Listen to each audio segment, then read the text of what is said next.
Secretary, Ministry of Sports, Culture and Heritage, Mr. Timothy Owase, CEO, Kenya Film Commission, Dr. Gitu, Assistant Director, Department of Culture, the CEO, Kenatcom, represented by Emily Njeru, Deputy Director in charge of Culture, the CEO, ArtLife Group, Isaac Oprong, Edward Segei, Executive Director, Kenya Copyright Board, Dr. Mushira, Deputy Director, Permanent Presidential Music Commission, Ephantus Gitu, Assistant Director, Department of Culture and Arts, Ms. Nancy Muluka Oluoch, Corporate Communications Manager, Kenya Film Classification Board. So it's Mary. Nelly. Oh, so they put Nancy, so apologies for that. So I'll correct that. Miss Nelly Muluka Oluoch. Paris, representing Safaricom, panelists and keynote speakers. Distinguished ladies and gentlemen, I'm very pleased to welcome you to the University of Nairobi for the ArtLife Conference, Keep It Lit Conference. Keep it lit because the sector is currently covered in a shadow of COVID-19 pandemic. We note the difficult times that it has been for the sector and every facade of our economy, including even the university community. You will agree with me that many artists canceled their scheduled performances and events. Socially, we have read juicy stories of messy divorces and disheartening stories of auctioneers descending on artists' property.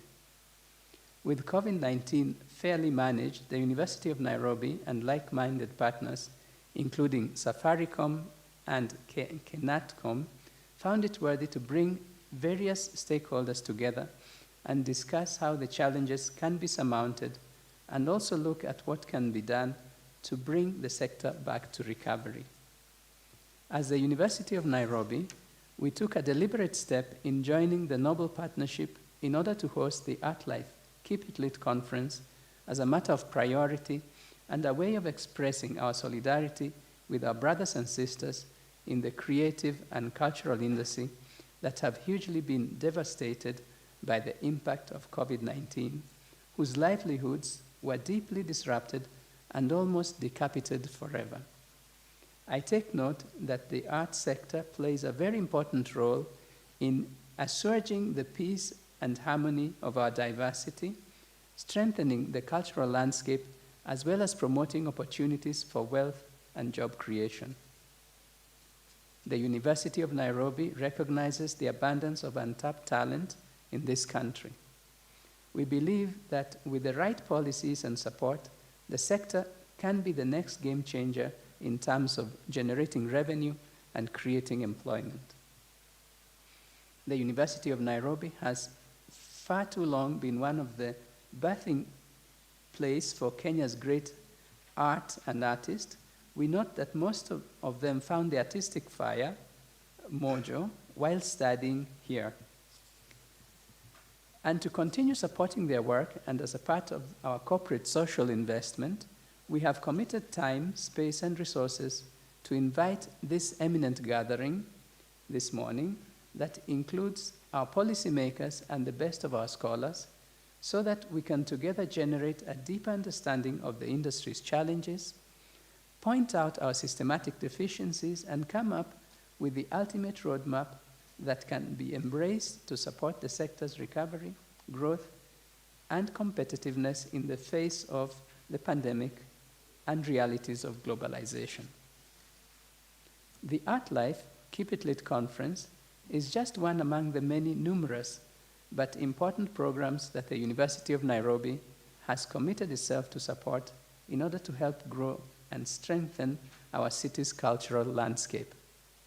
I'm glad to note that we formalized a strategic partnership with the ArtLife Group, a Nairobi-based creative arts nonprofit, with whom we have formally signed an MOU and successfully convened a multi-sectoral team of state and non-state actors in order to pilot the mega and first of its kind 5-day Art Life International Festival here at the university grounds later in the year 2022.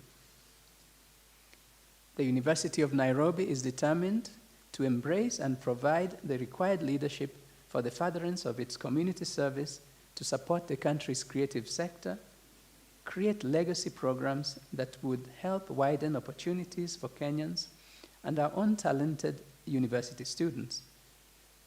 These will ultimately lead to a stronger recovery, a vibrant sector, a lively nation, a wealthy population, and a peaceful society. In conclusion, I would like to take this opportunity to challenge all of us, policymakers, academia, corporates, and the individual artists, to genuinely relook at the growth and economic index of our creative and cultural industry, and provide profound evidence that we are properly ready and qualified to stand against the best in the world of music, fashion, film, and other cultural innovations. The question is, are we ready? If not, can we marshal the courage of change, gather former and new research, deploy new plans, set up world-class standards, invest in focused energies, and engage our most passionate thinkers, both in academia, civil society, public and private sectors, and most of our art makers, in order to spearhead a new crusade of innovation, production, branding, and global competitiveness.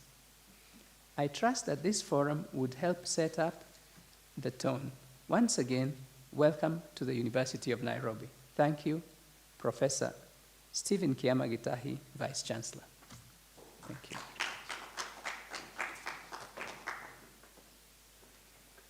Let's put our hands together one more time and appreciate the Vice Chancellor. Yes, thank you very much. The partners, Art Life Group, NATCOM, the University of Nairobi, and Safaricom, and of course then the Vice Chancellor, represented here by Professor Jack Odhiambo, for very, very incisive contributions that give very clear directions to the thematic areas that we're going to be covering this morning and of course in the afternoon. Now, just allow me to make a very important announcement. In case you want to make a very private call, you step out to the lobby and then towards the lift on your left, you would find your space. Tumeelewana? Very good. I would like us to now get into our first session. And before we do that, I would want to invite all of us to be upstanding and we declare something. All of us, please. From wherever you are, let's be upstanding and very simply do this after me. Keep it lit, keep it alive. Let's go. Keep it lit, keep it alive. One more time. Keep it lit, keep it alive. Louder than that. Keep it lit, keep it alive. Thank you very much. Clap for yourselves. Wonderful. Sit down.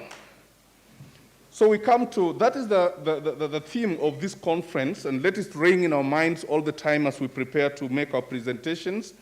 We are beginning our first session now with a very brief speech from the keynote speaker. Our first theme is understanding the impact of COVID-19 on the local cultural value chains and social economy. And the gentleman who's going to speak to this theme is Professor Olali Tom. Welcome, Prof.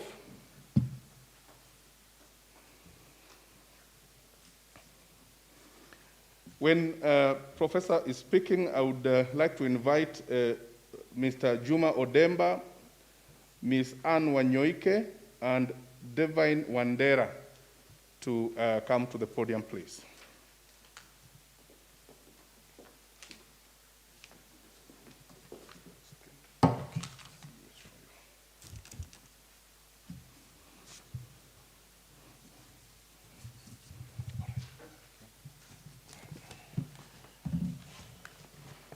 Assalamu alaikum.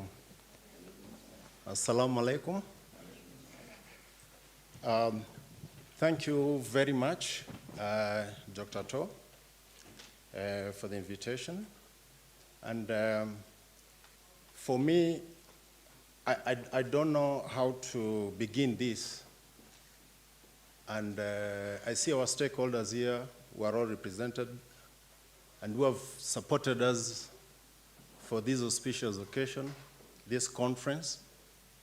And I won't mention all of you, but just to give my appreciation and thanks for gracing this occasion and supporting us. When I stand before you, I stand before you as one character who has been affected by COVID-19.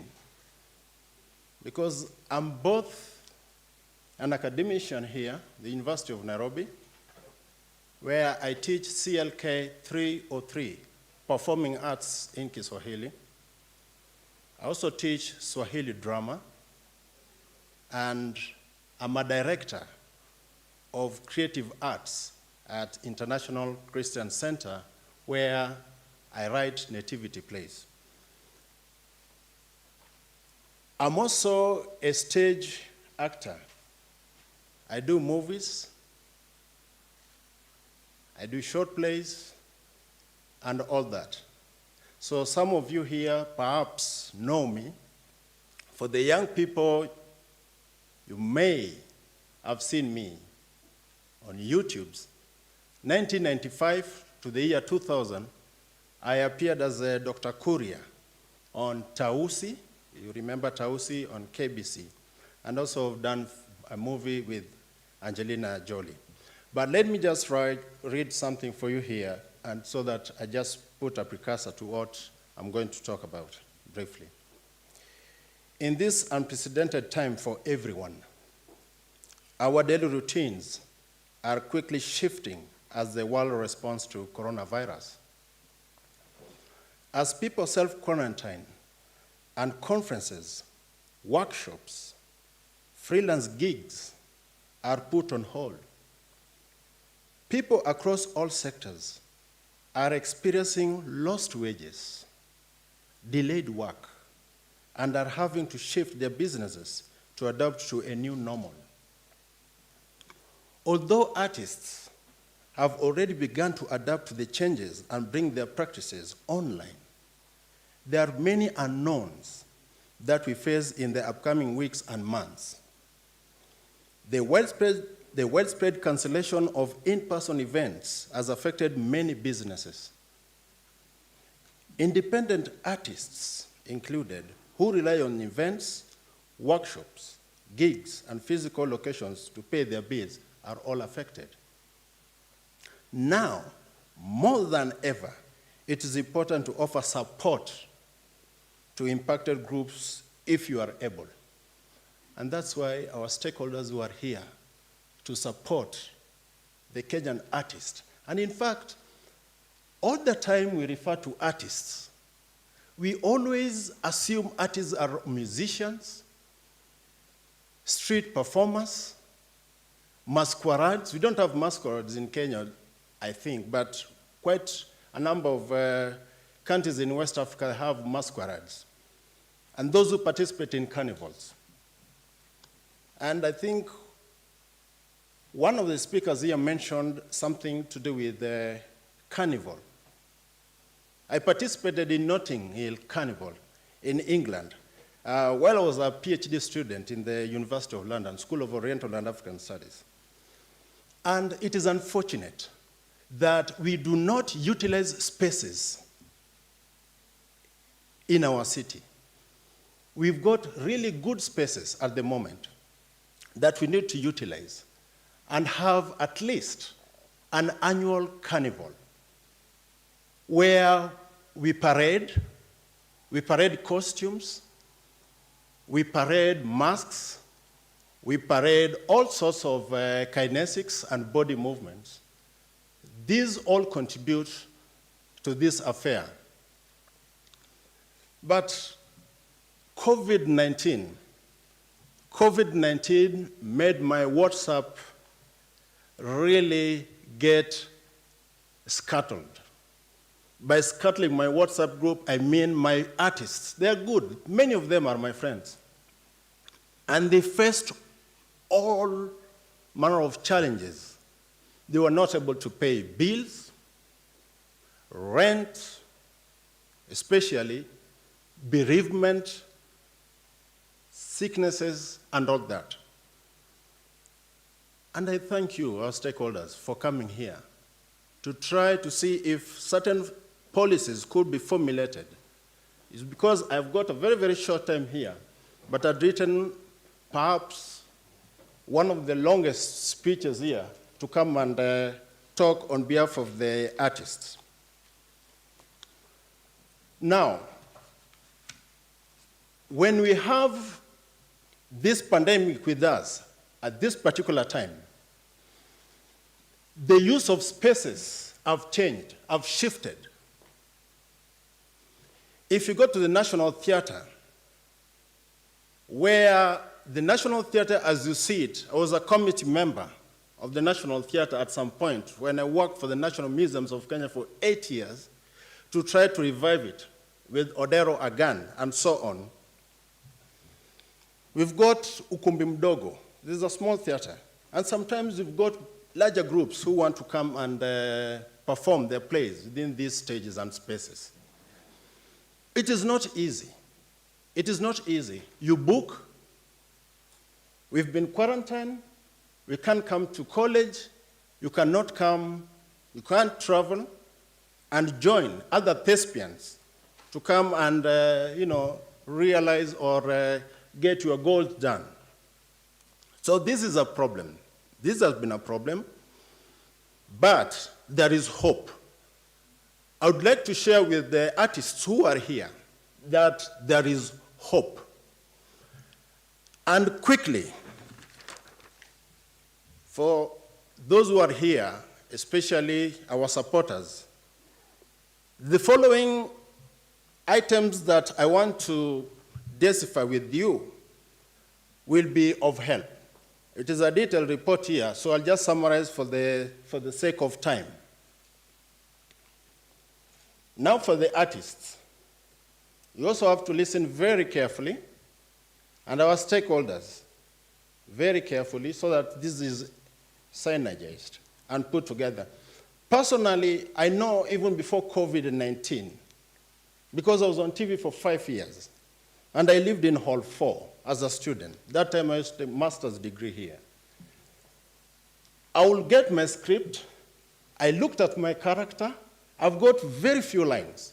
At the end of it, I get 3,000 shillings, and this 3,000 shillings is supposed to pay for my bills for the whole month. It was not enough. It was not enough.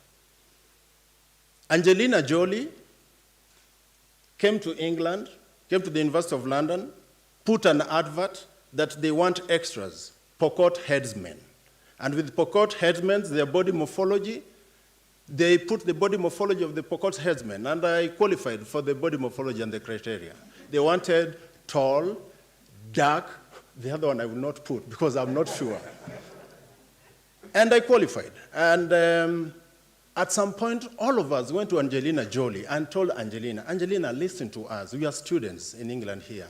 The stipend that we get is not enough. We live, all of us, in Zone 1, because the University of London is within Zone 1.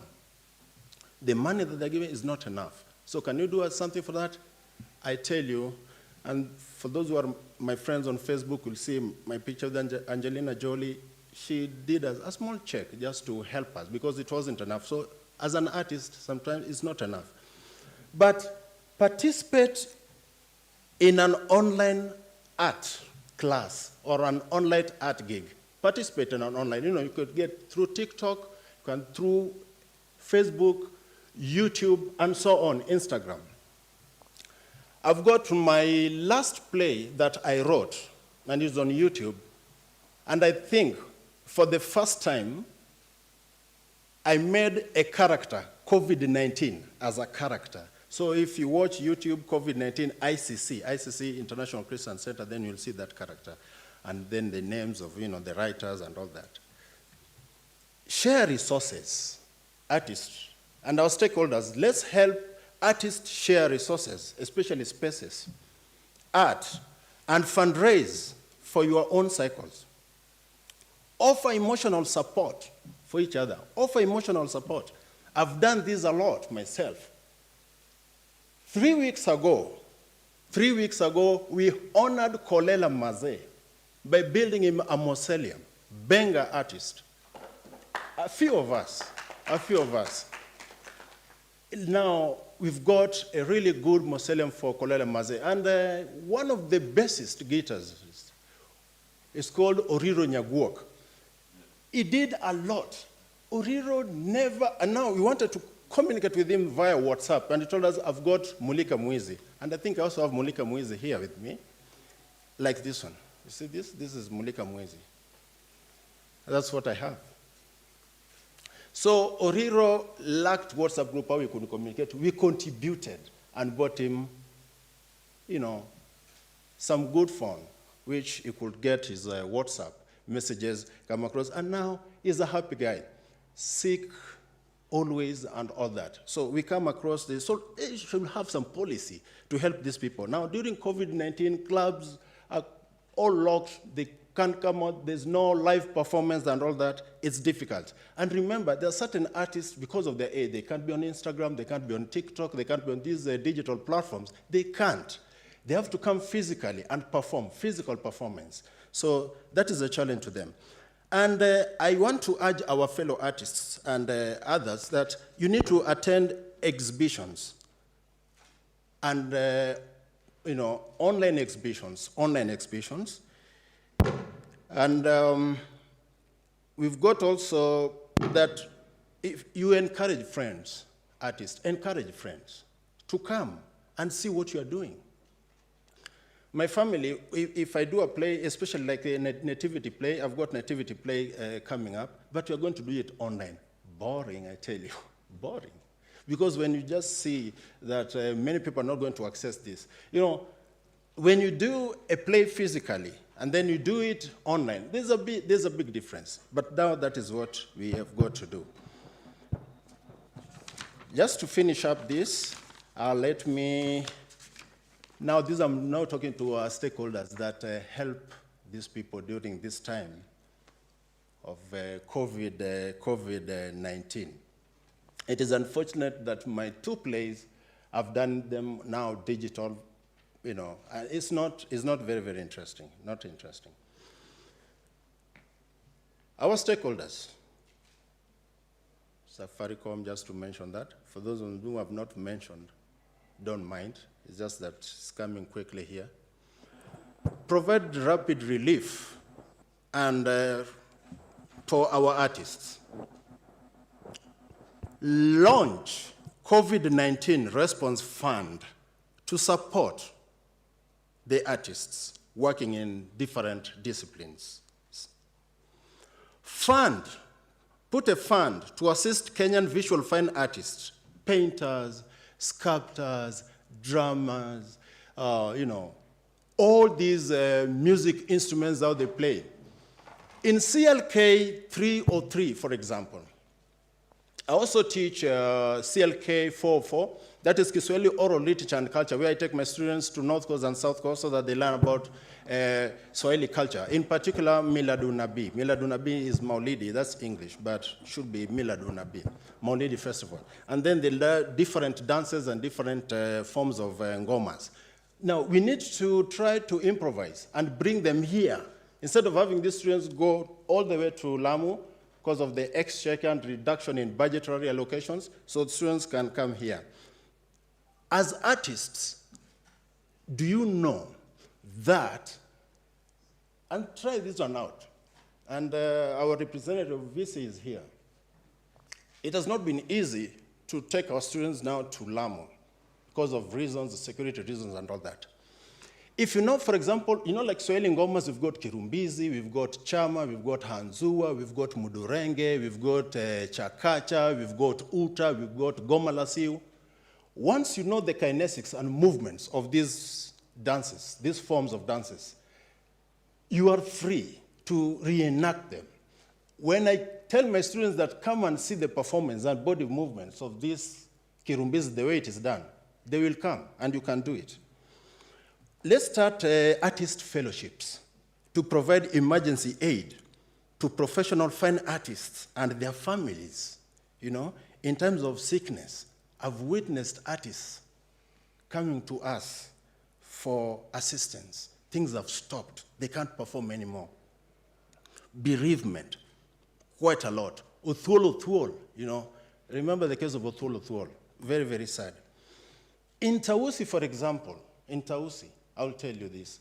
So sad that we are, personally, I will call them my friends. I've lost 90% of those thespians whom we were with in Tausi, Ndege Wangu.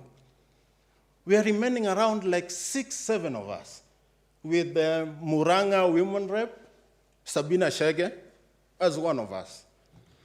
Emergency grants that offers immediate assistance. Immediate. And when I'm talking about immediate assistance, I'm not addressing stakeholders. Immediate assistance is where just suddenly there is no food, and they've lacked food, I tell you. They've lacked food.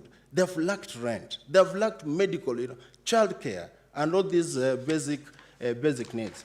We need to start a foundation that will disburse grants to artists. We need to start that. We've got like awards supporting artists and writers with families, awards. Let these awards be substantial. I'm a writer, I'm a novelist. I write Swahili novels.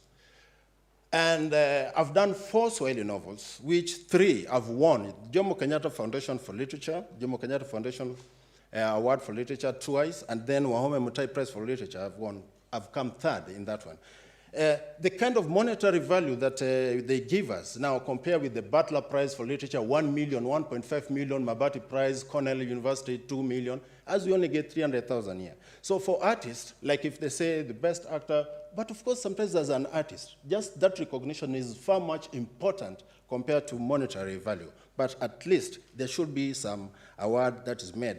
And award supporting artists and writers and their families during this time. If you're a musician who has lost income due to a canceled gig, and this is now common, as a result of the coronavirus COVID-19 outbreak, there should be a grant to provide monetary support, what I've just said, to musicians who have lost income due to a canceled gig and all that. Photographers are neglected. Look at the tremendous work they're doing at the moment. Photographers. These are artists. You know, there should be the photographer fund. You know, for our supporters who are here, let's have like photographers fund and put together relief fund and all that. So it's a lot here what I would have discussed.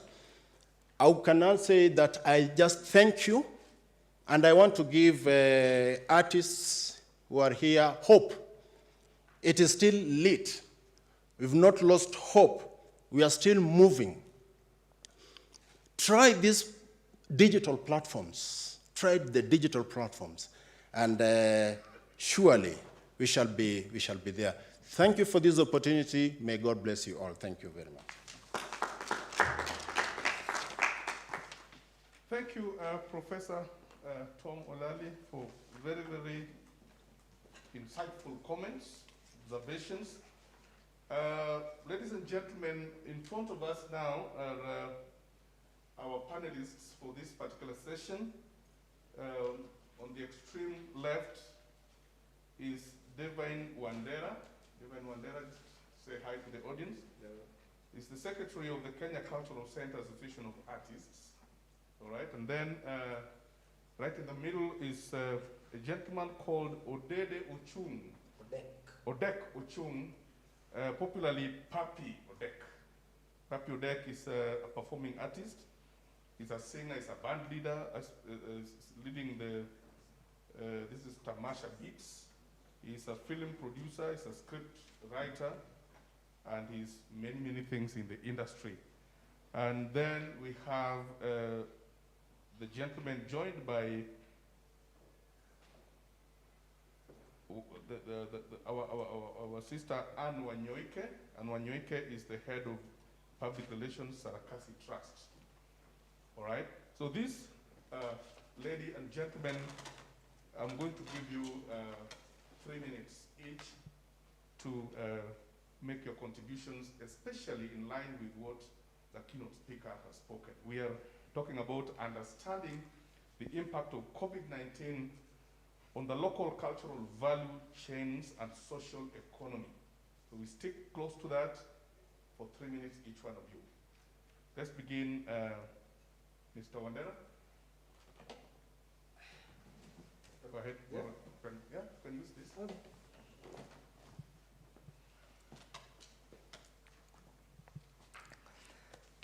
Ladies and gentlemen, I am glad to be here today. I noticed Madam Emily, the CEO, Kenya Film Commission, and Isaac Oprong and the university, Dr. Aurido. Thank you for this opportunity. This is a great event that was convened. My name is Divine Wandera Apondi. I'm the Secretary General for Kenya Cultural Center Association of Artists, and also the Honorary Secretary for Wasani Housing Cooperative Society Limited, the newly launched. Now, I look at the theme of today and what we are discussing today, and I say to myself that it couldn't have come at a better time. I must also say that Kenya is a country that is blessed so much, that has got a great wealth of talent, and that artists in Kenya cannot be an object of pity, because we are blessed. Countries in abroad, artists are living like kings and queens. Why is it not in Kenya? The Kenya Cultural Center Association of Artists has got membership drawn from all over the country, mainly performers of school set books. So if you have ever been in high school and you've read those novels and those plays that were taught in literature and fasihi, we are the people that have made it easier for students to understand these set books, analyze these set books, and see the real picture on stage. Because most of them have romantic ideas about what is written in those set books. Not only that, we are also the people that train those students that come from national drama festivals in Kenya. They come to us, we train them into professionals, and also provide them with employment. University students like in University of Nairobi, they have got a course on theater arts. Those that they teach, most of them come to us for attachments, for internships. They come to us. And most of them also come after clearing university. They come to us for employment. We are an industry that has got the ability to drive the creative economy in this country to levels that cannot be imagined. And we are the people. We have the talent. We do not ask for handouts. No. We ask for facilitation. And in that, I do not mean that you give us money for us to do our work. No. What we ask for, facilitation in terms of policy. COVID-19 came at a time whereby our shows had been planned in all over the country, in high schools. I myself, I am a producer and director of the Royal Theatre. We had a performance in Kisii, a very big school, whereby my actors were going to earn from that and live on that. But the show was cancelled when the president announced that now there will be a lockdown in the country. Things went haywire. We hate to survive. We hate to survive, and surviving is a word that I do not like use because we are artists that have got great talent and that can benefit a lot. This country deserves better. Our artists deserve better. We are the people that are there to sort the problem of national youth unemployment. That headache, we have it. We have the solution. But in terms of policy, I mean that even before COVID itself hit us, the Ministry of Education had already banned us, told us that you are not going to schools. What for? Since the 1990s, Professor Nyam Nyong'o, David Mulwa, there were people that were going to schools to perform these set books. There was nothing wrong with that. We have been given authorization all that time to do our work. Now, Recently we were told that you cannot go to schools. The policy does not allow you. Is it today that the government has realized that the policy does not allow us to go on with our work to teach students in schools, to provide that mental picture of whatever they're taught in schools? A play in a high school, a play is supposed to be performed, not just read. Live on stage. We cannot all be TikTokers. We cannot be all YouTubers. The essence of theater arts or theater is for live performances. Am I making sense? Look at this. The Ministry of Education that spends billions of shillings or hundreds of thousands of shillings and millions of shillings on national drama festivals tells us that we cannot go to schools to perform. We are the people that take these students and train them to be professionals and employ them, help them to earn a living.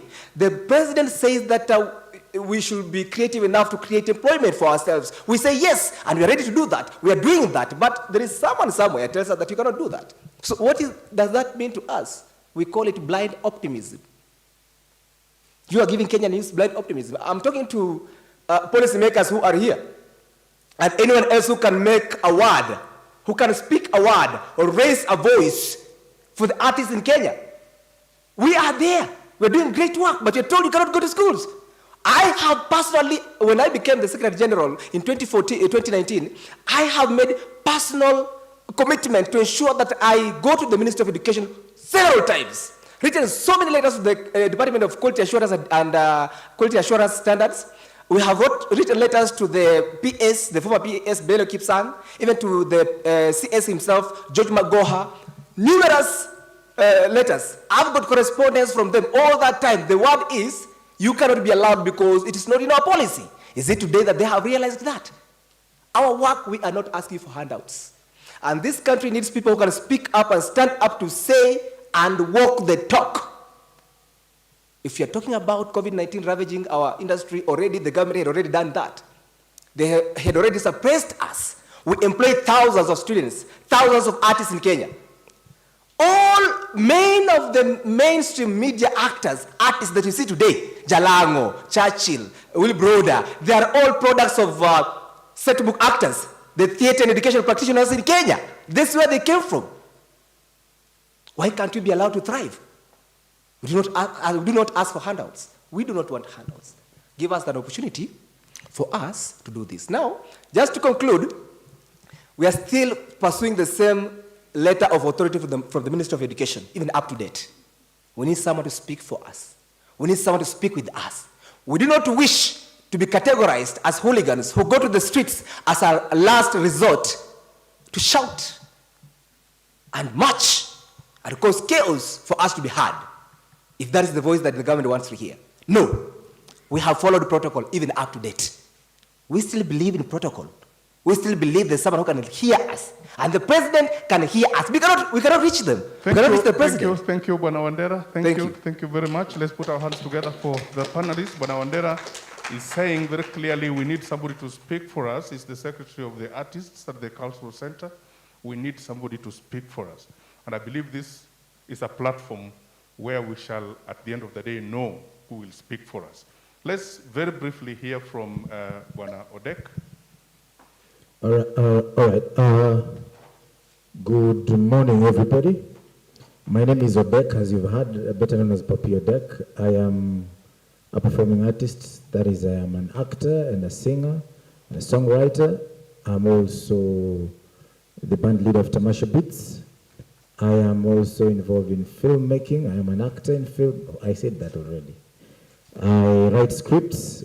I've written some award-winning scripts, and I also I'm a producer and a director in learning, a trainee director, film director.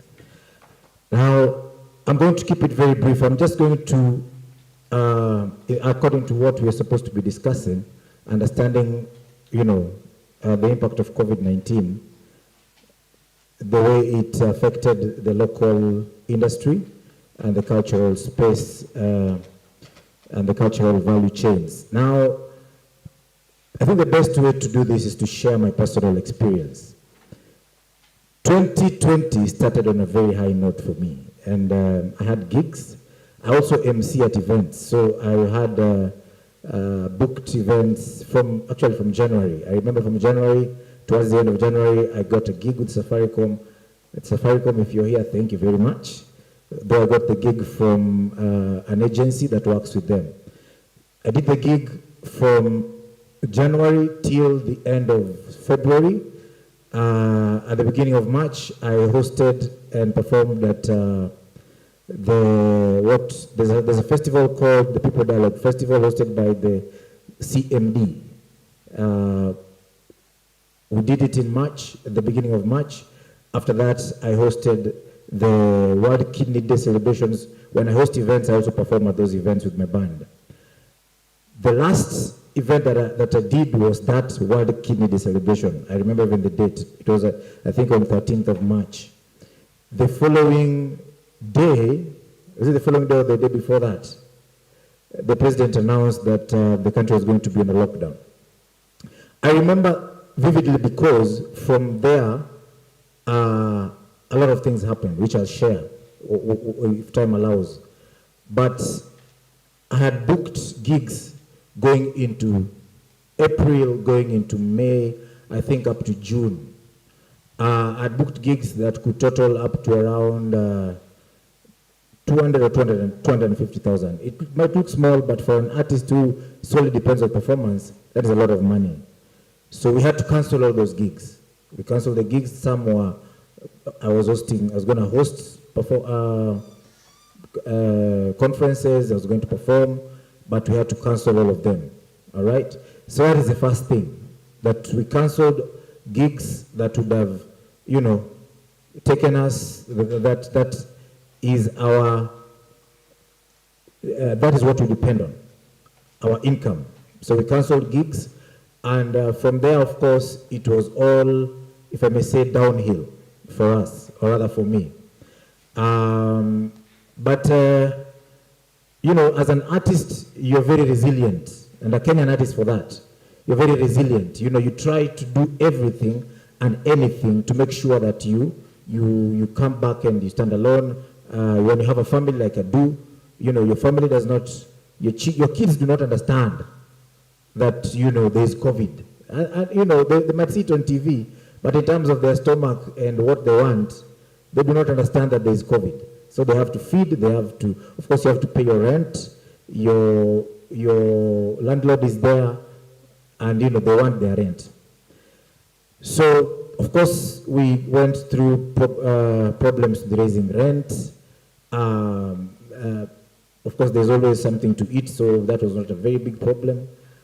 But the most important thing, as I finish, so that I know we might discuss other things later, is that along the way, we decided, I sat down with my friends, some of whom I'm seeing here, and decided to do performances online.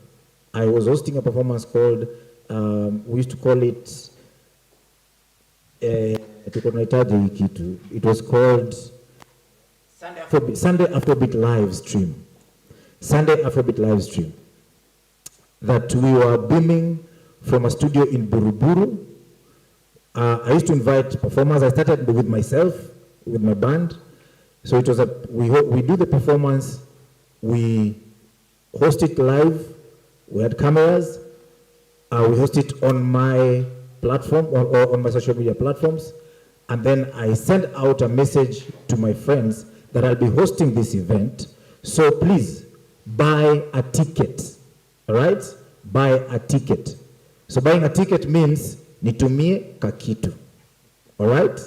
So I had good friends who could tumia me kakitu, and I don't mind sharing the figures here. In the first gig we did, we got around 20K. The second one, the second artist that I hosted, because the agreement was when I host an artist, when the money comes in, I'll share with them. So the others didn't do very well, okay? So I could raise something close to between 15K, 20K. Some went without raising anything. But as I conclude, I want to talk kidogo too about the whole policy issue and supporting artists. We had a problem when we were hosting the Sunday Afrobeat live stream. We had a problem in attracting good artists who would have made us would have led to us making more money, so that even when we share, the artists have something, I have something, the people who are doing the live stream have something as well, and the studio also has something. Because all these were being done out of friendship. These are people I knew, my friends, so I approached them, we came together, the studio was offered, the person in the studio offered us kind of free, and we were doing it free. So my point is, if there was support for artists, or if we could get support from corporate entities or a government, then the show would have been going on even till now. Because I would just tell, for example, Sauti Sol, they're the biggest, kind of the biggest artists right now. I just call them and tell them, this is what we're doing. We have money for you. It might not be your budget. It might not be your what you paid on a regular basis, but let's do it and let's get on with the performances. I'll leave it at that for now. I'll share more later on. Asanteni. Thank you very much, Bernard. Speaking about resilience, very, very critical in the management of these issues, especially during the challenges of the COVID-19. Now let's listen to Anne, please. 3 minutes. Good morning, everybody. Thank you so much to the partners that have put this together. And I come with greetings from Sarakasi and sincere apologies from my managing director, Marion. She had other engagements, she couldn't make it. So I'm just going to keep it very brief. I think the first thing that we should also all have in mind is that while thinking about policies around arts and the creative sector or the cultural sector, maybe the problem for a long time has been we look at it as luxury-based instead of it being necessity-based. And I would like to challenge us that all these things that we discuss here, we need to start reframing our conscience and looking at it from a place and a lens of necessity-based policy frameworks and not just luxury, because art is still seen as a luxury. Am I right? It's not, it shouldn't be. Cultural expression is a lifestyle, it's our lives, it's our stories, and that's not, it should not be separated from creating policies and frameworks, you know, to be able to keep us afloat. And another thing that I would also like to contribute to this conversation is that when we look at countries like America and we think that they are world leaders, they're not world leaders out of clouds. Really what we are buying into is the cultural capital, right? Hollywood is leading, and the reason why Hollywood is leading is because of that thing. They understood that cultural capital is a real thing that they use to market it, you know, themselves to us. And so we need to start thinking about how do we create these things more and more to be able to kind of create sustainability among ourselves and the creative sector as generally. And also maybe my last point would be narratives that we also tell ourselves. You know, we've all heard about this, you know, story, and I keep saying that we end up being the stories that we tell ourselves. We keep hearing narratives, you know, around that, you know, a starving artist, for example, you know, that following your dreams and becoming an artist is what happens, and then you end up being homeless or on the street without having something to sustain you or giving you income. So I think we need to start challenging more and more and being aware and alert of this, you know, consciousness and narratives that we keep accepting as a people and players in society, and maybe from there we can frame policies that actually necessitate what we are here for. So thank you so much, and I look forward to a fruitful engagement. Thank you, Anne. Thank you. Let's put our hands together for Anne. Thank you so much. We have all had it. We have had it all, ladies and gentlemen. The keynote speaker talked about loss of wages, shifts in approaches, and talked about the dark days. that the creative art industry has lived through during the pandemic. And he suggested a number of things: stakeholder support in terms of funding, emergency programs for artists, and awards, amidst many other things. And we have heard it from the panelists. Bwana Wandera talking about who is going to speak for us. And I know coming from where he's coming from, you definitely would feel he is the representative of the artists.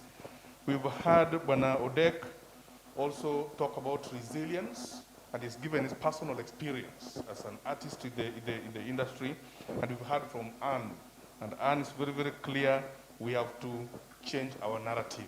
I would like to give the members of the audience a few minutes to raise questions to the panelists and the keynote speaker on those issues that they have tackled, okay? Very few chances from the members of the audience. All right, anyone ready? Wonderful, from back there. Then you'll be next. Okay. Here we go.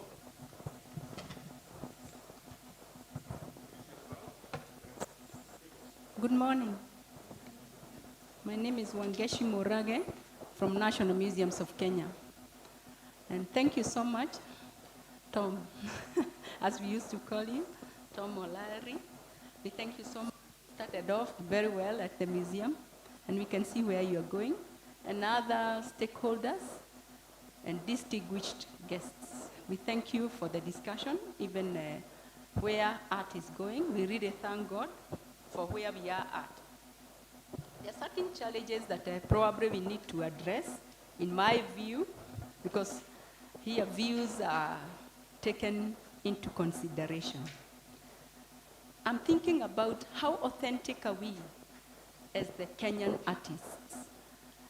Are we just a copy of something else that we do not even understand? That's a discussion that we need to address. We need to look into ourselves. Who are we as Kenyan artists? Are we a replica of the Western culture? Are we a replica of some people that we do not even understand? Are we just a ghost, another animal? Who are we? Are we authentic? The other question is, there is a lot of toxic art that is going out. So how do we detoxify the atmosphere so that now we become a people who have a direction? Because when we are directed, I can tell you, if you brand yourself, there's something that is known as rebranding. How do we rebrand ourselves as the Kenyan people? And then we stand out. I don't want to go. Who are we? Who are we, Anne?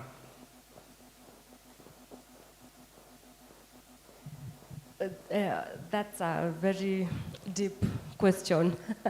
And I think it's very layered because and when the keynote speaker was speaking earlier, he gave us a challenge, and he said that we only like to think of artists as, this monolithic people. So it's either you are a musician and you are an actor, and then that's it. We leave it at that. I don't think we should be streamlined in coming up with who we are as a people, but we should allow to be layered. We should, because we are layered. We have so many complexities as a people.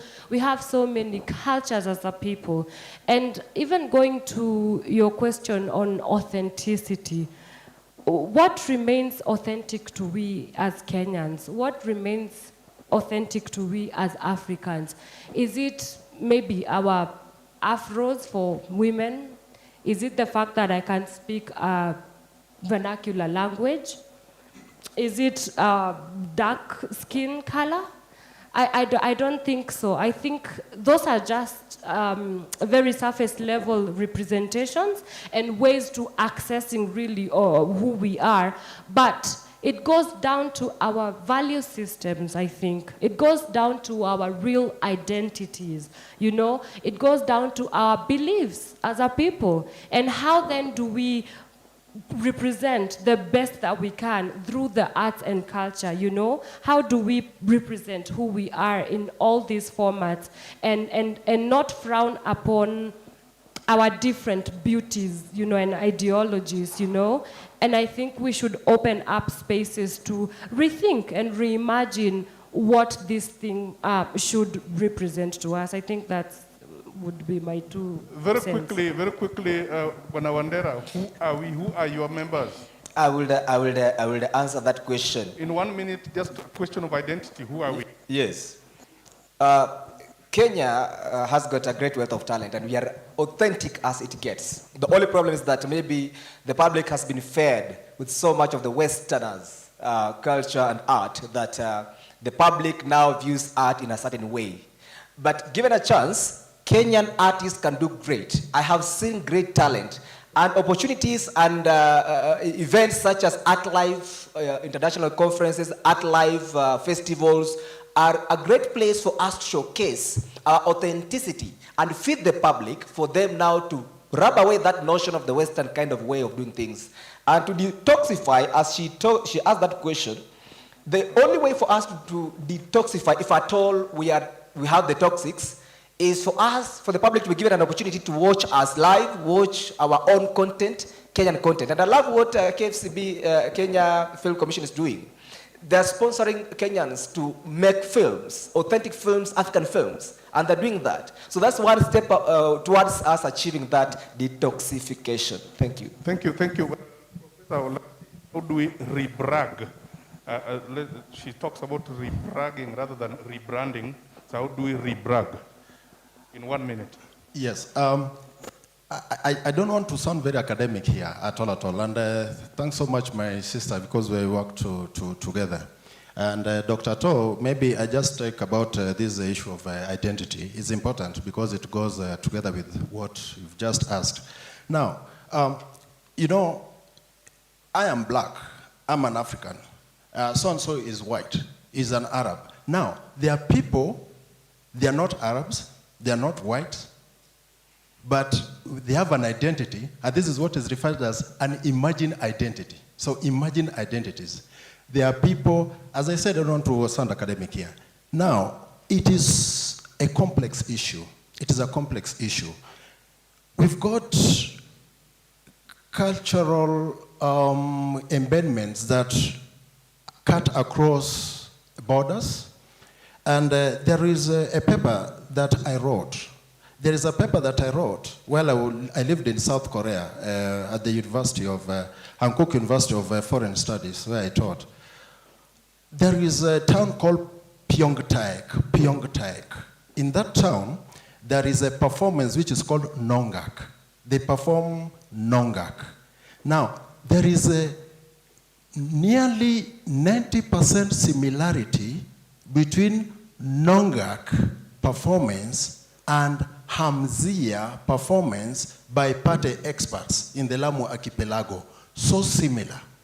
So sometimes, some of these works that you see cutting across borders that you may think that is a replica of their civilization and not ours. The genesis could be ours. Genesis could be ours. And we live in a global village now. We are one. For example, if you mention Valentine today, you see how it has permeated our society, Valentine. So February 14th, Valentine Day. It is not ours at all. Every time towards Christmas in the United Kingdom, we have what is called pantomime. Pantomime. In short, they call it panto. Panto is where you have an imaginary ghost coming for Cinderella. Somebody is good, somebody is bad. So all these are from them, they've permeated our society at the moment. So we've got to exchange. But now coming to rebranding ourselves. Now, what kind of games do we play, for example, and showcase traditional games? Now, this is a big question.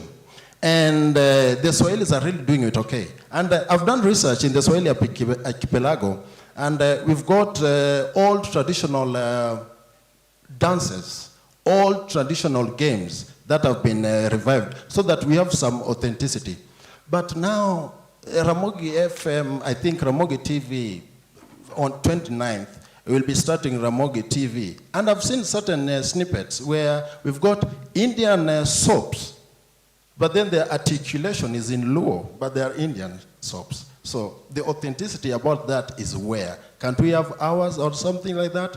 So these are things that we are talking about. But when it comes to identities, it is a very, very complex thing. There are people who say, because I'm 0.5, I'm not Mzungu, I'm not an African, but I'm somewhere. There are those who think that because I'm 0.5, I am a Mzungu. So I will take pantomime, I will take Valentine, and I will take nativity plays, that is the Noel plays, that is Christmas plays, but I will not take our old traditional plays. So complex thing, but I think for the artists, try as much as possible so that we have something which we can say is Kenyan, something which is native, sorry, in quotes native. It's derogatory a bit. Thank you. Thank you, Prof, and the rest of the panelists. The question of identity is a complex question, but we must have our identity. We must have something Kenyan. I mean, we watch Nigerian movies because it's Nigeria. So it's Ghanaian. We must watch Kenyan movies. When we talk about, you just mentioned Indian movies, we must have something Kenyan. Some music that is Kenyan, some movies that are Kenyan, and so on and so forth. Some dances that are Kenyan. So we must find our identity. Next question. Okay, good morning, or is it afternoon? Good morning, everyone. Okay, my name is Douglas Shikwekwe. I am an actor and comedian by birth, and an entrepreneur by nature. First, I have several questions, but let me focus with us for now, because the conference is going on for some hours. I would like, first of all, to suggest next Art Life conference, we should at least start with at least a performance, maybe a cultural performance, or a talent to showcase. You can give me that tender also to bring my cultural entertainers to give you some good cultural percussions and music, so that when we go on with the meeting, you can remember what made us start, how we started it. On to my first question, I would like to, I don't know if the panelists will get an answer, but I would like to know what systems are being put in place to encounter, or rather to counter next pandemic, or rather any disaster that may happen in future, because we do not know tomorrow. We don't know if we can encounter another pandemic. I remember there was, just to give an example shortly, the government has had some finances that had issued to artists to be distributed among artists in Kenya to run for like 3 to 6 months. But unfortunately, they were only paid once, and they were paid in bits. So I would like to know, how are you guys following up the systems that the government will come up with to make sure that it's fair and square? Then number 2, or lastly, I would also like you guys to help me follow up on how the government, or rather the stakeholders that we have in the house today, how they will help artists who go outside the country to entertain outside Kenya. I had the same scenario with my entertainers that I do manage. They were entertaining in Dubai, and apparently COVID came and they could not come back. So I had to use all the means to reach bodies. So I did have a certain body that I could approach and tell them, hey, I have artists who are outside Kenya. They were performing, they were earning something, but apparently they are suffering. So I would like also to focus not only on artists that are here, but who also manage to get an opportunity to entertain outside the country. Thank you. Thank you, Bwana. Very interesting questions, policy, and with due respect, to respond to that when we come to the matter of policy, okay? One more question, then we can close that session. All right. Only one question, then session, and move on to the next one. Very briefly, please. Thank you. My name is Kajetan Boy. I'm the secretary of the Kenya Scriptwriters Guild. Mine is more of a comment than a question. There's an assumption that culture and art are accessible to all of us, and that is not the case. Because even when you watch what is on TV, on free-to-air TV, when you listen to what's on radio, very little of it is local or authentic content. So what are we showing the people out there?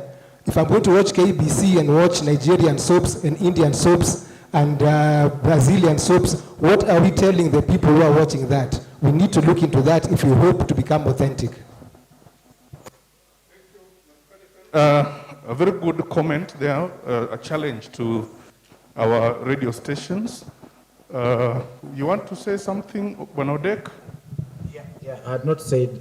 In 1 minute? Yeah, let me. I'm very much interested in what Wangeshi Murage said about toxic art. I would really, if there was time, I would really love to understand what toxic art is. Yeah, because toxic art. As in, what is toxic art? For me, art is a free expression. Yeah, because toxicity, authenticity, these are relative terms. What might be toxic to you might not be toxic to me. All right? And that is why we also have watershed hours. Okay? So what is toxic art? I would really love to understand this. And for me personally, I've always had a problem with how, let me just say it, with how the former CEO of KFCB used to run things. Banning art and, saying this cannot happen, this cannot happen. I mean, this is why you say this movie is for 18 years old and above. Okay? So you cannot moralize art, you cannot moralize expression. You cannot make a policy on morality. That's my point. But then on authenticity, for me, I've always held that, for example, in music, I hold that Benga music is the most authentic Kenyan music. Benga music, all right? But when I'm thinking about it, is authenticity directly related to traditional or native? Okay, is it something that we should actually talk about and see? Because for me, Benga music is equivalent to Afrobeats of Nigeria, not this Afrobeats that is being done by Davido, but the Afrobeats that was being done by Fela Kuti and the likes, and also palm wine music in Ghana. That's the category of music that is very much authentic, if you ask me. Palm wine is being performed still outside there. There are bands from Ghana that still do it. And I know this authenticity thing, it might be what has made Kenyan music and Kenyan musicians to remain local. I don't think that local is bad, but let me just give an example quickly, Dr. West African musicians, especially from Francophone, do tours in Europe and in Americas, a tour that, a proper tour, for the whole year, they're booked. I've not seen that for Kenyan musicians, especially, or even East African musicians. I do not know if it goes to the people who colonized us or what. But I'll leave it at that for now. I know we will have more time to discuss other things later. Santi. 1 minute, and then we close the session. Okay. I just wanted to add on to the authenticity case. The most authentic that you can ever be is to find your humanity. And I leave it at that. And then my other observation would be, we are here discussing on how to come up with solutions to counter the problems that have that we've grappled with in the arts and creative sector, you know, in a crisis, in the COVID crisis. And what is interesting to me is that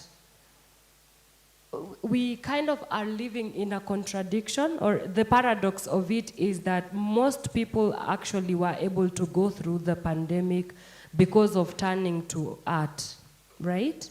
We find, you know, people who, music was there for most people. Poetry, I myself am a poetry fan. There are days that I just was so discouraged during the pandemic, but I turned to art to kind of become my saving grace. And so what does that say about what we are here to do? So those are just my two observations. Thank you. Thank you very much. To answer his question, just to answer his question. Bwana Wandera, that was an observation rather than a question, but from the gentleman here, that was a policy issue. We have a session for that. Thank you very much. Let's put our hands together and acknowledge our presenters today. We had Professor Tom Olali, Bwana Wandera, Bwana Odek, and Madam Anne. Right? Thank you for your observations. During our moment of socialization, we'll continue this conversation. Thank you so much. Let's come down. Well, I would like to quickly invite Mr. Jimmy Owase. Yeah, Bwana Timothy, sorry. Bwana Timothy Owase. Please, put our hands together for our next keynote speaker, Bwana Timothy Owase. Welcome. And as he comes, I would like to invite Dr. Moshira, if she's in the house. Please come forward. Fantas Gitu, if you're in the house, please come forward. And Miss Nancy Muluka Oluoch, if you're in the house, please come to the podium. Oh, Mary.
Thank you so much. I now bring to us our next keynote speaker, Mr. Timothy Okwase, who will speak to us on discussing the policy readiness in tackling the industry crisis in the wake of COVID-19 pandemic. Welcome, Bwana Okwase. Ladies and gentlemen, good morning.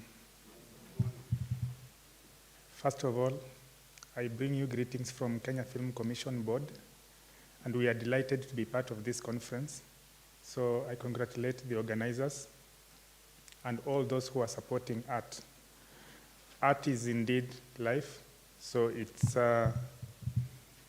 basically a requirement by all of us to champion the well-being of art as far as our coexistence is concerned. I represent Kenya Film Commission, which is a state corporation under the Ministry of ICT, and our responsibility as a state corporation is to create a vibrant film industry in Kenya. So I'll dwell mostly on the audiovisual as much as we are all aware, the creative sector is huge. Let me start by appreciating the fact that we all agree, and the government has acknowledged the importance of the creative sector because of the many benefits that will accrue from this particular sector. One of them being opportunity to create job opportunities for most of our young people, and also contribution of economic benefits to the economy. Of course, we cannot ignore the fact that the creative sector plays a critical role of providing soft power on creating understanding between ourselves. Kenya alone, we are about 44 tribes, and each tribe presents a very unique culture. And the best way to be able to get to know each other is through the form of art. It will be music, film, spoken word, poetry, or any other, or even fashion design, and so on. So we at Kenya Film Commission, we champion the well-being of the film industry in Kenya, and I go further to call it screen industries because I'll give my own example. I grew up from a village somewhere at the border of Kenya and Uganda, and when I was growing up, the most interesting part was that I used to play with clay, molding a lot of good stuff that I would be able to compete with my fellow youngsters. And today, when I reflect back the space that I occupy, is that I can be able to move the same games that I used to play in the village to the technology level, where we can actually convert those traditional games into a developed software through technology to have the same on a commercial basis. So it's actually an opportunity.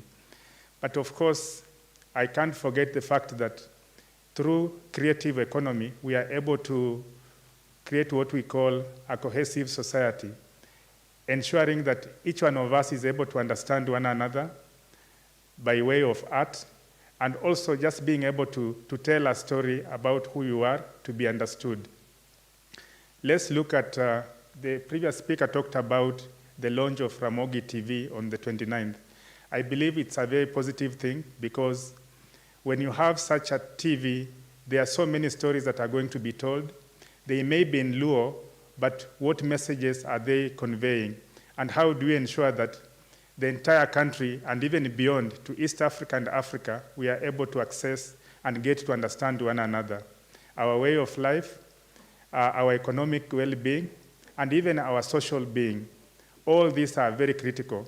So on a policy aspect, let's imagine the question that was just asked by Wangeshi Murage, I guess, from National Museum about what is our identity. I think there is a need for all of us to appreciate the need for Kenya to have an identity. That's where it all begins. When there is an identity that is appreciated by each one of us, the 45 million Kenyans, then when an artist is coming up with a film or a piece of music, then the appreciation of our authenticity is captured into these productions that are coming out. That way we won't have any crisis of who we are, because appreciation, again, I drive you back to our Constitution. I think our Constitution, from the preamble to the end chapters, it confirms exactly our interaction mode, who we are, and how we are supposed to coexist. Let us also look at what are the key elements that needs to be put at play so that the creative art is actually positioned within the economy of Kenya in a manner that we have a curriculum that is driving specific skills into the sector. And I'll be biased on this by saying that when we talk about film, Kenya Film Commission attracts productions into the country, both foreign, and promotes local film industry by championing many ways of just activating or catalyzing the growth of the sector. We would like to see film fund being established into the sector.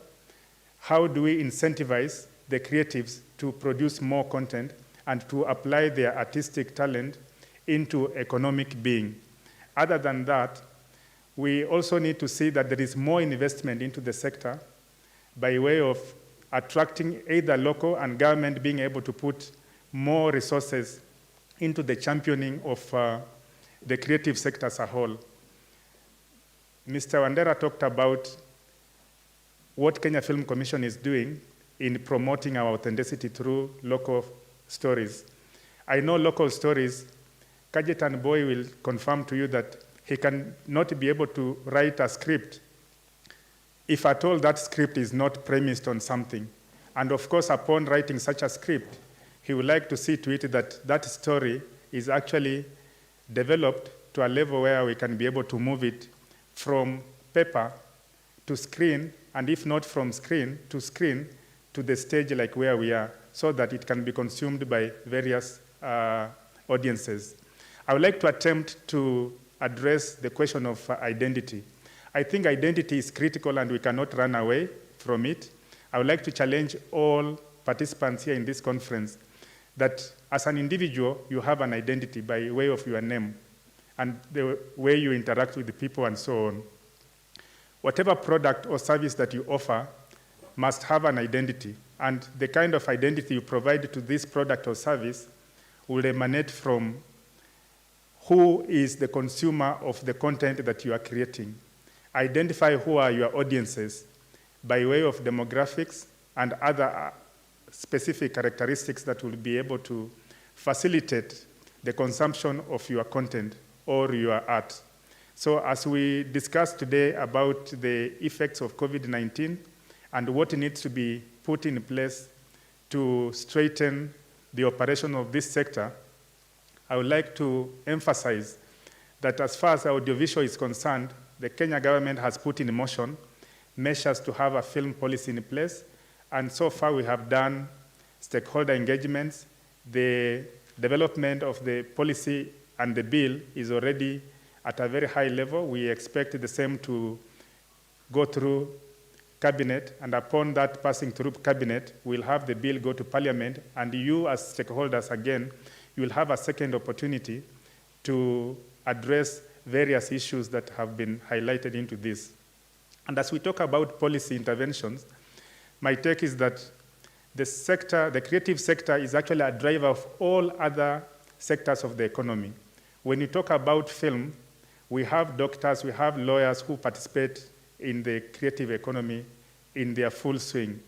We just need to align our policies in a manner that when we are championing the framework that will be able to guide the operations in terms of regulation, strategy, and also policy, this will be able to help the industry to position itself as a key employer and as a key contributor to various aspects that we expect as a country.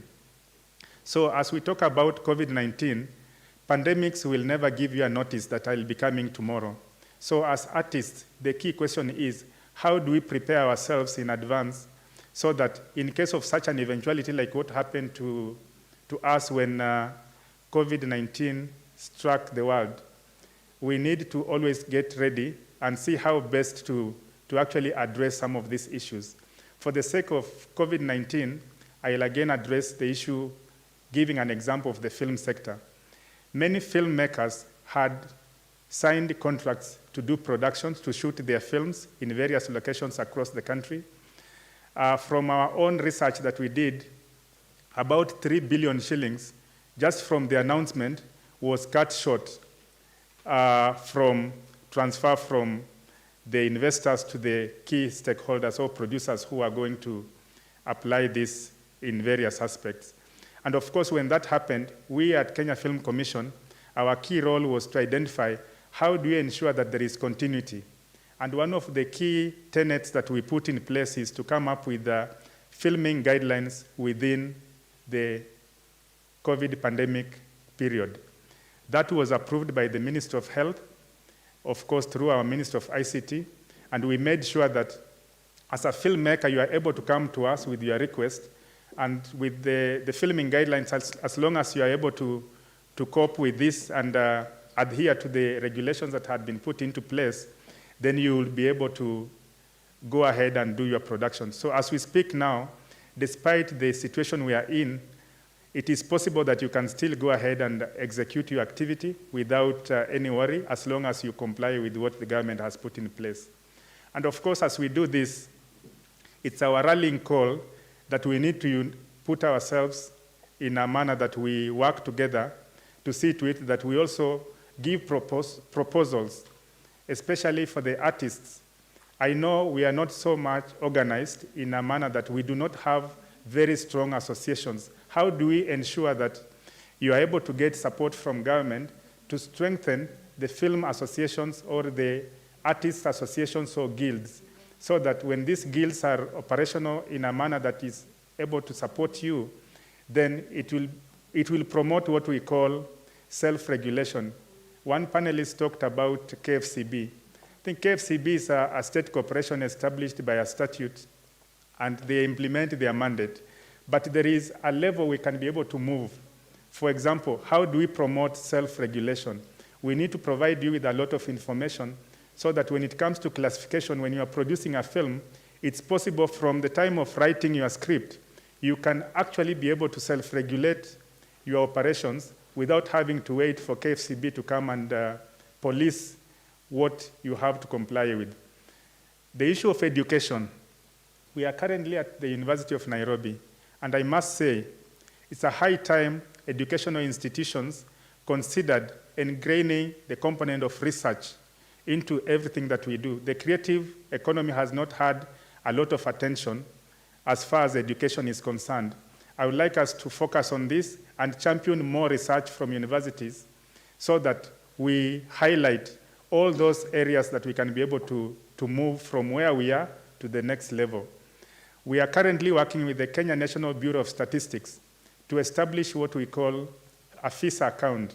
The FISA account will ensure that the creative sector, we are able to collect data through the Bureau on daily basis so that come at the end of the year or on quarterly basis, the industry is able to get figures just the same way we get figures on mining, agriculture, or any other sector of energy and so on.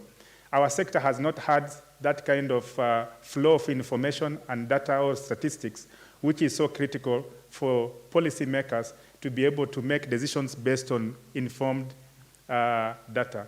So that is work in progress. But again, at an institutional level, especially as far as education institutions are concerned, I think the Minister of Education has put in place what we call CBC, which is a very good step. But how do we go a notch higher, especially at universities, through our own curriculum, that we are able to come up with curriculum that are able to champion practical skills so that when I have a graduate coming from a given institution, it will be a TVETA institution or a university, whoever is to host this graduate should not be coming back to Kenya Film Commission, for example, complaining that, you know what, I have these students who have come from University X, but I have to train them for them to be able to deliver to the kind of skills that we expect. How do we ensure that we enhance and we are actually addressing the needs of the industry? So research is critical, so I emphasize and encourage our institutions that we focus on this. And we at the ministry, we are open to have various forums like this one so that we address specific areas that need to be addressed, more so on curriculum, on animation, fashion design, film, and all that pertains to the creative economy. Last week, I was in a conference in Durban, and this conference was all about Creative Africa Nexus, where Afrexim Bank has committed $500 million to the sector. Basically, that's a challenge to all of us. How do we make sure that we are able to access these funds? The key messaging that is coming out is that the funds are there, but how are we organized to be able to receive these funds so that we are able to address a number of issues that are bedeviling the industry? So as we look at the policy framework, I still want to insist that let us look at how we can be able to cushion our artists as far as the issues of pandemic, skills gap, infrastructure, as well as the networking component between artists and the frameworks that have been put into play by the government of the day. I think when we have all this, then we'll have a smooth sailing as far as the film or the creative economy is concerned. Earlier, I talked about screen industries. I used the word screen for one reason. Today, we have cinema theaters, we have our mobile phones, we have televisions, and many more. We no longer consume content based on the traditional ways. There is a digital platforms that we are able to access our content. During the pandemic, statistics that are public, you will find that Netflix was able to grow its numbers as far as subscribers are concerned. I won't be able to give you the exact number, but you can be able to get that. They were able to grow the numbers not only across the world, but even here in Kenya. They grew their subscriber numbers, meaning the demand for the creative content was very high as compared to any other time.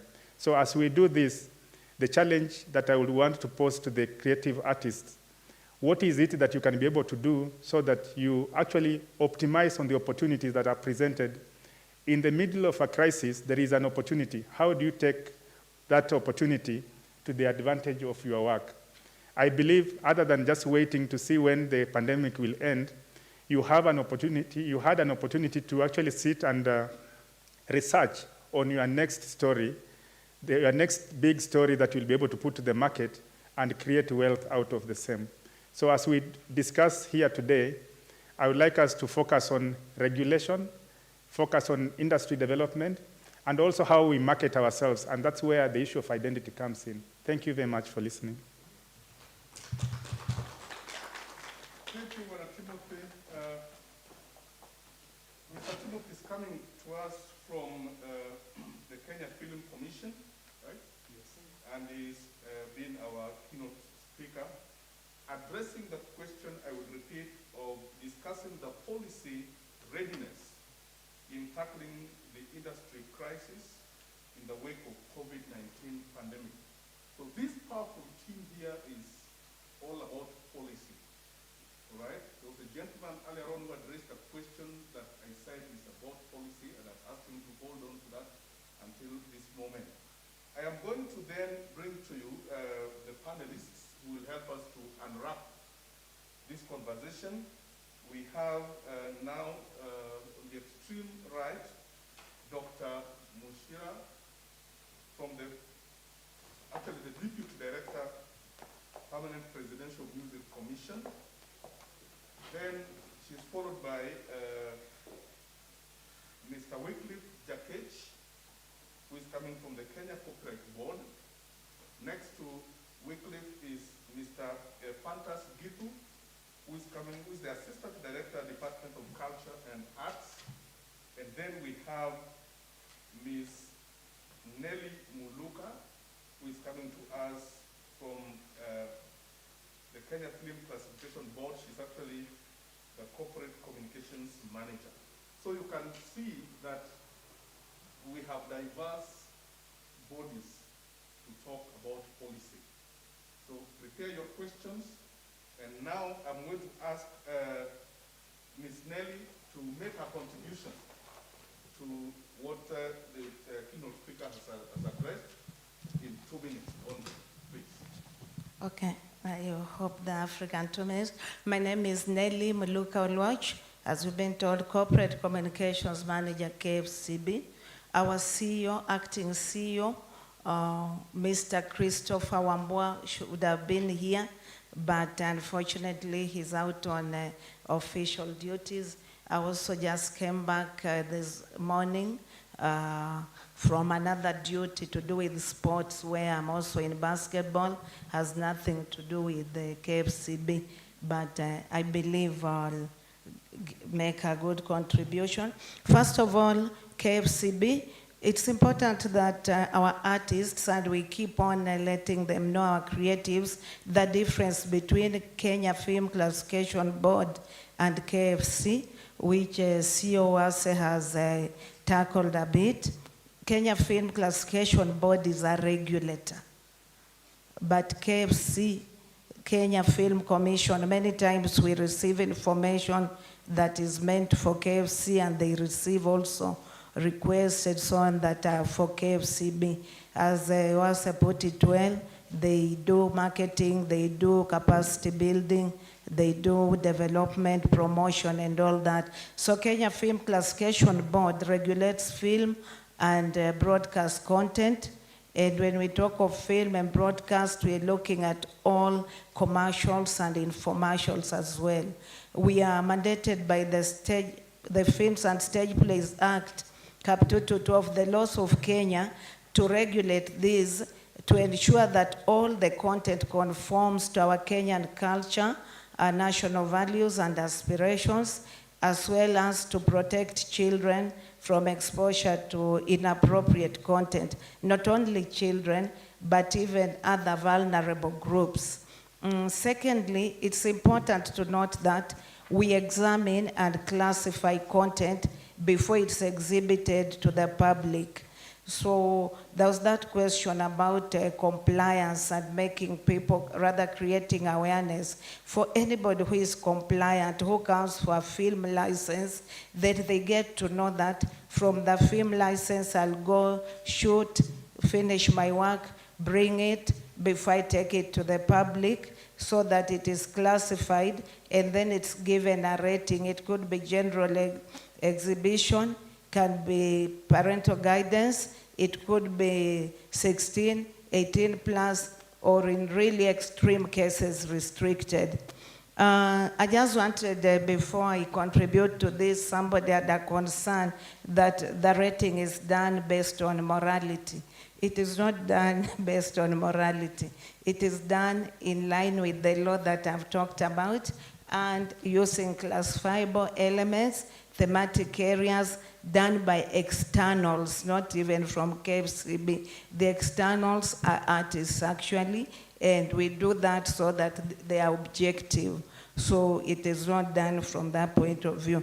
KFCB's duty is to ensure that you are facilitated in terms of licenses, that you should get your license. So we license distributors and exhibitors and issue licenses for video shops, online distributors, cinema theaters, outdoor distributors, video shows, and playstations.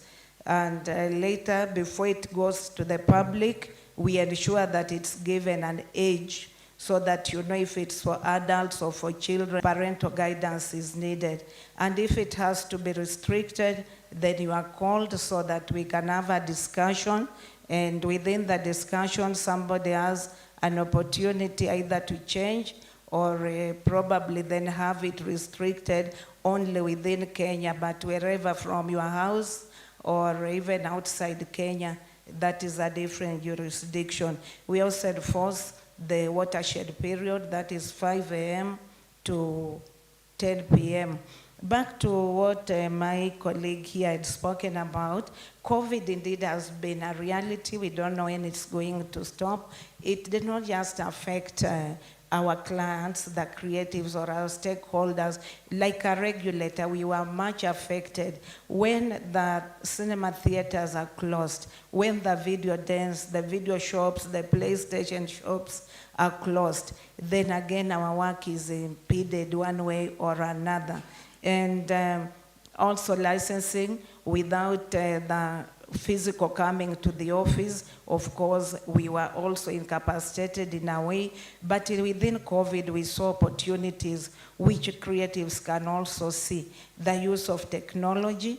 We quickly, for example, came up with a revamped website, and now all the services can easily be accessed online without people having to come directly to the KFCB offices. As you are informed by our colleague again here, Mr. Oase, the film bill, it's being handled actually at the level of the ministry that is spearheading the National Film Bill, and the bill is going to streamline the sectors and provide opportunities for local content creators. So as well said, we are looking at, we already sat together, not beyond KFC, but with all the other agencies in the ministry, and this is going to help much because it's now going to align our services to look at what is ambiguous, to look at what has been duplicated, to look at the multiple licenses, and even the amounts, which right now we can't control. So we are hoping that the bill can go through, and when the bill goes through, then we believe that things will be much better.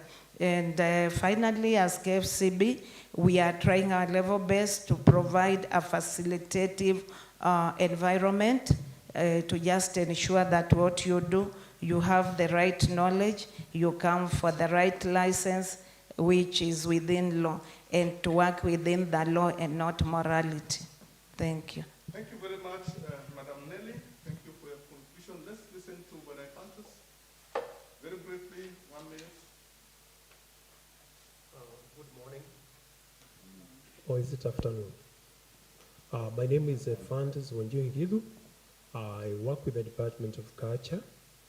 Though my training is more or less related to what my colleagues have already done.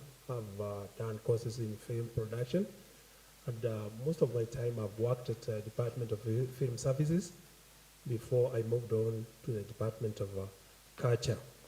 And in the Department of Culture, we are charged with several duties. The duty of doing some of the UNESCO conventions. For example, one of the conventions that Kenya has ratified is 2003. 2003, and UNESCO Convention 2005. 2003 is on ICH, Intangible Cultural Heritage, whereby we have some of our components that are safeguarded by UNESCO, so that we can be able to retain our intangible cultural heritage. And I think one of the other things that we may ask ourselves, what did we do during the COVID? What did we do after? You remember on 6th of April 2020, the president said that artists should be helped to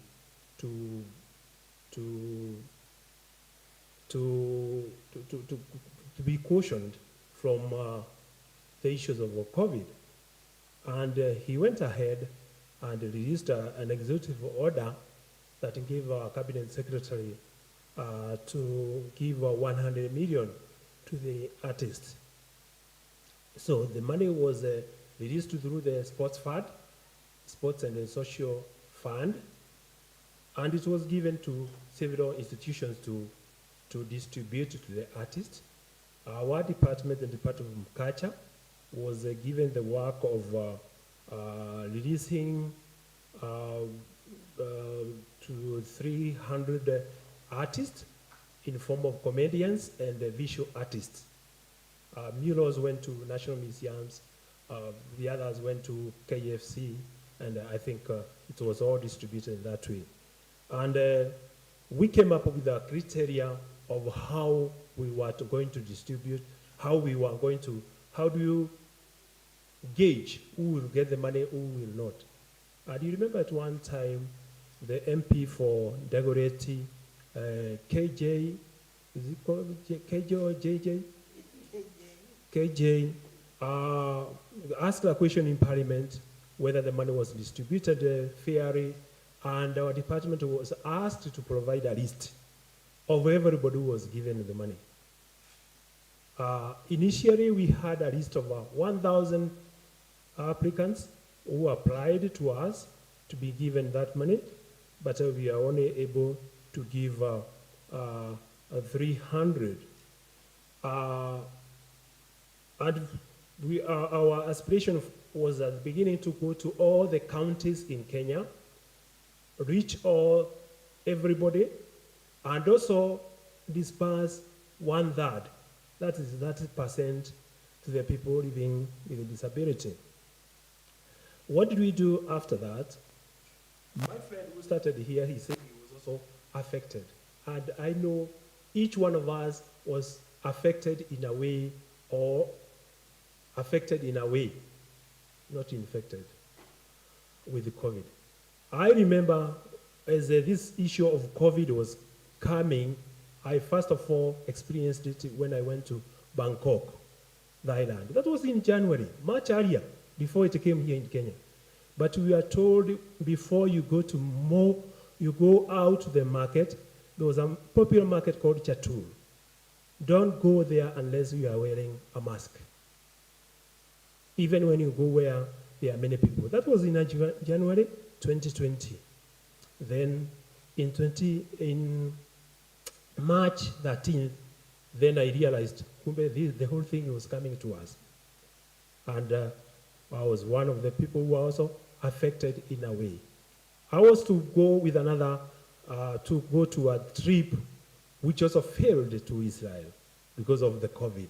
So as somebody said, we were all affected. What did the Department of Culture do? The Department of Culture waived all the registration fees for artists and artist groups. All of them, they are supposed to be registered by the Department of Culture, either as performing arts, visual artists, and that fee was waived. In addition, the department went ahead and uploaded the forms for registration. Instead of coming to the department for physical collection of the form and filling, they would fill it online and submit it online. On registration, they normally pay 500 shillings and 20, but on annual renewal, they pay 220. So all those fees were waived, and there was a big group of registration of artists who were able who were able to come. Then the ministry went ahead to start a website, which also introduced Culture TV, whereby you can see most of the programs, most of the work that was done by artists during the COVID, so that we would avoid the issue of infection. And I think I would stop there unless there's a question. Thank you. Thank you very much. Let's clap for partners. If you quickly let's listen to Wycliffe Jakech. 1 minute, please. Good morning, everyone. My name is Wycliffe Jakech. I'm a legal counsel with Kenya Copyright Board. I speak to you on behalf of Mr. Edward Sige, the Executive Director of Kenya Copyright Board. Now, Kenya Copyright Board is a state corporation in charge of promotion and regulation of matters copyright. In creative industry, Copyright Board comes in terms of legal protection of content, so that the rightful content creators are protected and they gain from whatever they create.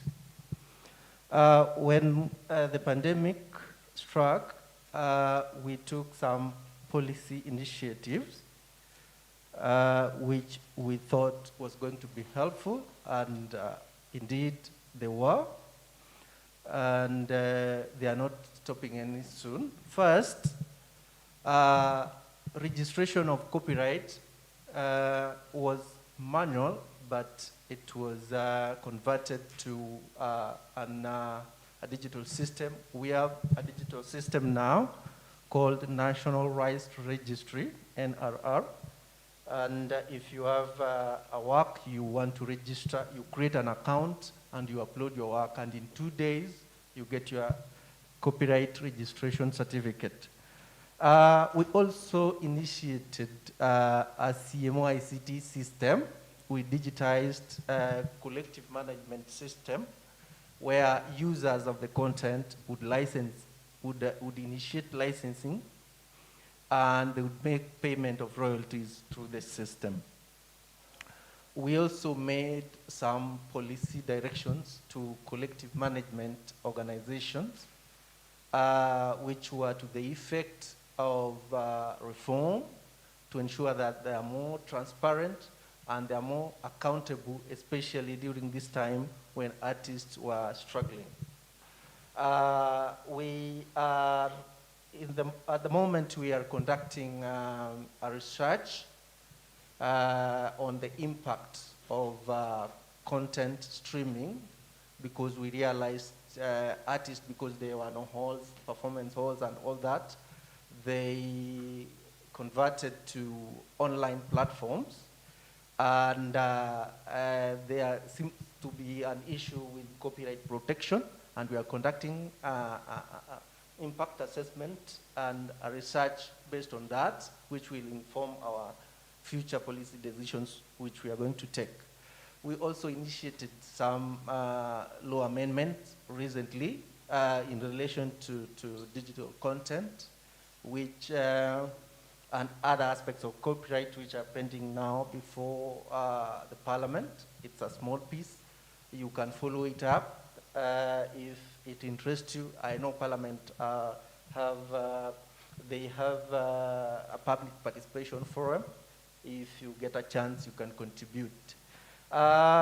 We also initiated online training through webinars and other means, because our mandate doesn't stop at regulation or promotion. We are also entrusted with training the general public, the artists, on matters copyright and their interests and rights on the content of their own content and content of others. And we ensured that we reached out as many as possible. Of course, artists don't really love being trained online, but that is the best we could do during that time, because we could not reach them. We could not reach them physically. Although as the time goes and the impact is going down, we will be having a mix of both physical and online trainings. That is all I need to speak to this morning, but I know there are several questions on matters copyright and regulation. I'll take them at the right time. Thank you so much. Thank you, Witness Jakech. Finally, we listen to Dr. Shira from the Permanent Presidential Music Commission, basically opening up space, telling you where they come from, so that our questions are relevant, are directed to very specific panelists. Yes, Dr. Thank you. My name is Dr. Evelyn Mushira, as has been introduced. I come to you on behalf of the Director for the Permanent Presidential Music Commission, Dr. Donald Otoyo.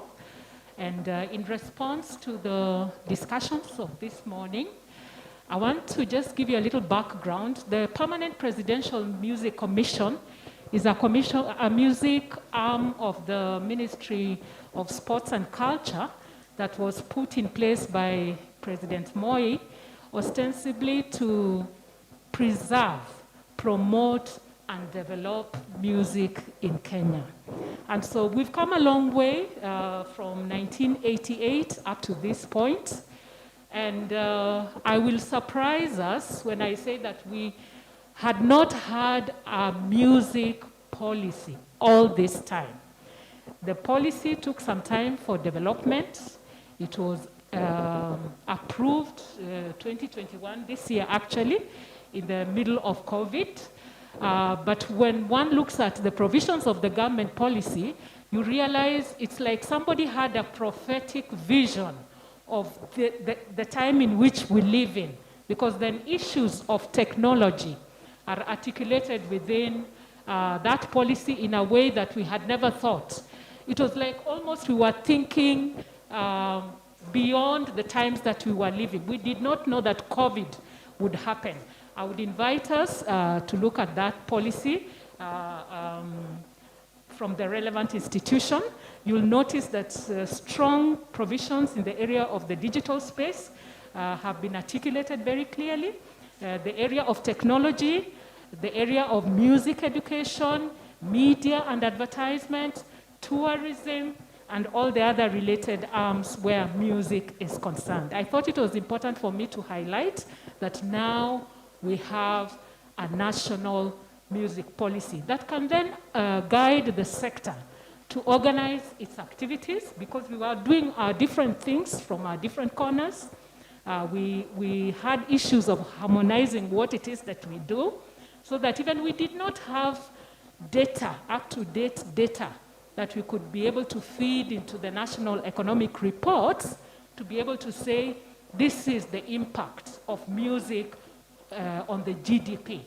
But now with the music policy, we have the structures in place to be able to quantify what it is that happens in the sector. And that background gives us a kind of a readiness to be able to then respond to what it is that we did during the COVID period. As I said earlier, COVID came upon us suddenly, and so we had to do many things to put in place so that then we were able to cushion our musicians. My colleague from the Department of Culture has talked about the stimulus package. The Music Commission was also part of that program, and we were able to disburse close to 30 million as a music department to more than 3,000 musicians around the country. We had a website that we had set up for registration purposes. There's a full report on how we vetted the musicians that were then able to take part in that program. The program was basically a work for pay program. There was this impression in the public that musicians were being given money, okay, or artists were being given money. But there was a whole program that then we put together so that there was actual musical work happening in the grassroots, because we were working in conjunction with the counties. There was actual music work, creation of musical material, packed with messaging, positive messaging, messaging that was going out how to handle the COVID period, especially the messaging of social distancing, sanitation, and just, keeping yourself safe during that delicate period. So it was quite an exciting program. The musicians who took part in it actually saw the face of government at the grassroots level, and they felt that they were connected to the national decision makers in that way. We wished we were able to have netted in more musicians, but again, it was a package of 100 million. For music, we actually were given close to 30%, which we felt was a beginning point. And part of our quarterly reports, we have said that we would like to continue with that kind of initiative. Even if the government doesn't give us that money, we would look for partners, partners like UNESCO, who would then be able to partner with us to do this kind of stimulation of the musical arts at the grassroots level. It's a program we want to continuously offer so that we can empower musicians and look beyond COVID. And so I'll just ask myself one question, which you're free to answer also, or we can discuss earlier. What has COVID-19 season done for the musician? The Kenyan musician had not yet fully taken advantage of the digital space, okay? This period made us to sit back, reflect, have online conversations, and ask ourselves, how can we then monetize what it is that we do as musicians and put ourselves on that global space that is called the virtual space? And so I will welcome questions and clarifications in the discussion session so that then we can explore what the musicians have ahead of them coming out of the COVID season. Thank you. Thank you very much, Dr. Mushira. Ladies and gentlemen, we've heard from our keynote speaker and the panelists two important questions that you need to think about as the panelists here. And of course, when we ask our questions, number one, what is the government doing to support the creative art industry in terms of policy interventions? That is one of the questions you need to think about, and the members of the audience will ask you questions related to that. Number two, what are the measures that have been put in place to address the challenges posed by the COVID-19 pandemic, very specifically from their different departments? So, members of the audience, questions? Questions. Let me start with this gentleman, and please, one question only, and don't take it along. Oh, just a question. I'll check one mic from you.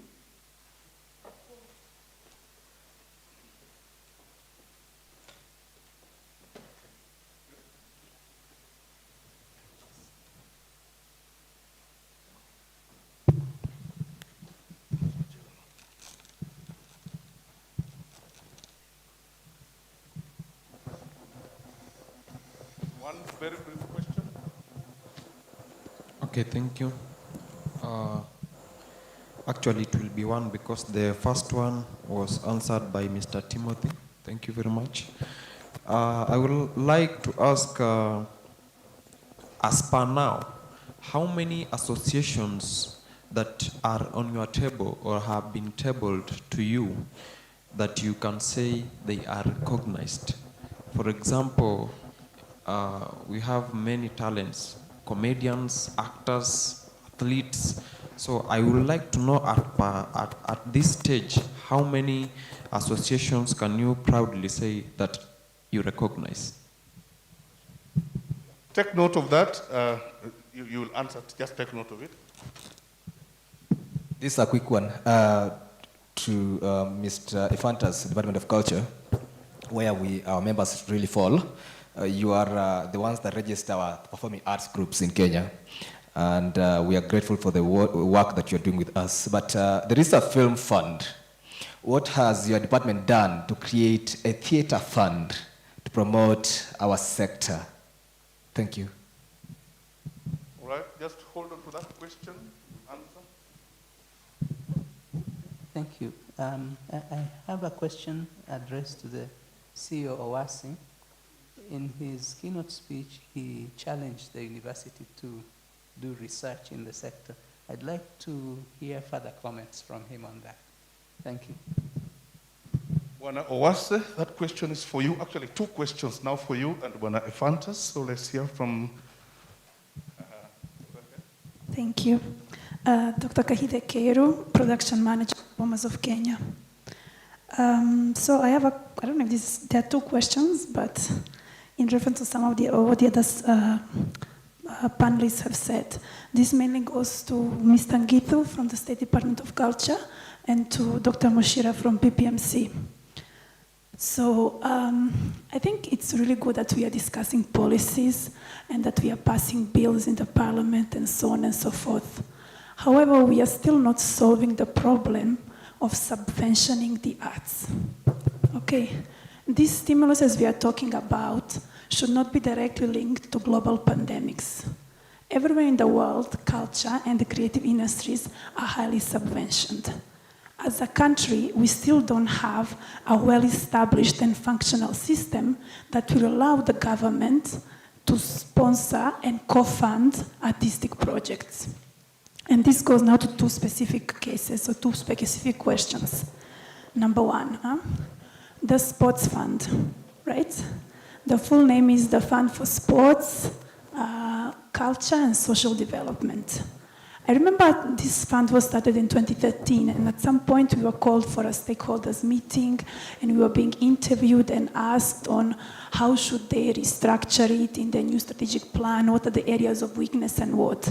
So I think the first area of weakness, and this would be, sorry if it's a direct critique, is what about awareness? Let's ask ourselves who even knows that the sports fund exists, who knows what are the procedures and protocols of applying for funding, you know, now I'm talking specific of people in the culture sector, and what are we doing to really promote and to push for the percentage of that money that goes into the culture sector to be higher. Because from what I know, and you can correct me if I'm wrong, I think at this point it's at 20%. So out of the entire amount, only 20% goes to culture, and then the rest goes towards sports and social development. So that's one specific thing. And then the other specific thing, in reference to what Dr. Moshira was saying, with stimulation for musicians during COVID, I think we should start thinking long term. The French, and I know we are not where France is on so many levels, but I'm just using this as an example. The French have a system that they call intermittence du spectacle, which basically means that all performing artists have a guaranteed minimum income from the government, okay, which is calculated, you know, on a very objective, quantifiable criteria, and it basically translates into the more you work, the more support you can get from government in low season. Whether when you finish when you finished your tour and you are home for the next 6 months, you know, or whether when there's a global pandemic and hence you cannot work. And this applies to even theater people, musicians, and so on and so forth. So basically, I think we should challenge ourselves and stop thinking just about policies in terms of, you know, mission, vision statements and all that, which is lovely. But how can we have in place operational systems that will allow people to actually continue creating, whether there's a pandemic or there's no pandemic? Thank you. Thank you very much. Let's start with Mr. Owase. Thank you very much. Those are very good questions. I'll start off with the professor's question on research. I think, first of all, it's an appreciation that research plays a critical role in informing and guiding policy decisions. So my appeal to universities is that we have many students at master's level, at doctorate level, whom we can actually engage to undertake applied research as far as the creative sector is concerned, to inform various policy decisions within our country. And I would like to challenge the university that we can actually partner with you to undertake this. This is an area that has not been explored by many universities, so this is an opportunity for us to actually take it up. Then there was a question about what are the interventions that we've undertaken to address issues in the creative economy as far as COVID-19 is concerned. We at the Commission, we focused on capacity building, and we continue doing this. We are creating linkages with the county governments. We are opening up space for school-going children to get to understand what the creative sector is all about by establishing film clubs in high schools. And this is meant to deepen the understanding that the creative sector players, this is actually a career. It's not just an entertaining group. Many parents have been against students pursuing the creative art by virtue of understanding that this is just an entertainment and not a critical economic career. But as you may know it, today in the world, I think the creative sector is one of the highest rewarding professions in this world. So we champion the understanding by engaging various stakeholders to appreciate this sector and see to it that we support our children when they yearn to undertake a course, let's say in film, so that we don't deny them an opportunity. Personally, I've had an experience where there are so many students who have undertaken medical or medicine courses at the University of Nairobi, to be specific, and they've come out having graduated for their parents, then they individually decided to take their passion, which is film. There are cases that are very practical, and this is a reality.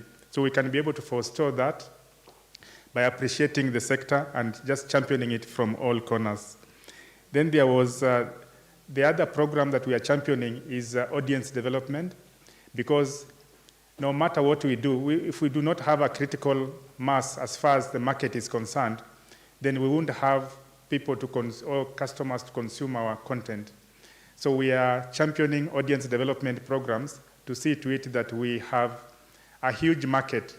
And also in a policy manner, in the new policy direction that the government has put forth, we are championing what we call co-production treaties. Kenya doesn't have any co-production treaty as far as film is concerned with any other African country. We need this so that we expand our market. We are talking about, for example, China. China has 1 billion people. If we got, let's say, your productions, if you got to access, let's say, 400 million Chinese at $10, you can imagine how much that will be. That's why I'm championing the need for us to have co-production treaties and also being able to apply the latest technologies, that if you are watching a film in Luo and it's been translated into Hindu, I think it's not a bad thing. We're just expanding the scope as to how many people can be able to access your content. The other question was about the number of film associations in the country.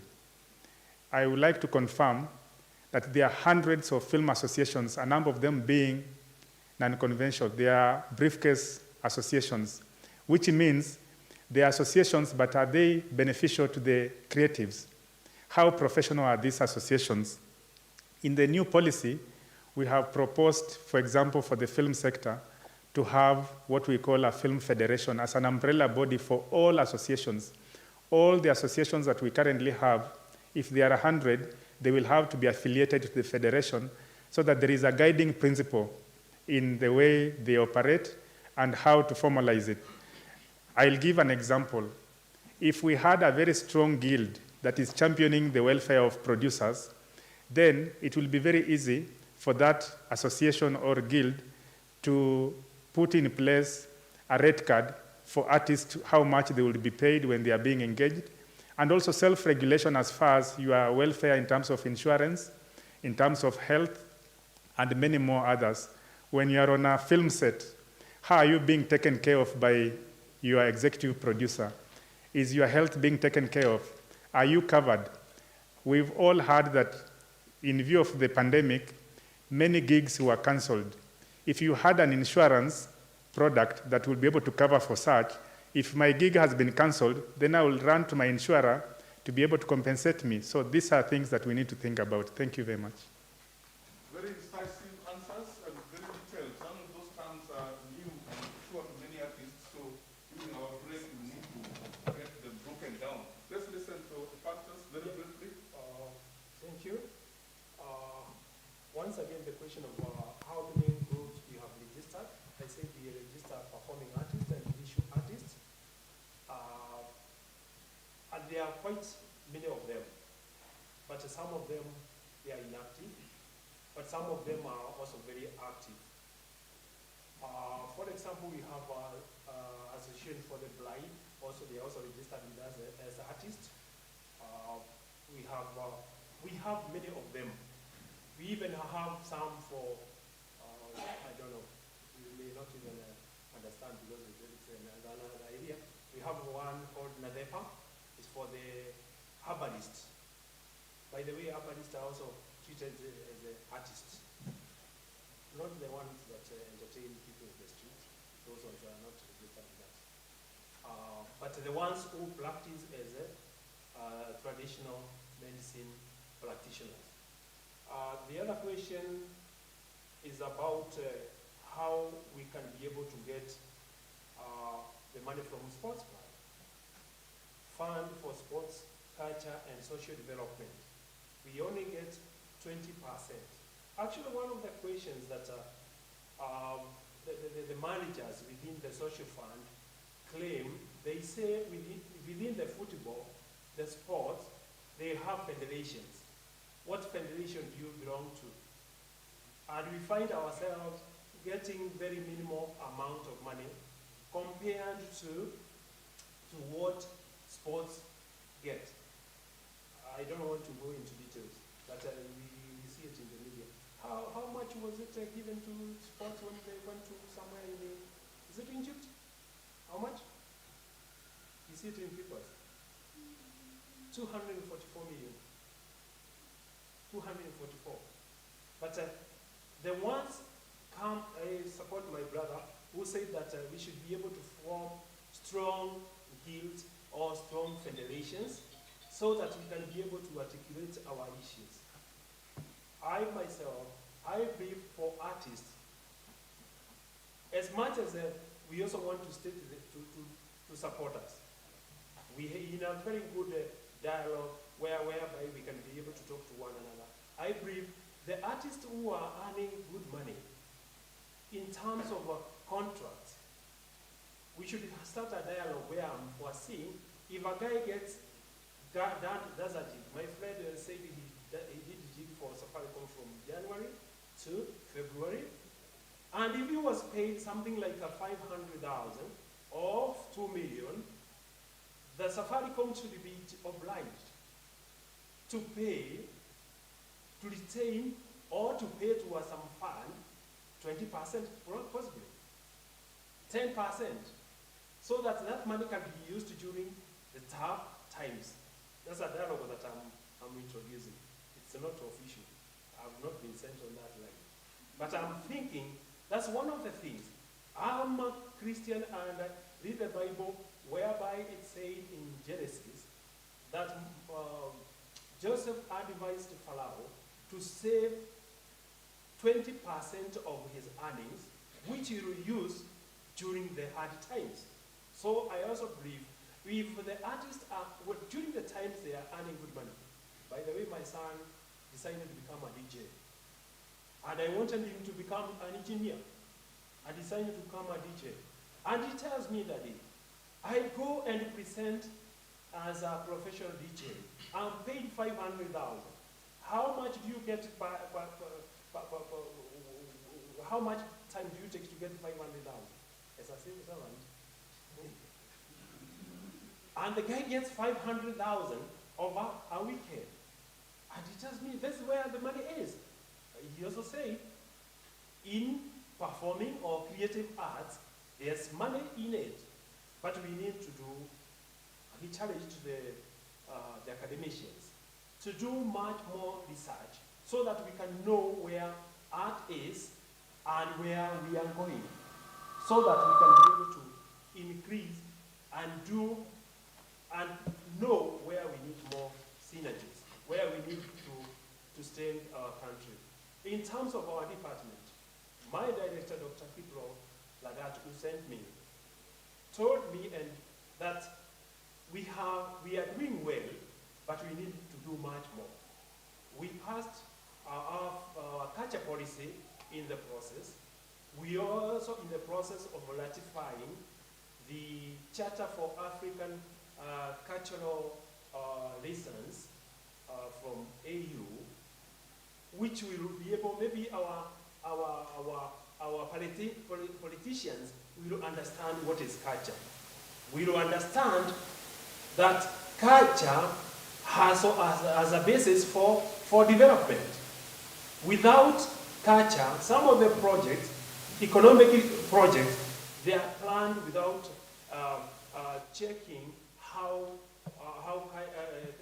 traditions and cultures are. And I'm told, and we have had, some of the projects failing because we never checked what these people believe and what they do.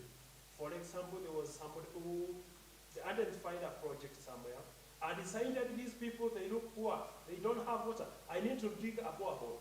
So the guy dug a borehole within the community. But the women continue to go far to fetch water.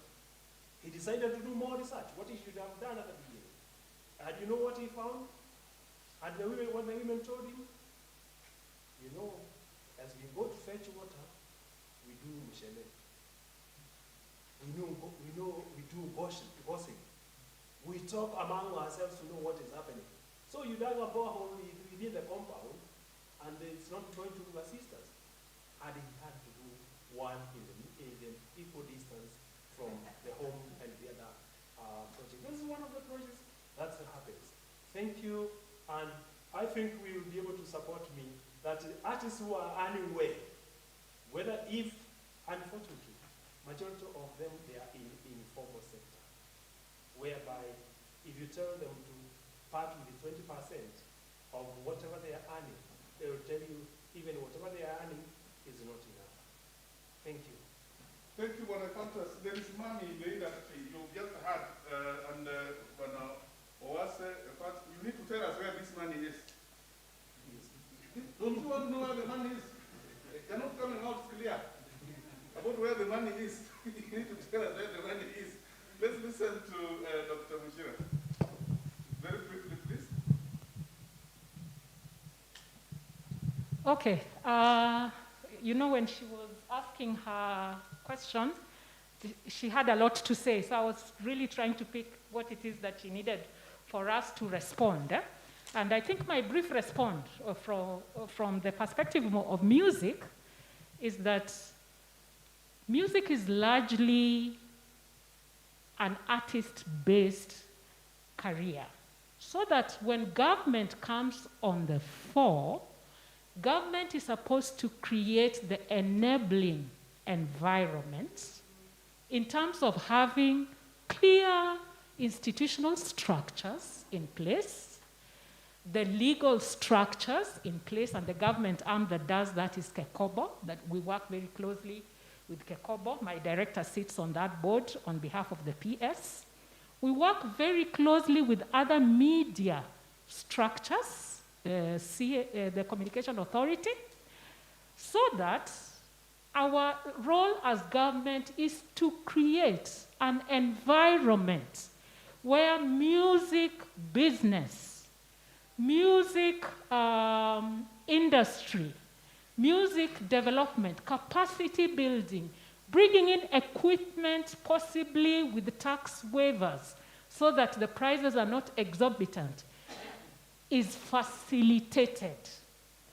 You mentioned the sports fund, and you are asking how come, I think your issue was that artists are not tapping, musicians are not tapping. Is that what you're asking? The rationale for the sports fund, I sit on one of the subcommittees, was not so that we can dish out money to musicians or artists. It is a drop in the ocean, because largely the music industry is a self-propelling industry. Government cannot be throwing money at artists. Government can create an enabling economic space where the artists' works are not being pirated, and therefore they're receiving their fair compensation for their sweat. And that is literally what the work for government is in terms of creating a space, a safe space for music industry to thrive. So the question for a kitty or a fund, I think your interest is a fund. We have raised issues, especially from the artistic point of view. I think even Department of Culture, I sat with the director on a certain forum, the Creative Economy Forum, and these are some of the things we were raising. We were saying the sports fund is warped towards sports activities and structures. How can it be made more friendly so that it can support artistic endeavors? So that discussion is already on the table. We're having that discussion with KEPSA, the private sector agencies, and we are saying whatever little it is that government gives to the artistic cause, we want to see a more proportional sharing of that cake. But we are telling our artists, and hear me, musicians, if you're here, let us not depend, let us not just look on that fund.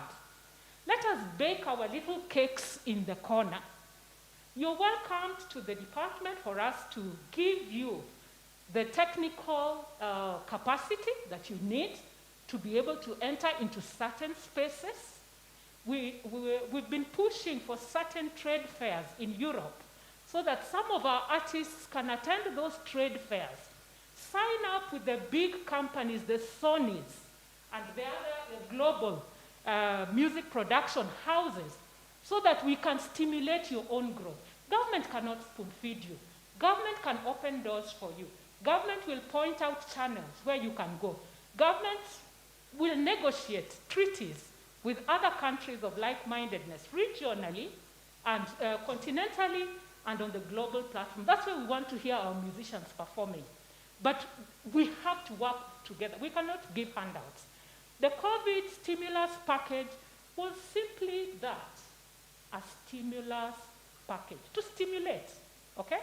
To stimulate. It was not to give, to feed people. No, it was to give you a head start to overcome a difficult period. So we are open to artists. Let us talk together. Let us see the opportunities that we can explore so that we put you out there where the big dollar is, so that the next Michael Jackson will be coming from Kenya, okay? But let us come out of this thought process of why is government not giving me money. We'll not go far as artists if that is our thinking. I hope I have addressed the issue. Thank you very much. Thank you very much. An observation. Thank you. In No, I think what Dr. Ayubu was asking might have been misunderstood. I have had the privilege to work closely with the artists in Botswana when I was contracted as a consultant in one of the agencies by the Citizen Enterprise Development Authority in Botswana to empower Botswana artists.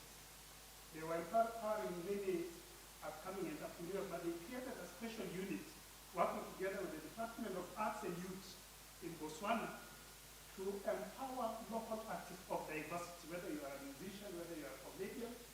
What they did is they engaged consultants who train, mentor, and help them to come up with concepts of their art. They take to the Department of Youth. The Department of Youth looks and says, this is okay. If there are weaknesses, they advise it. The Department of Citizen Enterprise Development, which is like our youth fund, now takes over to finance these young people to promote their business. What we are saying, and I saw what the government of Botswana did to one group. They hunted a big international arts expo that was happening in California. The government offered to sponsor 30 artists from Botswana, took them to that event, just like you're saying. It is a group of artists I was working with closely. What I saw, it changed the life of those artists. Their lives were never the same again because the contacts they got there, they became more international. They were being uninvited to events and activities international. So what we are saying, it is time our cultural managers in government, you must speak for this industry. I think you must put your foot down because there is no way sports gets a bigger location in sports fund. 2019, when I looked at the allocations of sports fund, sports and there's a program called social welfare. Social welfare got 2 billion.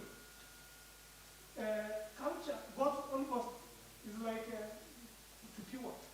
So what we are saying, and I've observed this because I was in one workshop one time when a cultural manager in one of the counties said, even us in counties, when they allocate us the budget, sometimes it is the budget of culture they follow to say, come on, we let the program and it never comes back. Okay. What we are saying, okay. It is I hear you. as an industry and as a sector. Yes. I hear you. I hear you. Part of the global front line, or we just want to be.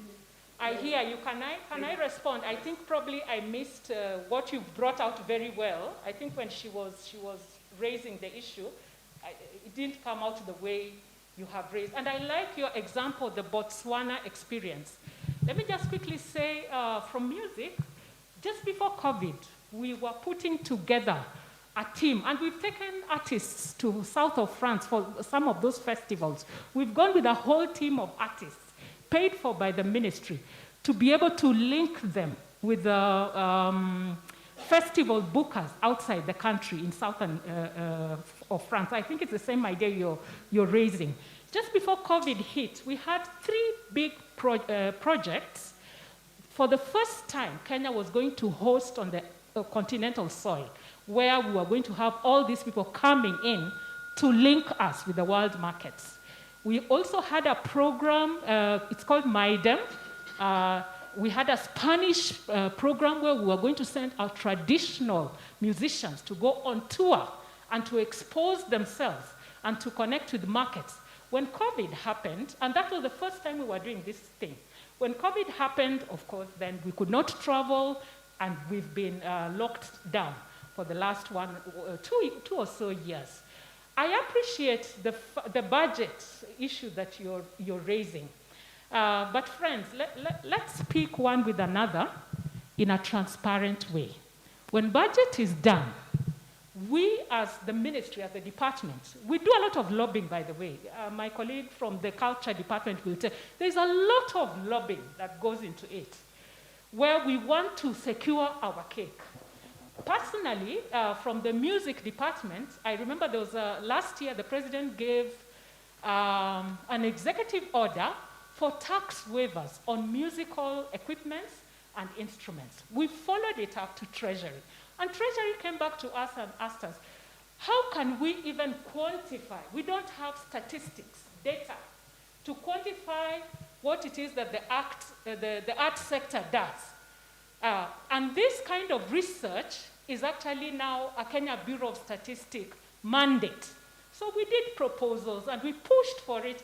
And so, if you've worked in government, you know that certain things take time before they are taken up at other levels.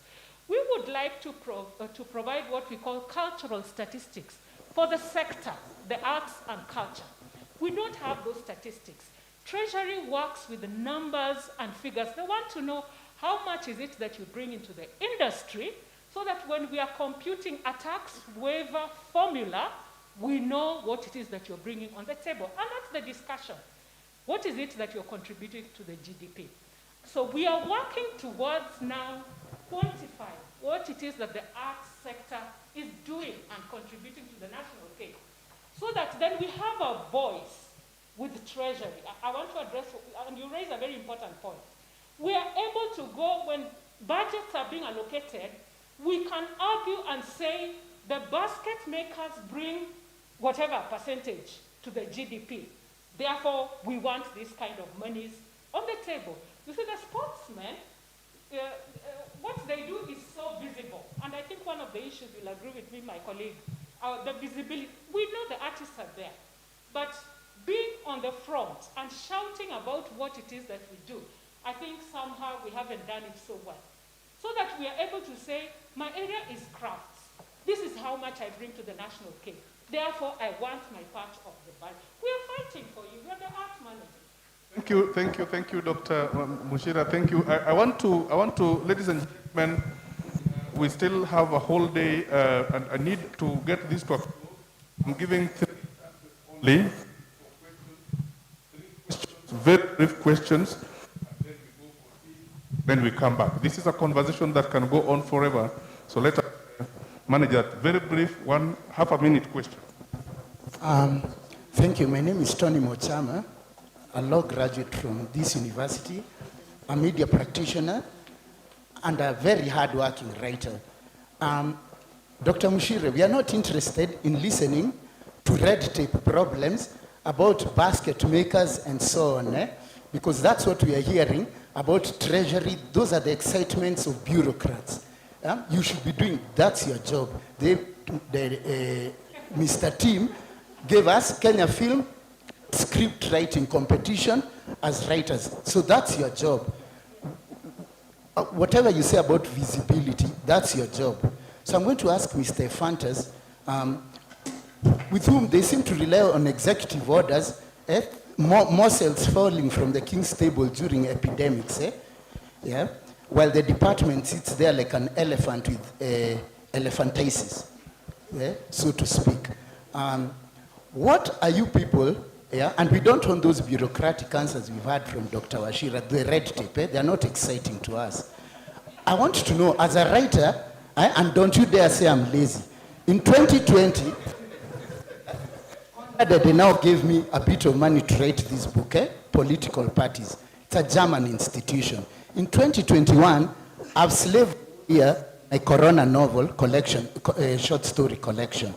I would love, Kahite was saying, I would love, even at a competitive level, to be able to take that book, that's culture. I want to dance, it won't be visible, because we are doing academic and brain work, but it's good for the country to have a cultural sort of set down of literature. But I'd like to be able to go to Mr. Fantas and tell him, I need a government grant, like I did with Conrad Adenauer. I need 1 million shillings and you give me, or 1.2 or whatever it is, and within 9 months or 1 year, I'll give you an excellent book about this period of Corona, even if it's at a competitive level. Otherwise, what we see is just people, and thank you, I'm finishing. We just see a lot of people, not all of you. I've said Tim is not in that group. But you just see people sitting, earning salaries and telling you about trips to Bangkok in January, as they watch epidemics come. So please, let's be a bit serious.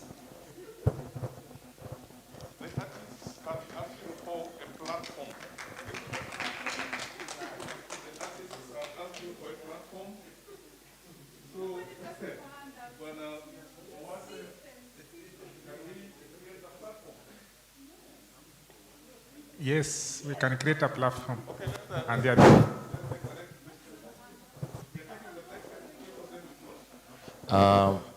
Good afternoon. My name's Majale. I am a of music at Kabarak University School, and I'm also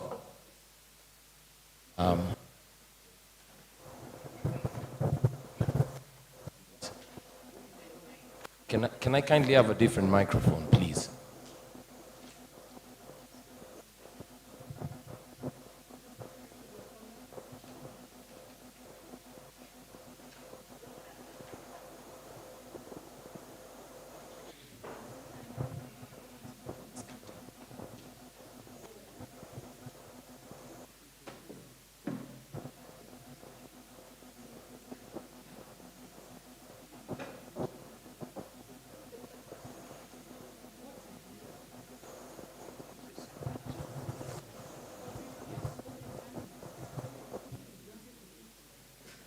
Check.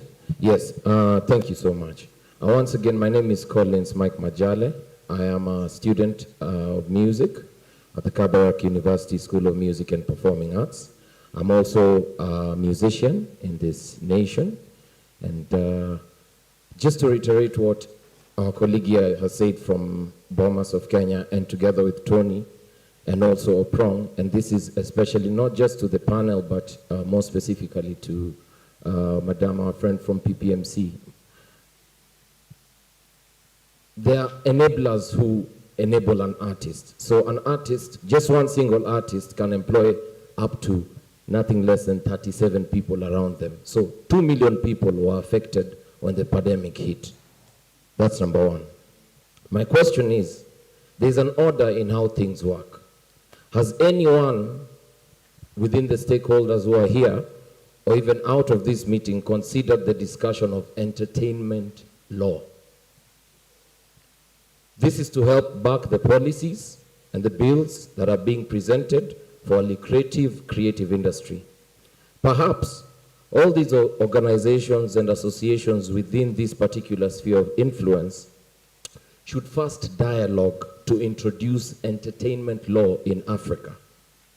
More so, perhaps, University of Nairobi may consider championing that course being introduced, so that then when we're having these discussions, it's not like what my brother said, talking about red tapes that happen on a bureaucracy level.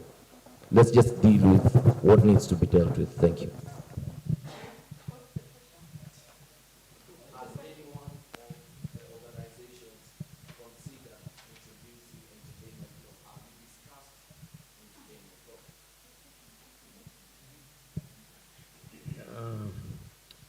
Good afternoon, everybody. Well, my name is Philmon Odhiambo. I work with the Kenya Institute of Puppet Theatre. And I want to give two scenarios. A couple of years ago, European Union, through economy, assembled a team of 14 artists from Africa. And basically, we were to go to developed world to study on how they have been able to be supported by policy to grow.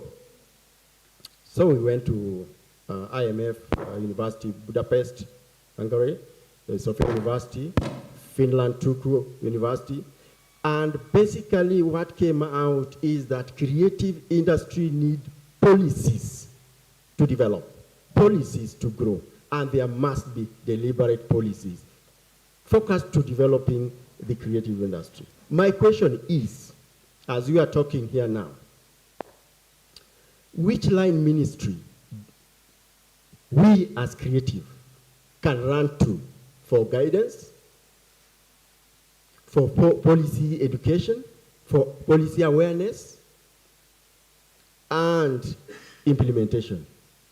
Two, the government is there to pour money to creative if they want creative industry to support this country. So there's no issue, there's no favor we are asking. We are saying that the government needs to give money to the creatives to grow. For example, I've just received my KRA request. Hey, you have like 15,000 to pay. I do work. and every consultancy I do, my 5% is withheld. Technically means I contribute a lot to the government coffer. How do they reciprocate that? So it's not a favor we're asking. We are saying we need to have right policies. Because what we're hearing is about snapshot of policies scattered here and there. But we need comprehensive policies geared toward creative industry. That's what we're asking. And that's what we are asking. Who is there to guide us? All right, let's take answers to those questions, please. And make the answers very brief. Please, just answer the question. Let's begin with Timothy.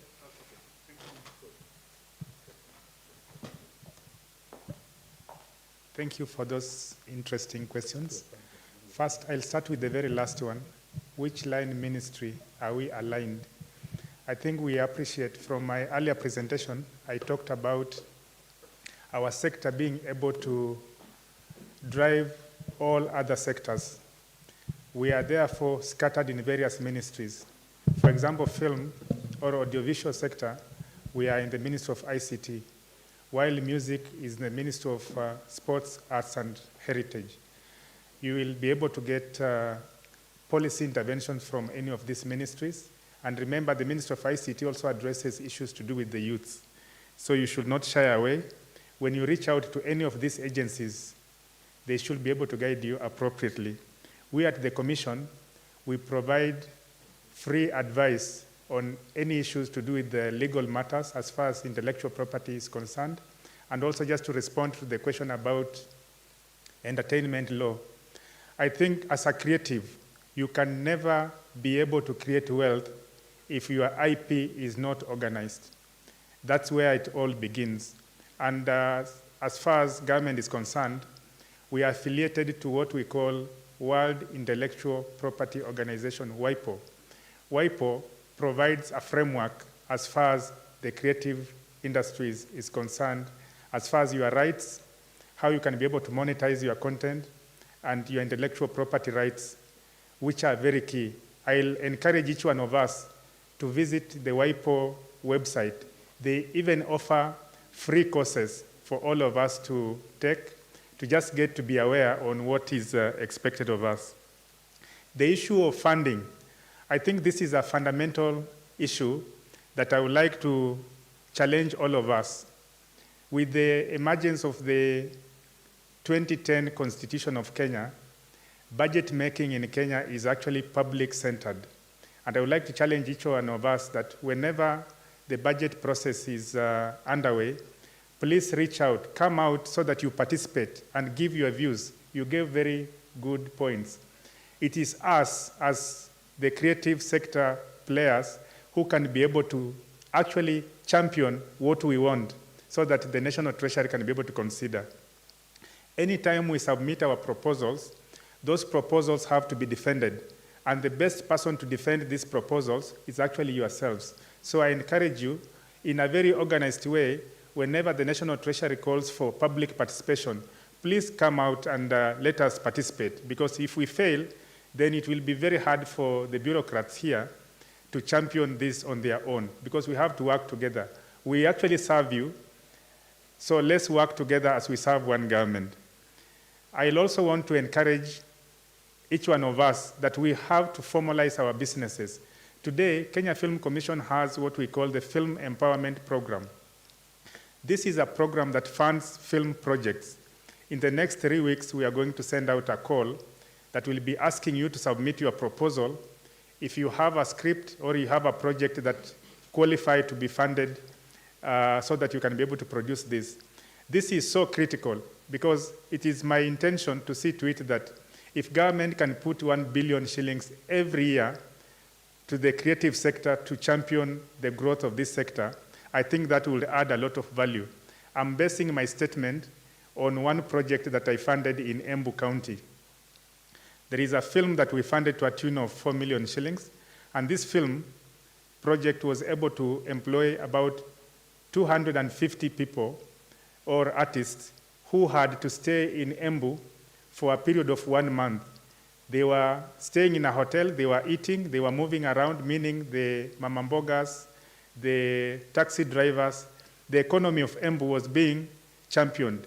Basically, what I'm trying to say, we add a lot of value if we are engaged. So the more money we put into the industry, the faster we'll be able to grow. So let's do this together. Thank you. I would like to say that we are not seated there comfortably.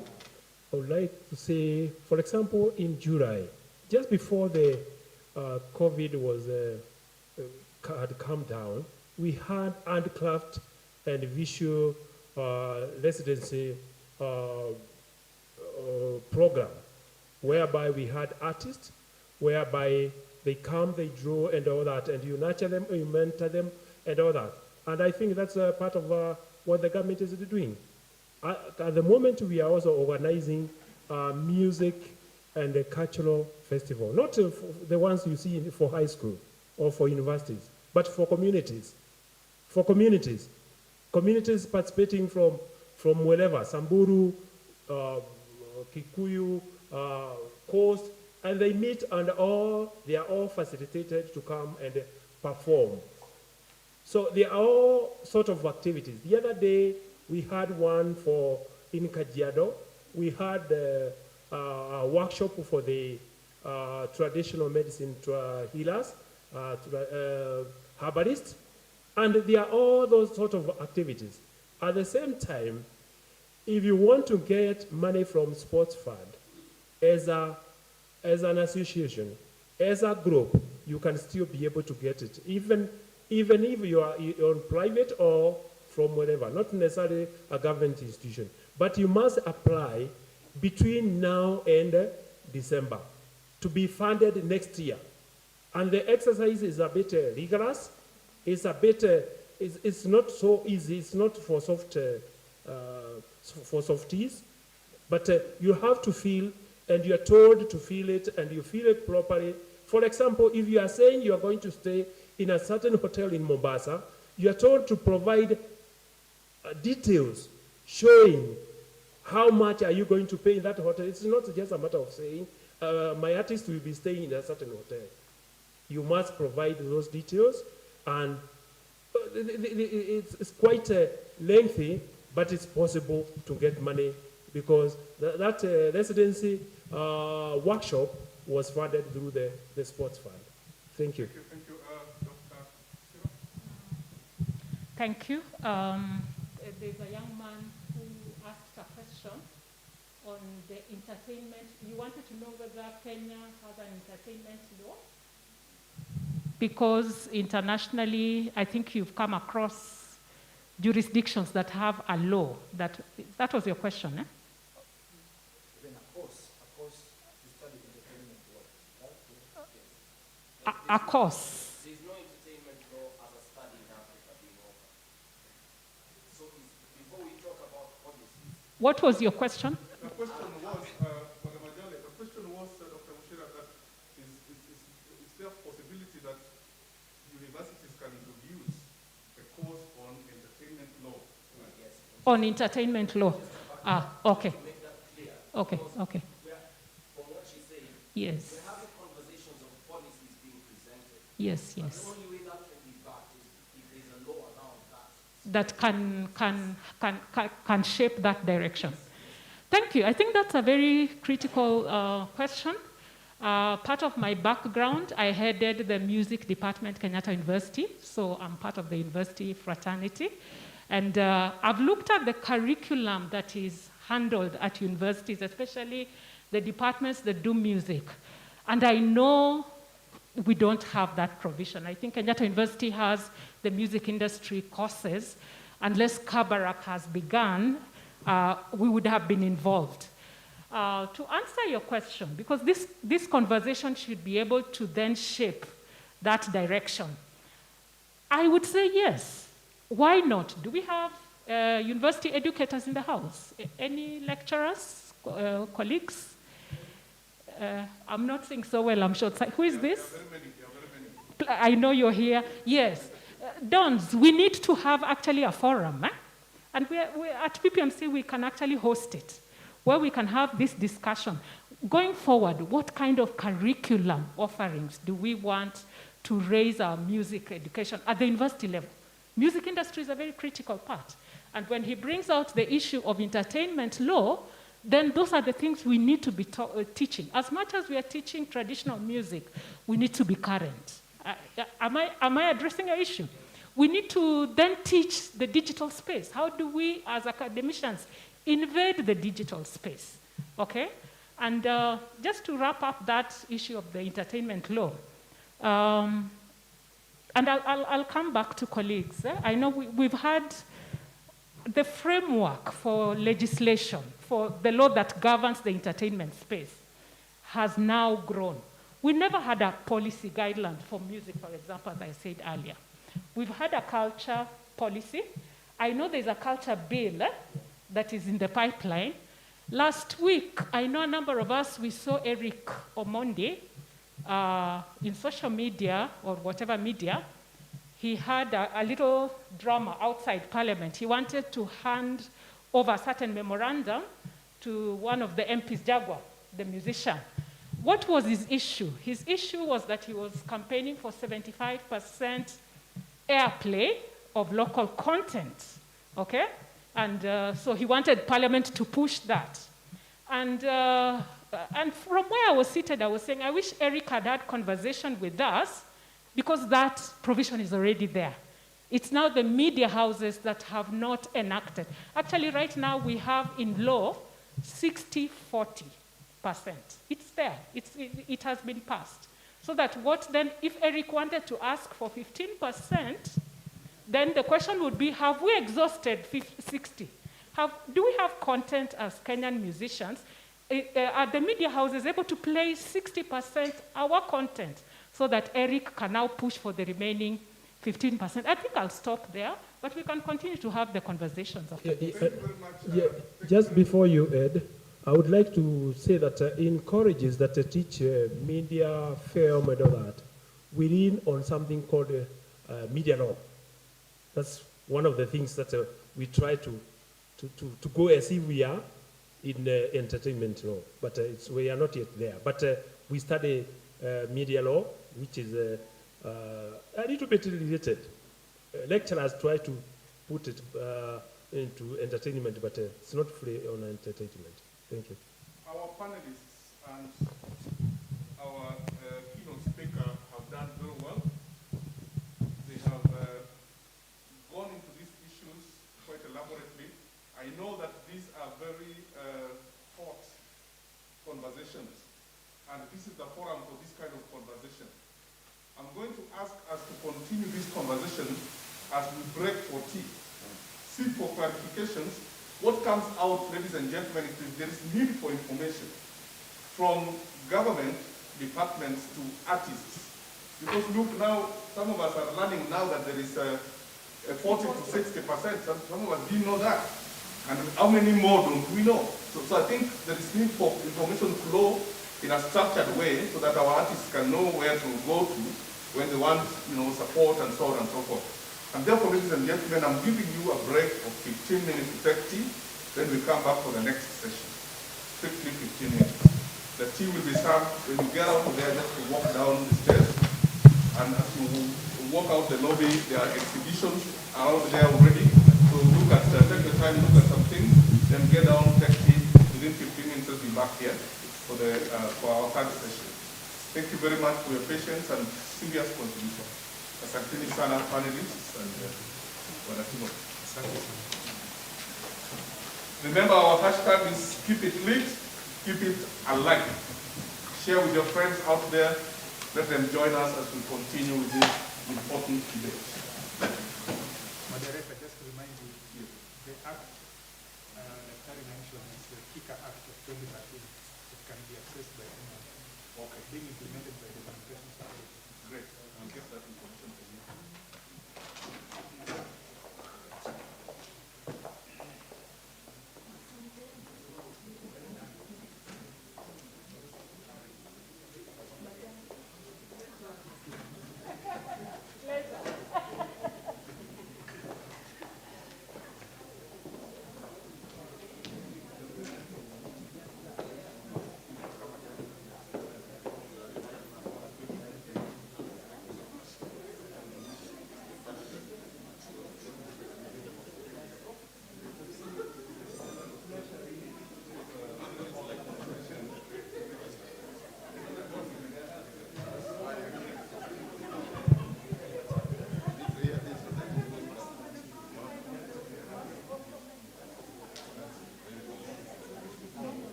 Mic test on two.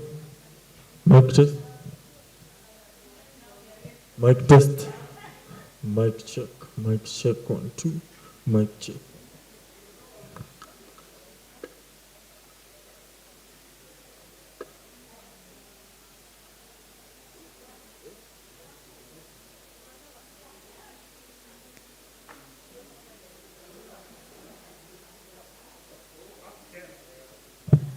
Mic test. Mic test 1 2. Mic test 1 2. Mic test 1 2. Mic test. Mic test 1 2. Bonnie.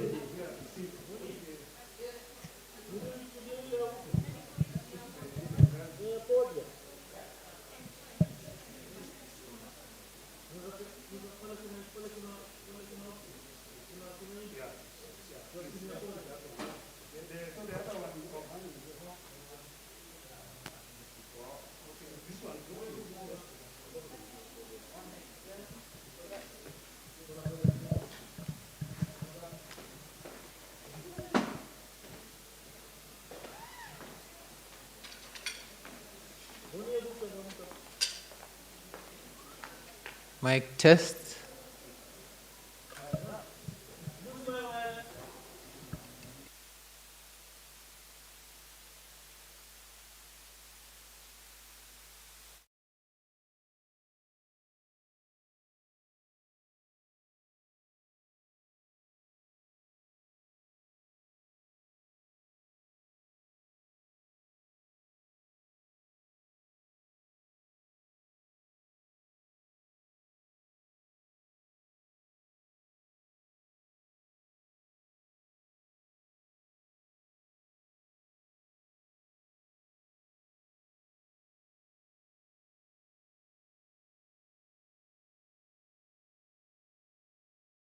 Test 1 2.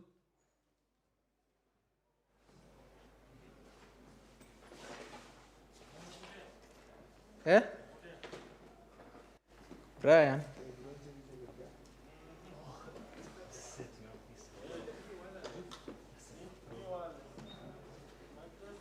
Mic test.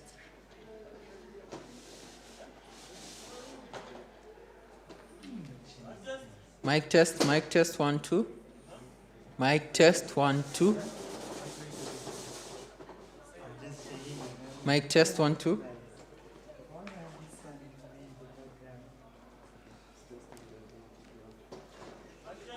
Mic test 1 2.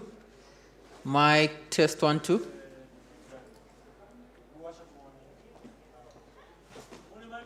Mic test 1 2. Unapata levels. Mic test 1 2.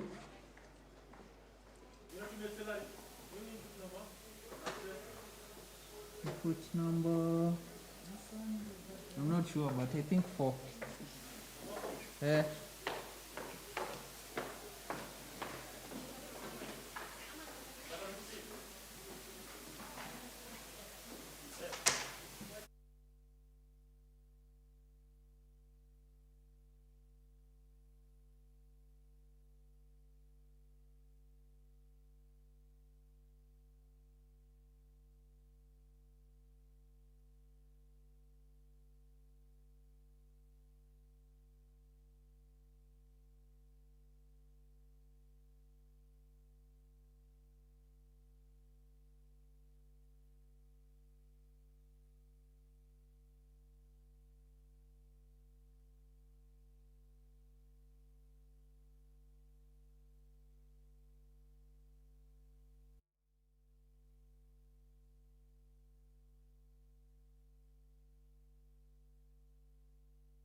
Mic test 1 2.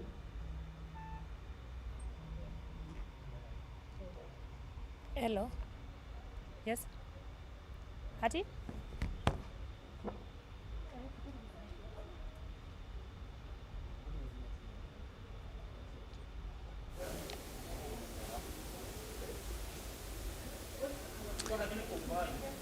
Mic test 1 2.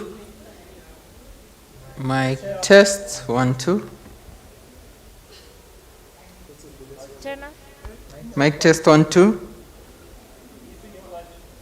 Mic test 1 2. Brayo ya volume iko chini. Mic test 1 2.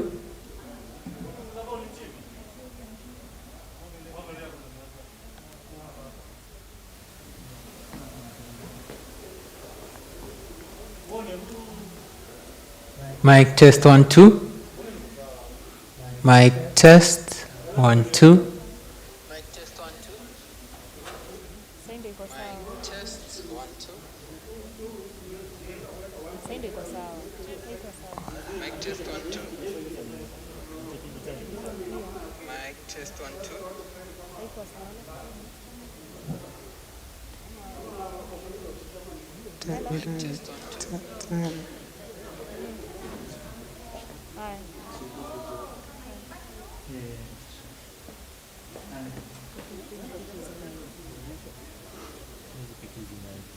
Mic test 1 2. Mic zote zinaambia hii kama test 1 2. There's no way. Na how comes nakusikia? Vile naongea na nguvu.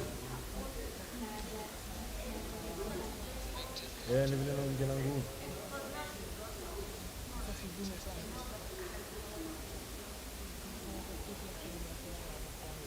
Na si unajua pia unaongea umeshika iPhone ukiwa unaongea na iPhone ama ukiga phone kwa sasa vile unasaidiaje? Sasa lazima aje mic. Ona ngoja kwanza Brayo. Acha kunichekelea kwanza. Ona. Sikia Brayo kwanza. Jamaa anasema tu reduce kidogo hiyo hisi rate ilikuwa too much. Imekuwa too much. Mungu na hapo. Hebu mic test. Marubaine. Yo. Mic test. Mic test 1 2.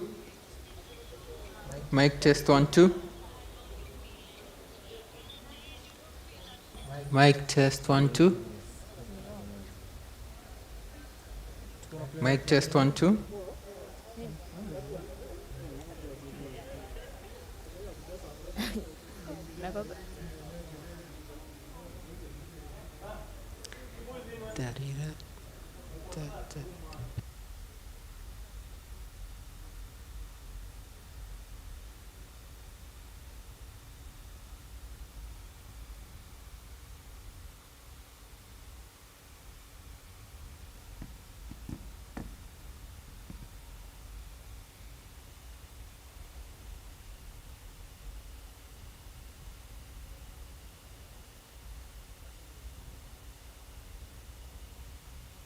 Brayo leo una earphones?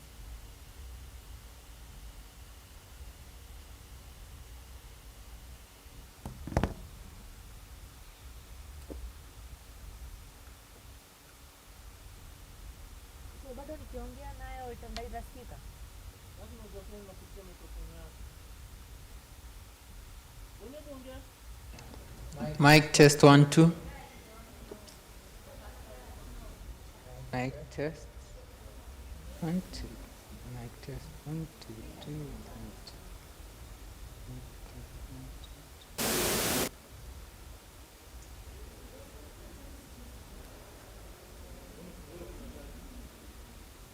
Siliza tumesha sort audio.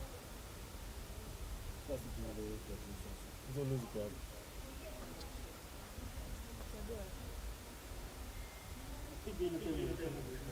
Nani?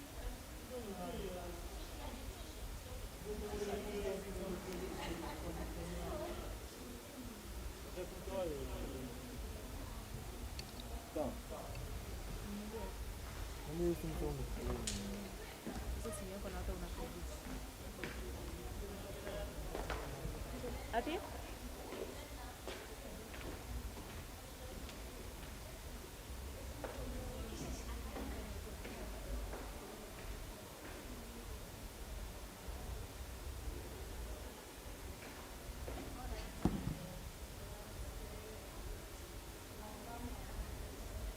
Hello. Hello. Hiyo hissing sound iko kwa hiyo system yao. Hakuna kenye tunaweza do.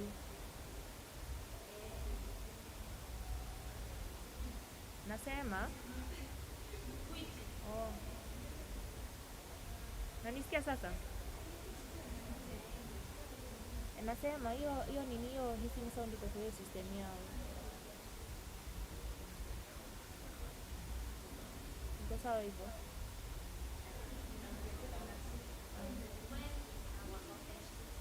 Yes.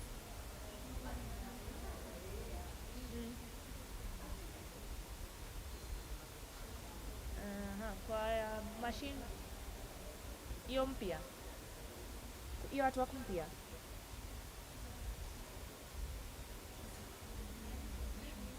Zile za unajua kuna ni watu wake pia tulibrand. So ni gani? I think kuna zenye ziko kwa kompia. Hebu angalia kwa hiyo kompia ka Robert, kuna zingine ziko kwa nini? Uko down kwa hiyo machine ya nini ya Roland.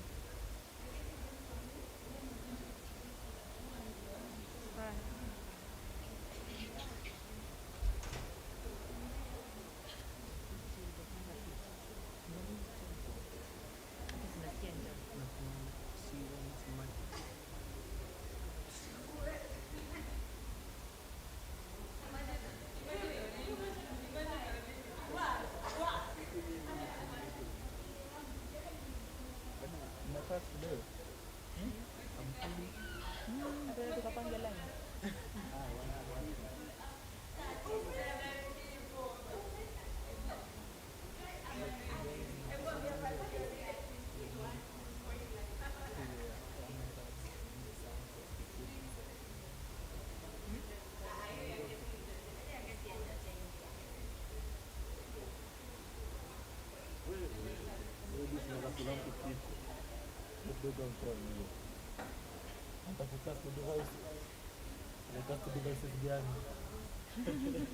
Ilikuwa achape meeting.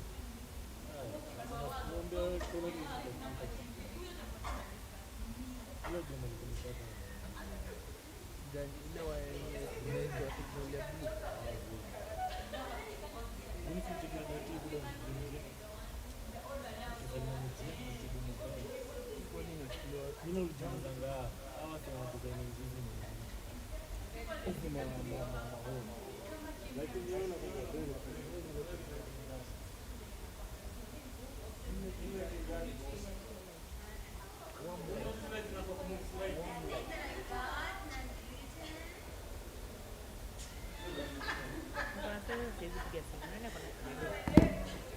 Mkona mkopo? Ndio nikuriva. How much? So. Nilipangia. Sasa line yangu iko hapa.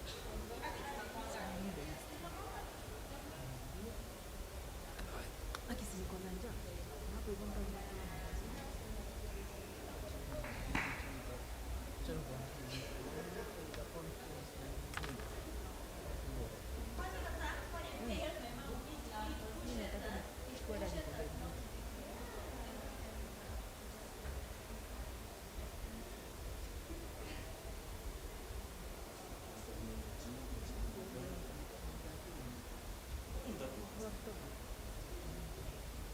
ndio sisi tukipiga picha yote.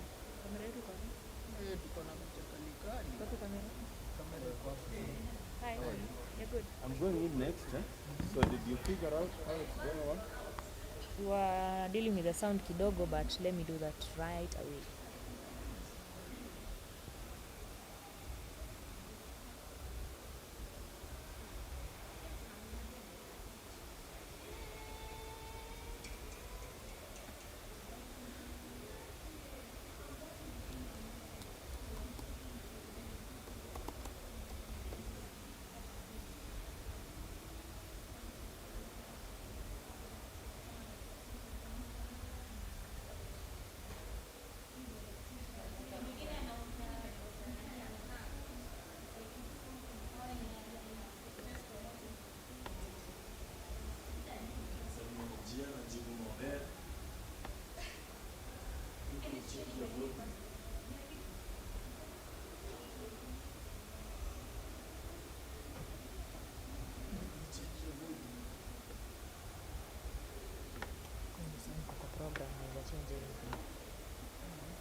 tricky.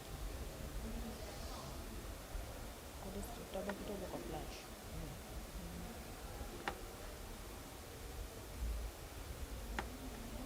Yes. Kuna kivuli presentation.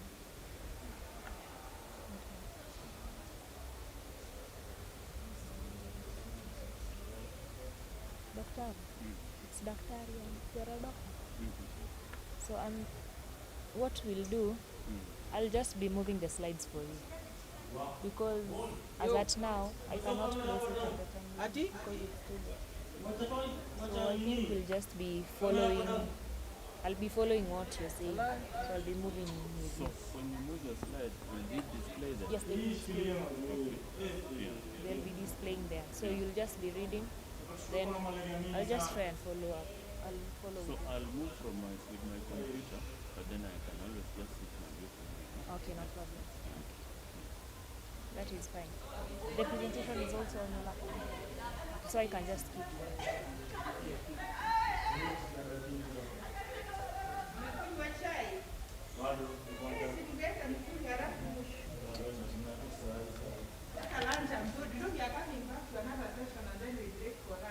How long will do the session? The session is not supposed to be long. Oh, Yeah. it's a assume panelists. No. No panelists. No, it's just So we'll just present. But after lunch, we'll be a fan. We'll be a fan. Okay. Wale watu walikuja kumalizia tumetengeneza ile bana ya kuona na roho. Gani? Ni kama ile bana ya kuona. Ni jamaa.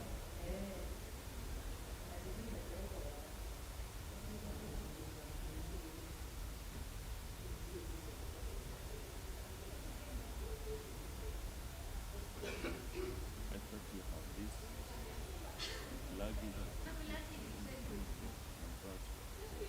on your own.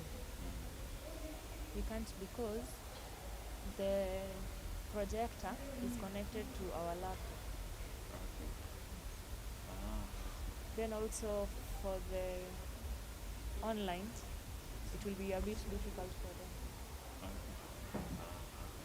But if we had the presentation earlier, we could just place it on this timeline. Then we'll be using our, there's a gadget we call the Dudu gadget, which you can just move on your own. It's like a remote.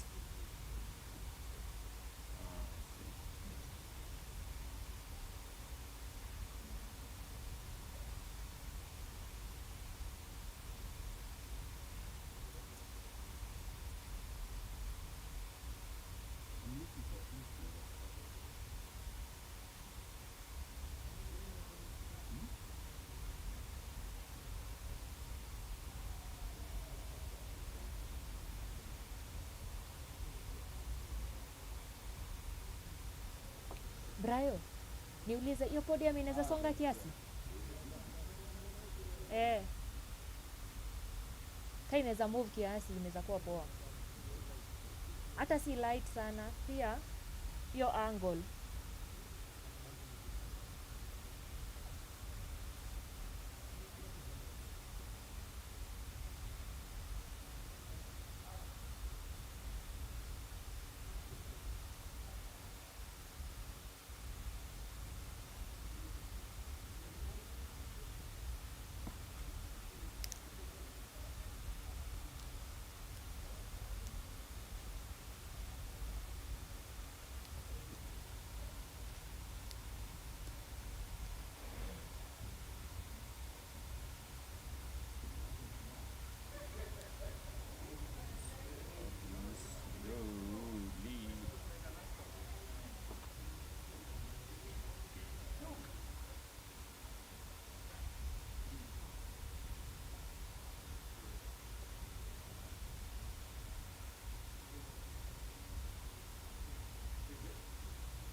Then are you able to save like presentation? Mic test 1 2. I think hapo iko sawa. regarding your camera angle,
Got it. You're good? Am I Yes, just I'm- copy? No, no, I'm good. You're good? I got it. Okay. So, move. And then signal here. Okay, no problem.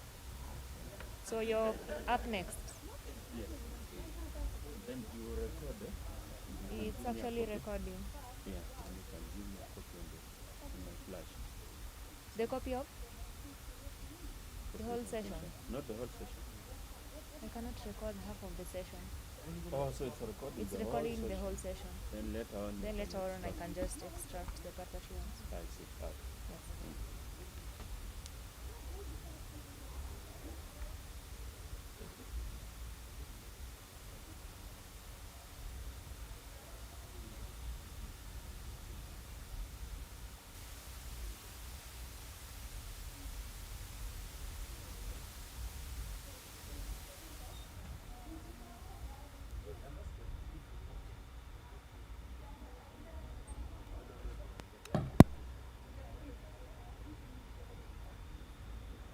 Oh my God, it was not mounted.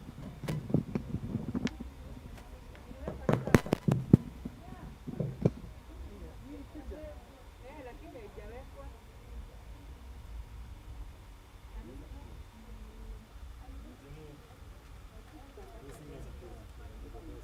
Anasema tu ni sawa as long as the volume iko sawa. mwambie hii signals tuna try. But iko kwa hiyo system yao. Sawa. Sasa check it, yani pige chap chap. Mbona nyinyi msiendi? Ameisha. Sijui hata.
One, two.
Praise, praise, praise.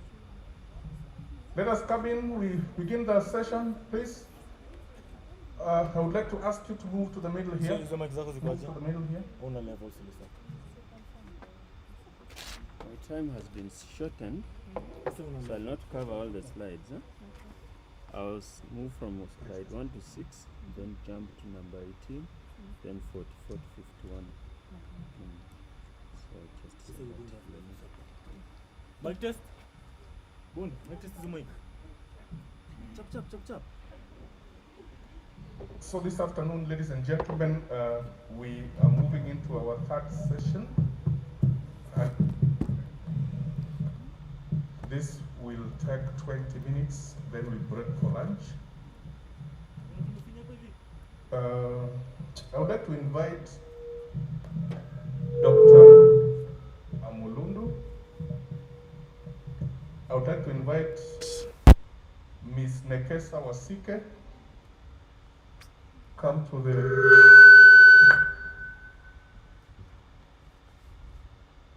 And Mr. Collins Majale. If you're in the house, please. Mr. Collins Majale and Ms. Nekesa Wasike.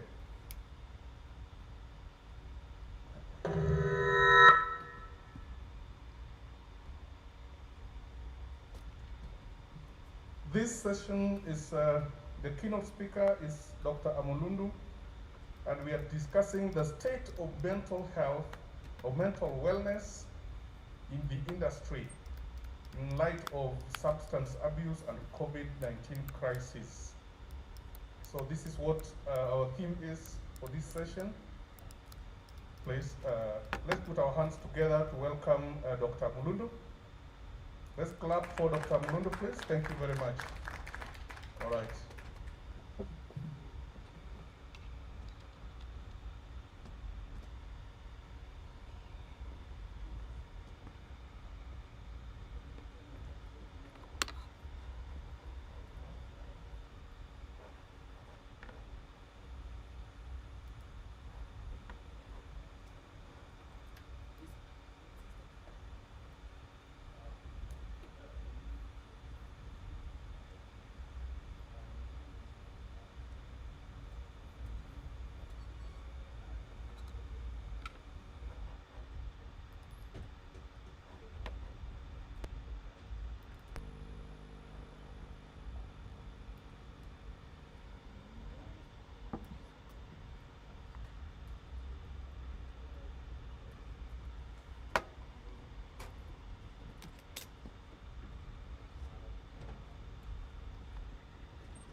So the thing for us to remember, we are talking about mental health. We are talking about COVID-19 pandemic, and we are talking about the creative arts. So I believe most of you are aware what mental health is, the state of well-being of your mind and thoughts. And COVID-19, everyone is aware, has been affected, some affected, and most of the audience are practicing in the creative industry. So the relationship between these three is what we'd like to ponder as we continue with our discussion. And the next slide, I think we're not moving, so maybe I'll just move. So psychoactive drugs will feature through the discussion because they impact on mental health, and they are prominently active in the creative industry. And psychoactive drugs or drugs of addiction, which include alcohol, are these that people take to feel happy, but in the process they cause some other effects. So you are aware about alcohol, you are aware about marijuana, you are aware about cat, you are aware about the hard drugs, and the relationship between mental health, psychoactive drugs, and the creative industry, especially when COVID pandemic came, is that COVID pandemic tended to bring all these things together, and before they were together, but this time they were brought together in a specific way that the creative industry makes people come together to enjoy themselves from the perspective of the audience and to learn things in a fun environment. During this time, they may partake some drugs, including alcohol, which enhances their enjoyment, their fun. And when they do this, it affects how their minds work. And so when COVID pandemic came, we found a situation where what was happening previously, people would go to the performing arts as spectators, as performers, but now they were not allowed to go there because of the restrictions. And so they were cut off from what they had been used to, and some of the things that they were left with were those that they were using when they were in that environment. So we found a situation where the use of drugs of addiction and alcohol went high among the practitioners of the creative industry, as well as the general public, and this impacted on their mental health on top of the anguish that the performing artists, for example, felt when they lost livelihoods and they could not support themselves. So particular mental health challenges like anxiety, like depression, and sometimes even suicidal ideation were experienced across the industry, and we saw a flare-up of people having bad coping mechanisms for the problems that they were experiencing. And this is where it is particularly important to note that the performing arts, the creative arts, while they play an important role, they were affected and they were causing an effect on their audience. And so today we would like to ask ourselves, why then should this industry get involved in this discussion about mental health and the policies that can flow from the same? As it has been noticed and it has been expressed that arts express our culture, and the culture is celebrated and it's disseminated. So it has a large following, and so the people who practice in the creative industry act as role models who are followed keenly by the populace. And so what they do can be apt, what they say can be followed and believed more than other practitioners. And so the creative industry practitioners, all the artists, have a role to play in giving the right messaging, in acting as good role models, in playing advocacy roles, and there have been lively discussions going on here previously about advocacy and government policies that can support the industry.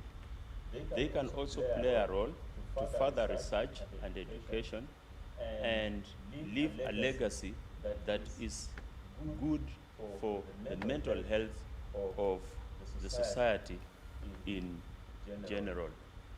The challenges that have been experienced during the COVID period by the industry were both at an individual level and localized level, and also at a wide industry-wide level. So at the individual level, we had people losing livelihoods, people coping with stressful situations they were not used to, and some of them, particularly the practitioners in the creative industry, could not cope well, so their poor coping mechanisms led them to develop mental ill health, and some of the mental ill health even went further to abusing drugs and alcohol, which just exacerbated the situation. At the industry-wide level, there was professional stagnation, there was regression, and a general economic downturn, which has been well discussed in the two previous sessions. So then, what is the take-home message? What can we learn from the COVID period and how it impacted on the industry and the mental health? We can learn that at an individual level, as practitioners in the creative industry, we need all the time to have an alternative plan. If you are an artist and you are performing out there, you need to remember all the time that there could come a time you are not able to perform. Could be things that are beyond your control, like the COVID pandemic, or it could be a problem that is personal to you, like an illness or a calamity. And so you need to have a plan B so that you can prepare for the hard times. And I've heard previous speakers talk about saving, some even referring to the Bible about saving for a rainy day. That is a good plan. We've had other policy advancements being spoken of here about insurance, for example, government coming in to push on people. All these things are things to ponder and to learn coming from the COVID pandemic that we have just experienced and we continue to experience. This will require that at an individual level, you exercise foresight, prudence, and that you come together to act collectively. The other thing that we have learned a way forward is that we need greater commitment as practitioners in the creative industry towards combating alcohol and drug abuse and mental health issues. Because it has been illustrated from examples in the media, for example, that people, artists who, when the COVID pandemic struck and they were going through the rough patch, some of them deteriorated into drug abuse and mental ill health because they thought that could be the way out. And now we know that it's not the way out. So it's a lesson for the industry that we should show even more commitment towards preventing alcohol and drug abuse and other mental health issues through our messaging, as I've said, through our role modeling, as I've said, through advocacy, as I've said. Then at an industry-wide level, we've learned that we need to be more resilient, and resilience has been talked about. And so the industry needs to come together to think about creating brand, professionalizing what you do, and commercializing so that it can generate an income. And this goes in hand with creation of literacy among the practitioners, because as it has been pointed out earlier, that some of the practitioners in the business are doing it on an informal basis, and so they are not registered, they don't form groups that can be helped, and some of this is because of illiteracy. So at an industry-wide level, the regulators, the practitioners, everyone can come together to show solidarity with the rest of the actors, so that you devote together, because if you are together you grow, but if you are disjointed, then some of you will fall by the wayside and engage in practices that cause mental health and other problems. For us who are practicing public health and in the area of mental health and drug addiction, rehabilitation, we have seen a lot of people coming from the creative industry, and mainly because they were not prepared for this. And so the COVID is a call for preparation for this. And I would like to, as I finish, give my opinion about what more the industry and the practitioners can do to better themselves and make themselves more resilient and prevent ill events like mental ill health and drug abuse. That in its nature, the creative industry is an industry that seeks popularity. You create and you want people to take, to like, and the more the better. So it has this inherent risk of moving you along, sometimes faster than you actually can manage.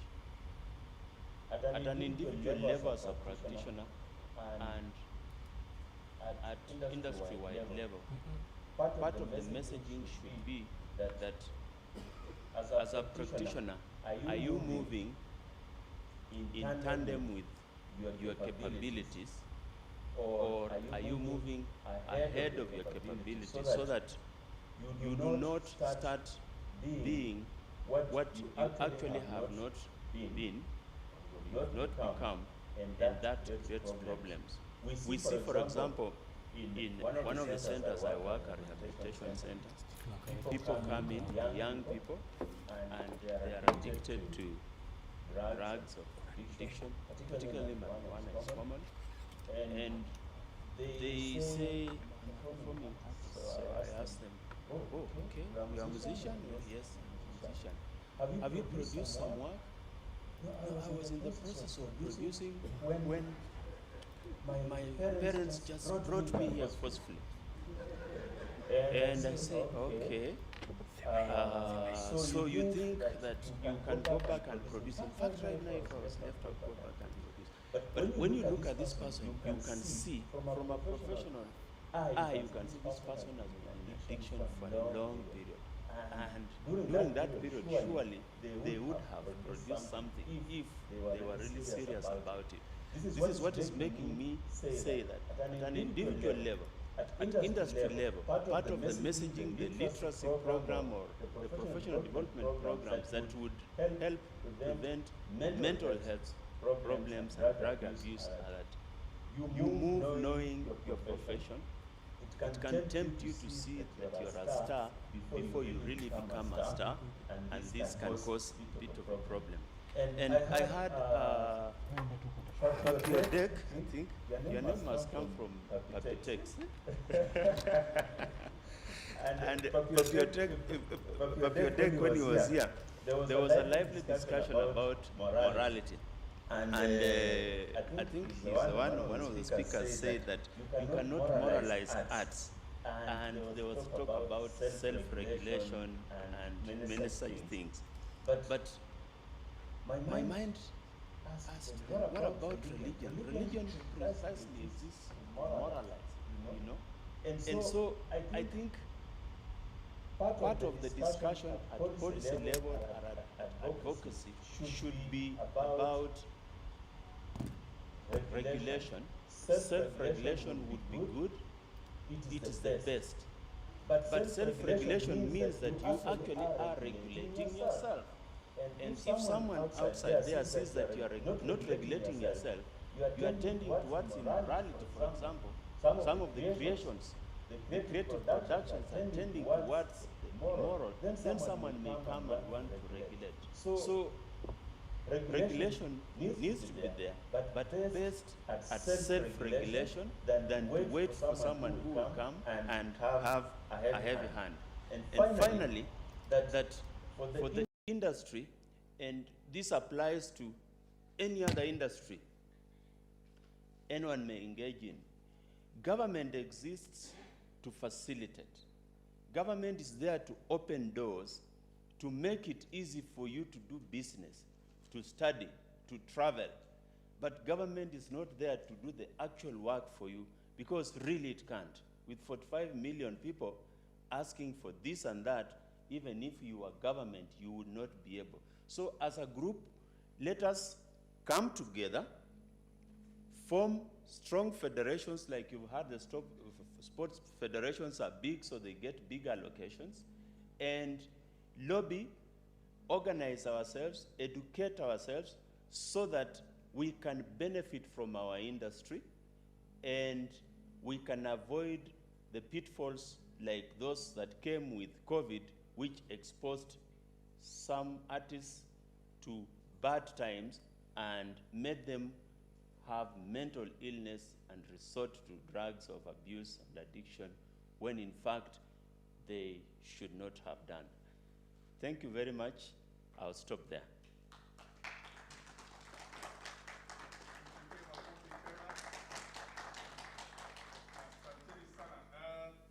Thank you, Daktari. You could resume your seat. Yep. Dr. Amulun has spoken to us about the state of mental wellness in the industry in the light of substance abuse and COVID-19 crisis.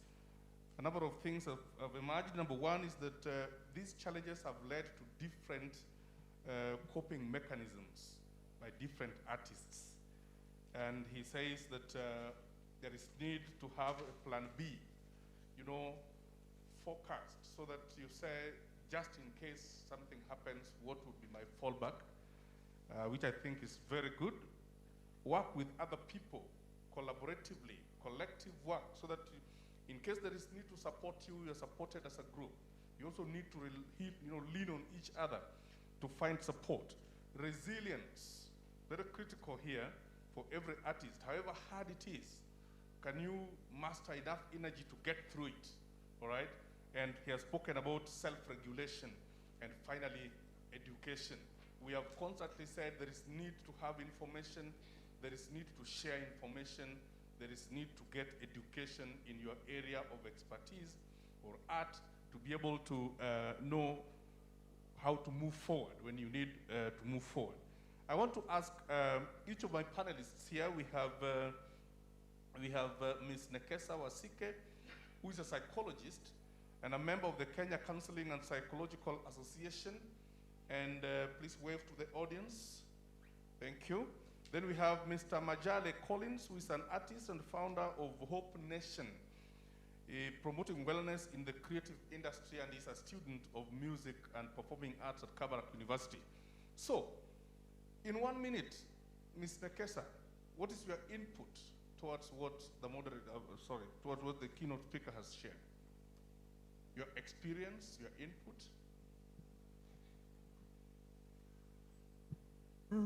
Thank you for that question.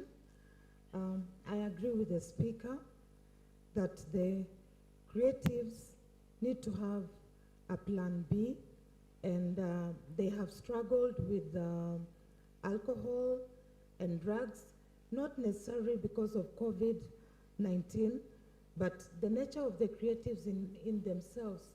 They are people-driven, and most of them tend to be introverted, and they get their energy mainly inwardly from within themselves.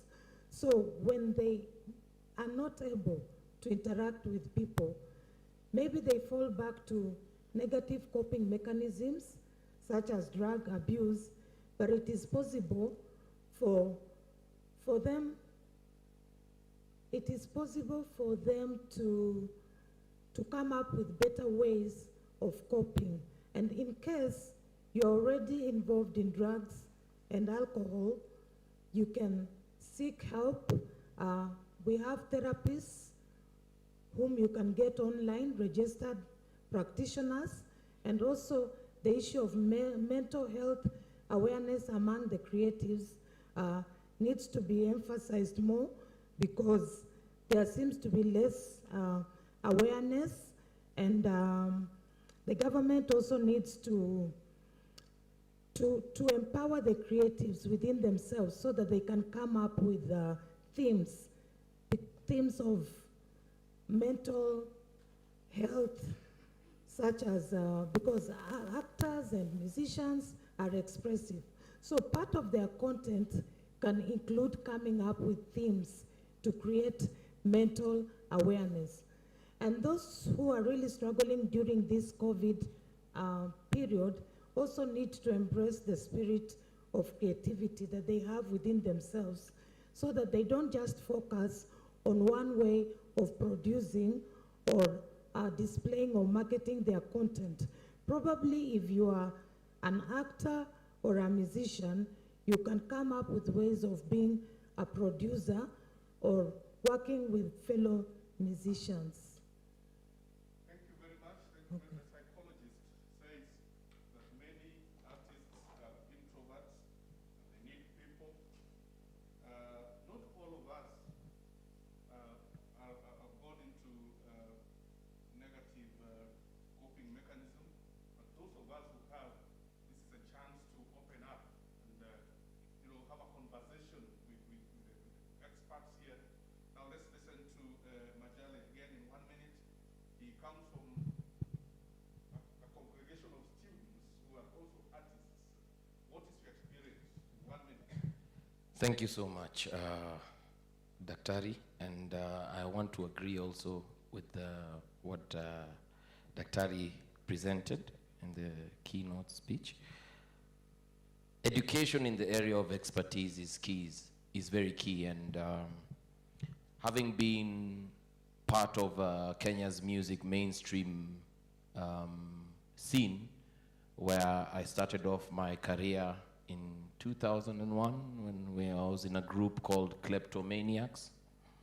After that, after the group disbanded, I ventured into other areas of the creative sector, and eventually I would end up at agency where I got to work as a copywriter.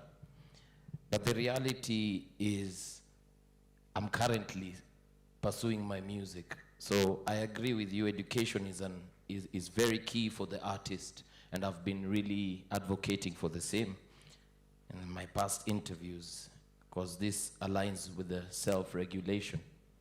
But I'll emphasize that self-regulation comes about when the artist decides that they want something different in their life. Resilience, you mentioned about that, and getting through it, which is key. And one of the biggest challenge, I should say, is artists in Kenya are yet to learn how to collaborate, and more so musicians being able to sing from the same score, with regards to whatever agenda they may have as a family. So I'm happy that with such great platforms as this, we're able to see how we can push that conversation forward. When we talk about what's the plan B, and with regards to coping mechanism. I remember in 2019, I was part of a group of musicians who did an initiative called the Cradle Arts Festival, which was organized by Mental 360, together with other partners. And we invited the creative cultural actors to have that conversation. Now, in 2020, just before COVID-19 went public, I was together with my fellow artist Papi at the People's Dialogue Festival, where we were trying to amplify, to find out what is the people's agenda. And in the process of doing that proof of concept, I realized that even when we were doing the production of the same, the program started with the artist performing and a short film, but immediately after the artist left. And it really disturbed me because msanii ndo kioo cha jamii. And it was a reality that people within this sector really need to come and dialogue more about wellness, more so mental health, which also affects the other pillars of wellness. And, when you talk of singing with a revelation, I thank God for blessing us with the world's most powerful national anthem. And in the fourth line of the first stanza, it ends with raha tupate na ustawi. Kumbe ustawi ni wellness. So I hope that my fellow artists and the other stakeholders within this sector will be able to amplify in this season wellness as a key agenda, people's agenda. Thank you. Mr. Kolo is talking about dialogue, very important dialogue. So now, I'm opening the floor for the audience. I need to have questions so that we can have a conversation for the next 10 minutes. First question. Thank you. Thank you for the presentation, Dr. Mental health is very key to the society in general. But mine is rather, I don't know if it's a question or just a comment. During COVID, I was early this year, I was also in another setting organized by, I forget the name of the organization, but it was about getting to discuss about the mental health of artists in particular. And one thing also that came up is what I didn't hear you mention it. I don't know if you mentioned it, but I didn't get it. Artists are also breadwinners in their families. And being breadwinners, some of the mental health issues came up because they could not fulfill their role at home. So your wife leaves you, or let me focus on the relationship.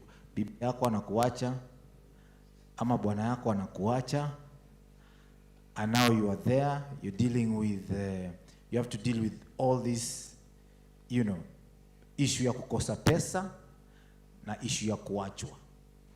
So you become very unstable. You resort to whatever is available, whatever you're saying about abusing alcohol, abusing all these things. So maybe it is also noteworthy that maybe it is not all about their doing that they miss on the performance, they miss out on what they do. The effect of them missing out also back there at home also affected them mentally.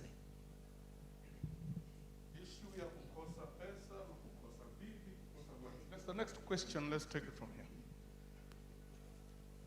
Just make a quick question, please. Okay. Thank you, the panelists, Dr. Asanteni. Mine is not like just a question. I'm just trying to echo what you talked about, being prepared in advance as artists. COVID-19 got us unawares, and we had to learn like a crash course on how to survive in the midst of that kind of crisis. Members of the Kenya Cultural Center Association of Artists that I represent had to do great things, and we had to come up with a relief program for most of them, which was so tough. Talking about preparedness, we have learned. Just to notify you, we have learned, and the association has come up with an independent Wasanii Housing Cooperative Society Limited to ensure that we prepare these artists in advance for passive income should such a thing happen, just to report on what we are doing on the ground. But we so much appreciate the knowledge that you've given us today. We know that we need to prepare, and artists are not immune to this kind of stress and mental illness that comes with such kind of stress. Thank you. Very interesting. Okay. Please just take note. Take note of what you respond to. My name is Lily White. I'm a recording artist. I am a big advocate of mental health, and as she said, there need to be awareness. We need to create awareness. We've created music on mental health too, but the avenues to perform, I've heard of Mental 360 and the Nijali Foundation. They invite artists to perform. I was hoping that if you in the industry in that capacity to provide for events, to create this awareness, you can call us as artists to come and perform over there. Oh, hi guys, my name is Robert Lenakore, but also underground name, artist name is Morocco Kalahari. I'm an underground rapper and a lyricist. Mine is not like a question, it's just like I want to give everybody in this room, first of all, including the guys running it, a big high five. This artist industry is really a delicate matter right now in Kenya as we are, a really young nation. And when you look at art, it's not just about like singing, it's verbal, it's visual, it's physical. So even I have friends who are in the military. Watu wako kwa jeshi na wamevaa ma earphones, wanapigana na maelshabab kwa wanasikiza ngoma za Kenya, unashika. Akibweka usiku akienda kwa kambi anaona comedy ya watu wa Kenya, unaona? After comedy ya watu wa Kenya, kidogo akibweka tena, you know, like just watching what people are drawing, breathtaking art. So it's, we should not beat ourselves so much that we are not doing a good job in supporting Kenyan artists. We are a country that is like 50 plus years old, and we have a lot to learn from the other big countries. For example, the entertainment industry in America is 200 years old. So we should not compare ourselves with them. So far so good, we are doing a good job. Akina Kolo, Smita Pale, Tony Mochama, they've been doing literature on the newspaper, and you laugh, you know, even if like you're not a person who loves music. You know, it's just all about what you've said. We have a collective and we have each other's backs. Even if it's an established artist or an underground artist, this will bring us better. Even those big artists when they perform, kina Kleptomaniacs wakiperform, venye walikuwa na perform, kulikuwa na mtu anawakatendrezia msanii mdogo mwenye ajulikani. So what we are doing around here in this room, I'm just saying everybody clap for yourselves from no matter what industry you're from in the art world. Love you guys. Some are comments, so please just note the questions. I think mental health is real. It's affecting a lot of creatives. And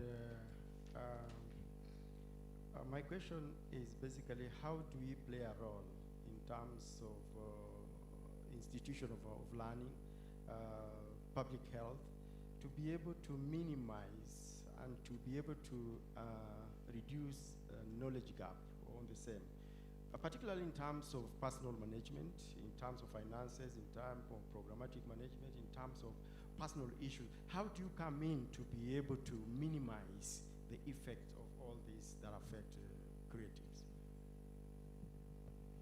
What are the intervention measures?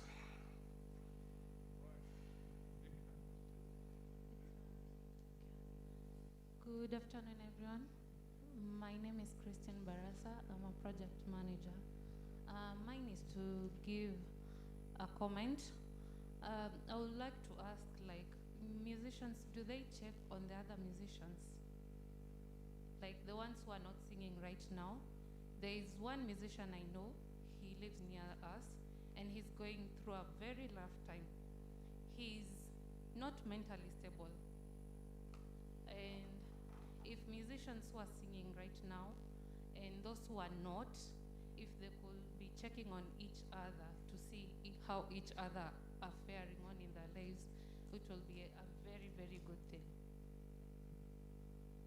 Thank you. Collaborative work. Do we check on each other as artists? Thank you. My name is Fanaka. My government names are Nelson Jogunguki. I'm a recording artist. I just have a question to the doc and the panelists in general. Do we have any music therapy center out there where it's a space someone can go and receive healing? And if there is, I'd like to start a mini department called Rap Clinic, because I'm a poet, and rap is poetry and rhythm, and I can do a lot of work in that area because most people call me Dr. Njogu, and I'd like to be a practitioner in that area. Thanks. Art itself is therapeutic, but the question is there, do we have a therapy clinic?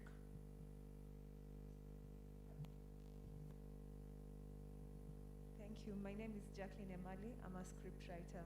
My concern is we are aware that mental health is expensive. As artists, are there affordable ways or affordable clinics or centers where artists can be able to access these services? Then also as a community, as much as we are blaming or we are pointing out to the artists who cannot handle mental wellness, when and where or how does the community identify the scenarios before it gets to a point where we cannot be able to control? Thanks. Final question? Oh, okay. Second, final. Hello, my name is Lynn.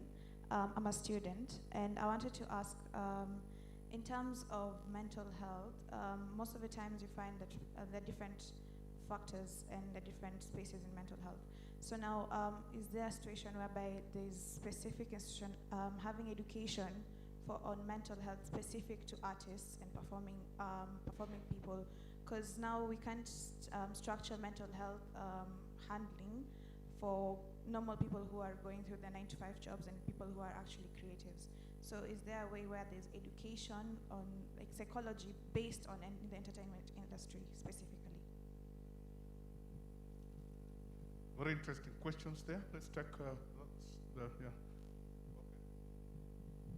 Thank you so much, panelists. We really appreciate you. Sitting over there is not easy. So my question is, first of all, I want to make a comment that art is everything, or everything is art. So whether you are doing science, or you are an engineer somewhere, or you are a medical practitioner, it is artistic. So my question is, how can we integrate art and science so that now we are not speaking about art as somewhere, and the artists are just artists, and the medical practitioners who now, and others in that line, think of themselves as belonging to something else. Because we are one community, and there is only one Kenya. And whatever we produce as Kenyans will be consumed by Kenyans. So art and science integration. To the panelists, how can we have an integration? How can we have a discussion about art being everything? Art is everything. Collaborative work, Yes. I was not going to comment, but I listened to the young lady. What's her name? Lynn. Yes. Lynn, there's actually a difference, and I think very few people ever address this. When you're an artist, like your mental, I'm not saying artists are special. It's just that to be an artist, normally, if you're a true artist, you normally see things more, you normally feel sensitive more. That's why even, whether it's the suicides, I mean, like whether in literature or anything. And like personally, I know, even if I work in my friend Kolo will say like I've praised vodka over the years. The truth is, it's a type of self-medication. Sometimes, yeah, it is.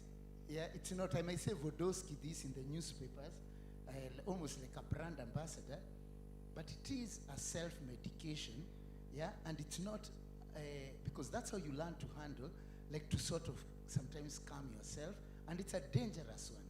You know, as time goes on, it becomes like a battle. You know, there's your creativity, and even the fact that you're talented normally, it's escapism, yeah, whether you're writing books or music, maybe it's childhood, maybe you have got, you know, a dad who's like whatever, or whatever it is, or too much of an imagination. Because why are you doing all those things? Why are you creating? Why are you making make-believe worlds?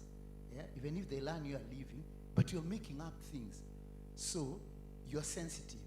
So yes, there is, I think, a difference between like, I think like what you call normal people, when they are falling apart, or creatives are more prone to go over to that darker side simply because they already, between reality and fantasy and substance, the doors are already a bit more open. So it's something that we must watch out for. Thank you, and thank you. You're a great moderator.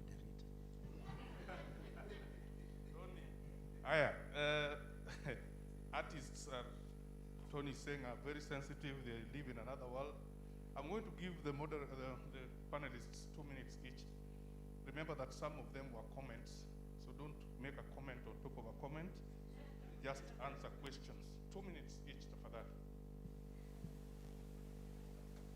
Okay. Starting with, yes. Okay, let me start off. I'll match some of the questions because they were related. Tony has talked about self-medication, creating the unreal, escapism. There's someone who talked about how to bridge the knowledge gap, and then another person talked about mental health education for artists, or a course like psychology of entertainment. Now, this is what I can say. Like Tony is saying, people who are in creative industry have a characteristic. People who are outgoing, very imaginative, and they are creators, they are artistic, they can create from nothing. Now, this characteristic gets fueled or supported by the feedback they get. So you're doing something, it's like you're singing and people are dancing. You will sing louder and better. But if you're singing and they're not dancing, then they don't. You've seen politicians talk and then they say, I'm going to give him a coffee. Because they want that applause for them to continue. Artists are of the same mold. Now, drugs tend to make you get that applause even when it's not there. After you've drunk, you start feeling like I'm just this guy who is so good when in fact there's nothing you've done. So they fuel imagination. Now the psychology, the knowledge gap will start with first, artists being taught to be self-aware. Know yourself. You are in an industry where you are going to meet these challenges. You are of that personality, and so you can slow, you can moderate yourself so that you don't go overboard, like using drugs or doing things that injure your health. That's what I would say about those. And then there were questions about music therapy, rap clinic, the cost of rehabilitation or treatment for people who have mental health problems. Yes, one of the therapies that is used in rehabilitation is music therapy. When we are doing rehabilitation for addiction from drugs or other, but there are many other addictions, but there are various approaches. We have art therapy, we have music therapy, we have talk therapy. There's even one called equine therapy. They use horses and sports therapy. So all those are available. And for practitioners of the industry who are interested to come and help people who are struggling, one of their own or others who are struggling, we welcome you all the time to come with your rap, with your music. In our centers, we also invite guest speakers to come and they help to empower, to educate, and to rehabilitate these people. About the costs, finally, yes, the cost of rehabilitation is still prohibitive because it is still largely private sector driven. It's noteworthy that just recently, I think when the Jubilee government came to power, that's when they allowed NHIF to fund rehabilitation. And they're still capping it at about 60,000 shillings per year. So you can imagine, if someone is going to be in a rehab center for 3 months, for 6 months, 60,000 is a drop in the ocean. So it is still private sector driven, but we have centers that charge low and we have those that charge high. You need to look and also remember that the therapy is not just within the center. The best therapy is to prevent. So know yourself, know your colleagues, intervene early, identify them, and start helping before it becomes too much and they have to come to the center for rehabilitation. Thank you. All right, let's listen to the psychologists. Thank you. I like the author and the way he expresses himself. It's good that you can express yourself and write at the same time. We are different, and psychology is about the mind. The psychologist understands the human mind and processes. To answer the person who asked the question about, are there specific, like the creatives, are they so unique that they need their own psychologist? The human mind is just the human mind. And as you go for therapy or counseling session, then your therapist will be able to identify your personality, your struggles, and help you to come up with some coping mechanism or goals of life. I would want to agree with what Dr. has just said. Self-awareness is key. As long as you don't know yourself, it doesn't matter whether you are a creative, a CEO, a pastor, because sometimes we mix spirituality and we mistake it for being self-aware. You can be very spiritual, but you don't even know who you are. So self-awareness is key. And that means that you need to have a personal development program. Understand your personality, understand your strengths, understand your weaknesses, then it will help you even in your industry. Somebody asked about, somebody from there, I didn't get the name, sorry, I don't know. They asked about bridging the gap through education. I would also want to add something. In Kenya, when it comes to mental health, we are a little bit behind.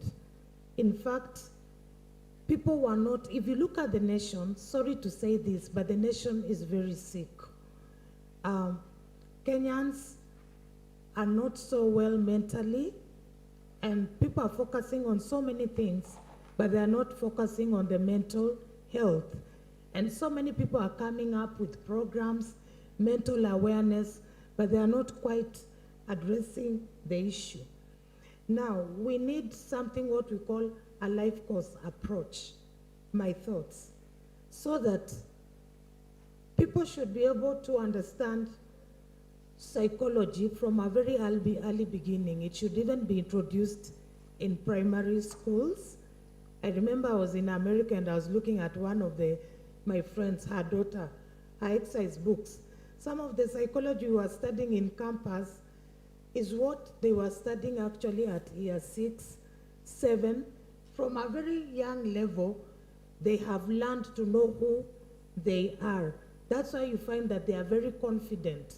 An 11-year-old in the creatives, maybe in America, they are more expressive, they understand themselves, they know who they are. So if we take what we call the life course approach, it means that the policies and the plans and the services for mental health should begin addressing a person from prenatal clinic, that woman who is expectant. There should be a psychologist there who should be teaching about the child in the womb, the human growth and development. And then the policy should take us up to retirement, past 60 years, 70 years, what life is all about and the challenges that are expected at the different phases and how people can cope with those challenges. And then we also need a participatory approach, which to me is what is happening right now. It means it's a collaborative way of addressing things, the different stakeholders, the psychiatrists, the psychologists, the counselors, the doctors, the government, the creatives themselves. We all need to sit down and articulate issues, because I saw the conference was going on, but we realized that after a particular session, those who are in government walked out, and that's not the approach to address issues. We should all sit together, and if it is a discussion about the creatives, the government should also come out very clear so that their representatives can stay throughout and be able to be in touch with what the creatives are struggling with. Then we also need what we call psychology, is what we call a multidisciplinary approach. They said, Hatsni, Kio Kolo is the rapper. Yeah, Msani ni kio cha jamii. So when we talk about the morals and the artists having filthy language, it is a reflection of the society, because the artists reflect what is in the society. And you cannot do counseling or begin to address the human mind or issues, psychological issues, in isolation. It has to be interdisciplinary, because when we talk about the morals, then religion must come in. I'm also a pastor. Religion must come in. When it comes to the law, Kolo asked about legal framework. All the disciplines, the different fields must play in. I hope I've answered somebody. And finally, the one who talked about unakuja nyumbani, your wife doesn't want to see you. It boils back to personal awareness, self-awareness, and if you're in that situation, I would encourage you to open up and share with somebody. Don't fear, just open up and talk. By the end of the day, they will not kill you or eat you. Just open up and cry out and say, I'm going through this and that. And if you've had a friend or somebody opening up, try and be confidential, encourage them to communicate, show them that you are willing to support them, and if it is too much for you, encourage them to see a professional. Thank you so much.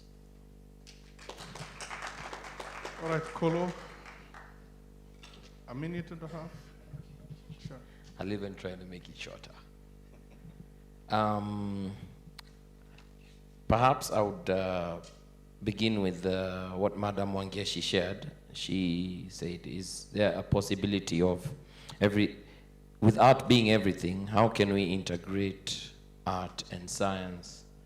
And just as Morocco said, we are a young nation, and there's a new generation. Whether we would like to acknowledge that or not, there's a different generation that has walked in already into the creative cultural industry and the scene. And I hope that this forum this information is going to get to that generation. The nation, as you said, is a very young nation compared to markets like the US.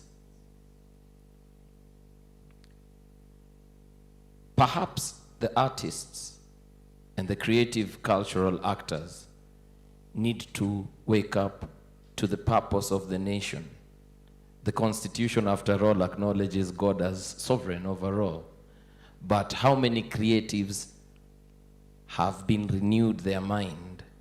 Because as far as mental health is concerned, and I'll quote Prophetess Nekesa, during Mental 3, at the Cradle Arts, I was asked, what's your take on mental health? And I said, healing for the soul begins with the renewal of the mind.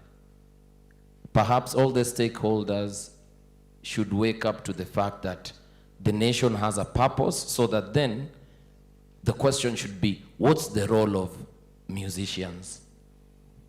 Do they understand the role? For instance, perhaps even after this, perhaps with the few writers that we have, the songwriters, can you write me 10 roles of a musician or an actor or an actress, you know? Let's talk about mental wellness. Let's talk about validation and rejection and how to handle that. And as far as post-COVID is concerned, I think it's high time for the creative cultural sector to wake up to the purpose of the nation being a springboard of revival. At that point, we can now talk about integrating science and music, because it's a very deep thing. When you think about how music was used even in the Bible, it's not a joke with how it's perceived today. You know, many people, just like she said, there's a certain perception that unfortunately people who are representing government have towards the sector. And the reality is, entertainment is the language of these young people. And if you're not giving them a promise of sorting that out, they are not included in the conversation. Thank you. Let's put our hands together and clap for our artists, our panelists. Thank you very much. Our keynote speaker, Dr. Mulundu, the artists here, some of them know that sometimes when we have a gig and you have to rush to the, the backstage, kuchapa tot, moja mbili hivi, then unarudi na confidence. How do you explain that? Okay.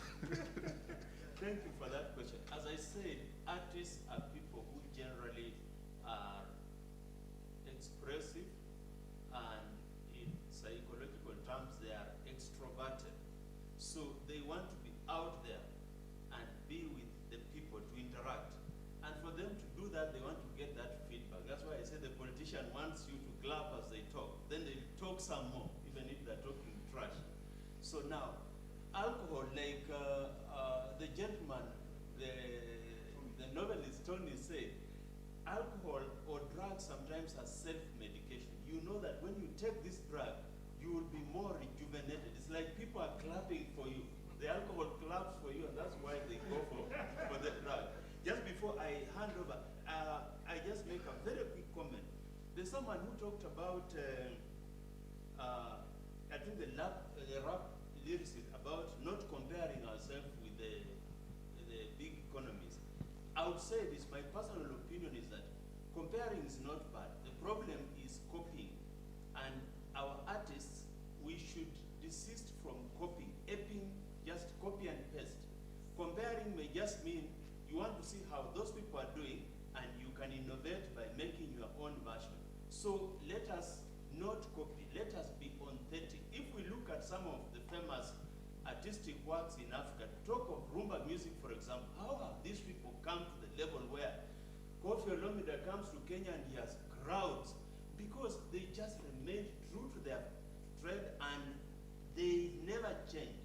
Look at Nigerian artists. I've seen these Nollywood actors, they come and everyone is like, Noel, I know somebody, one called Noel or someone, he's in town.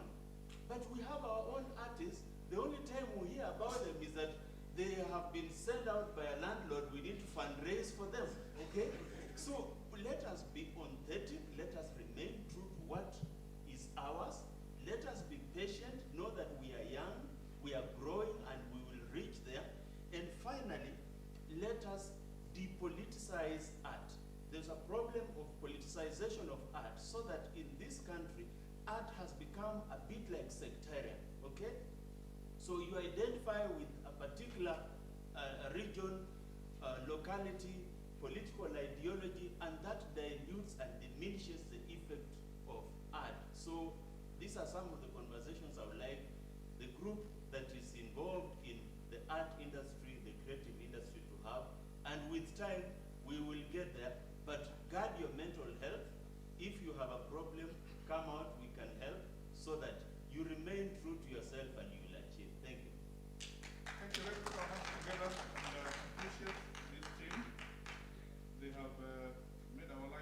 interesting. Apart from God, mental health is all you have. Thank you very much. Let me now welcome Professor Bitange Ndemo, our next keynote speaker. As he comes to the podium, I would like to invite Mr. Juma Odemba,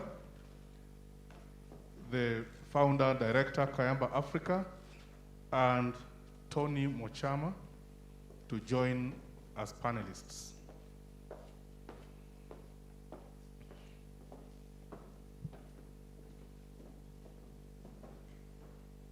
Guard your mental health, your mental wellness. Professor Bitange Ndemo will talk to us about the industry's skills and training needs, underscoring the sufficiency of digitech innovation in aiding its growth. So remember that one presenter talked about artists looking for different or diverse platforms in the face of COVID-19 pandemic. So Professor is going to take us right there, right? So let's be very, very keen as he makes his presentation. Welcome, Prof.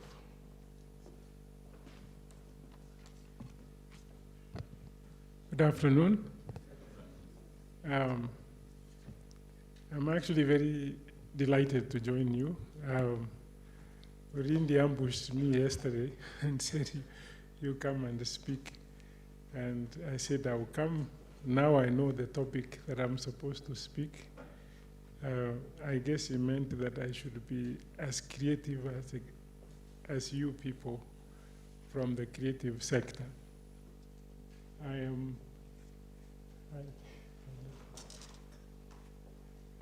Yes. I am sort of involved in this sector.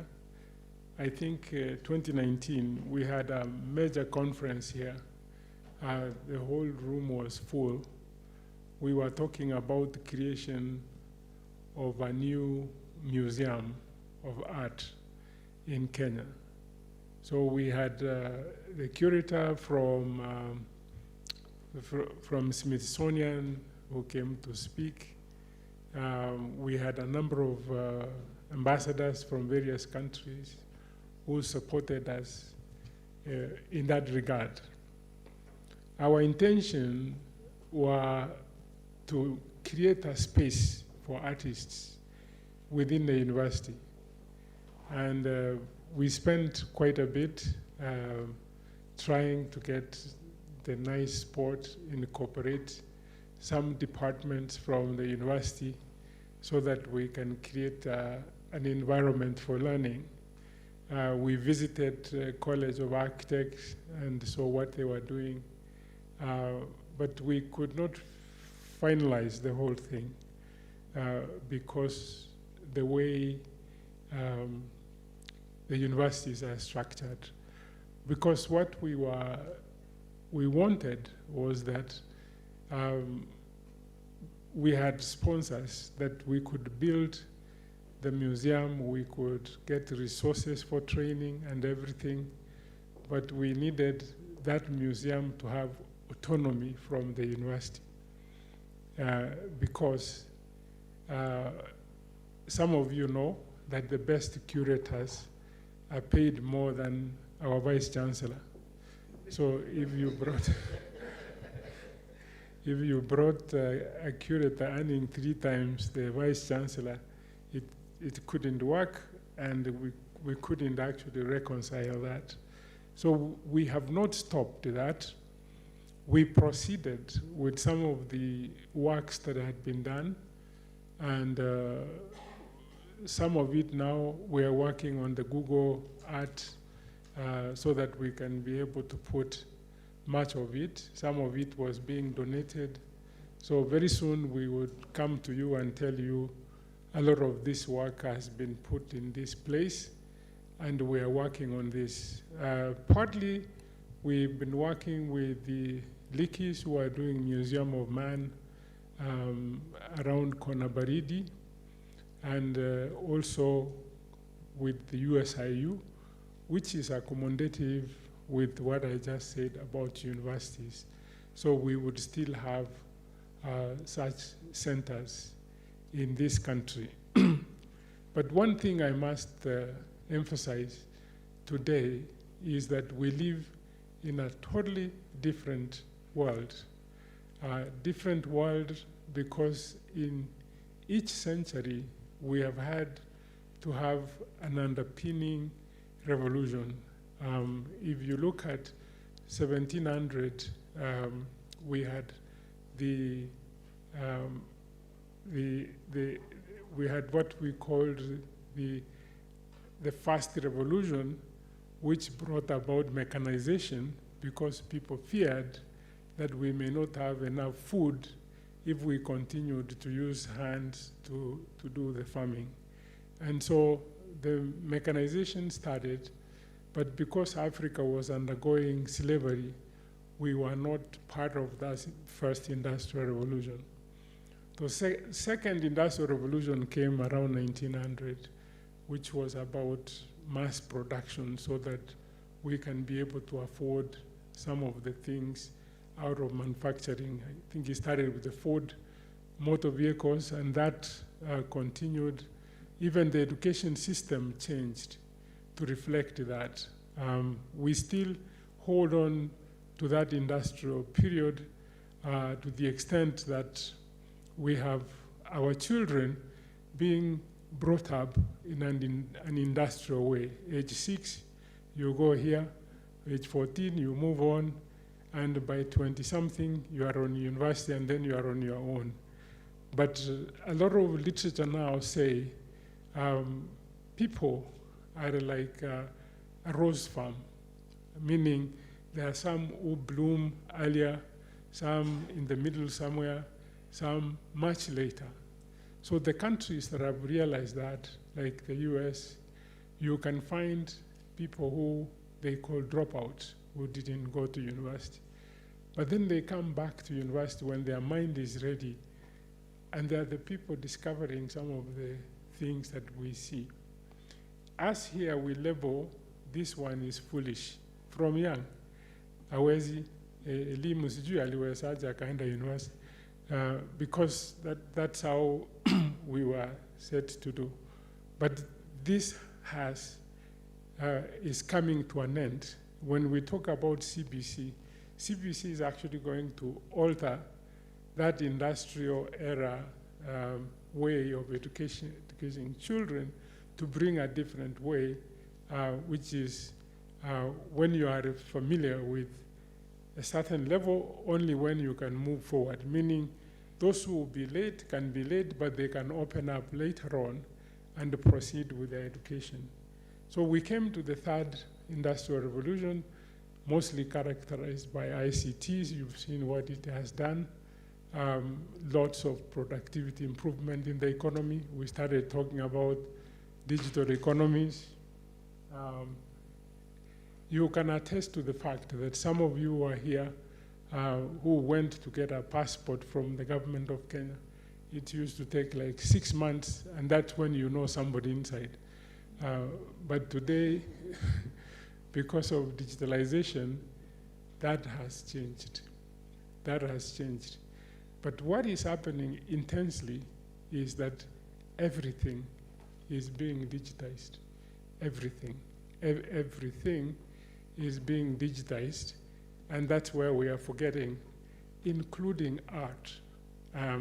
That now we have visibility. You can do a piece here, and you put it in Google, where every museum now is, and it is seen globally. Meaning that something, if it is a good piece, like Daktari said, using our own creativity, because some of the most expensive art now is the African art that was stolen by Europeans, that it would get an audience. And not only that, in this fourth industrial revolution, there are very key technologies that you must pay attention. One of those technologies is artificial intelligence. the other is blockchain. I would explain what each one would do with the creative art sector. Let me take, for example, blockchain. Most people talk about cryptocurrency, cryptography. This is coming. I mean, only a fool would think that it is not going to impact on our lives. And we've been around when internet came.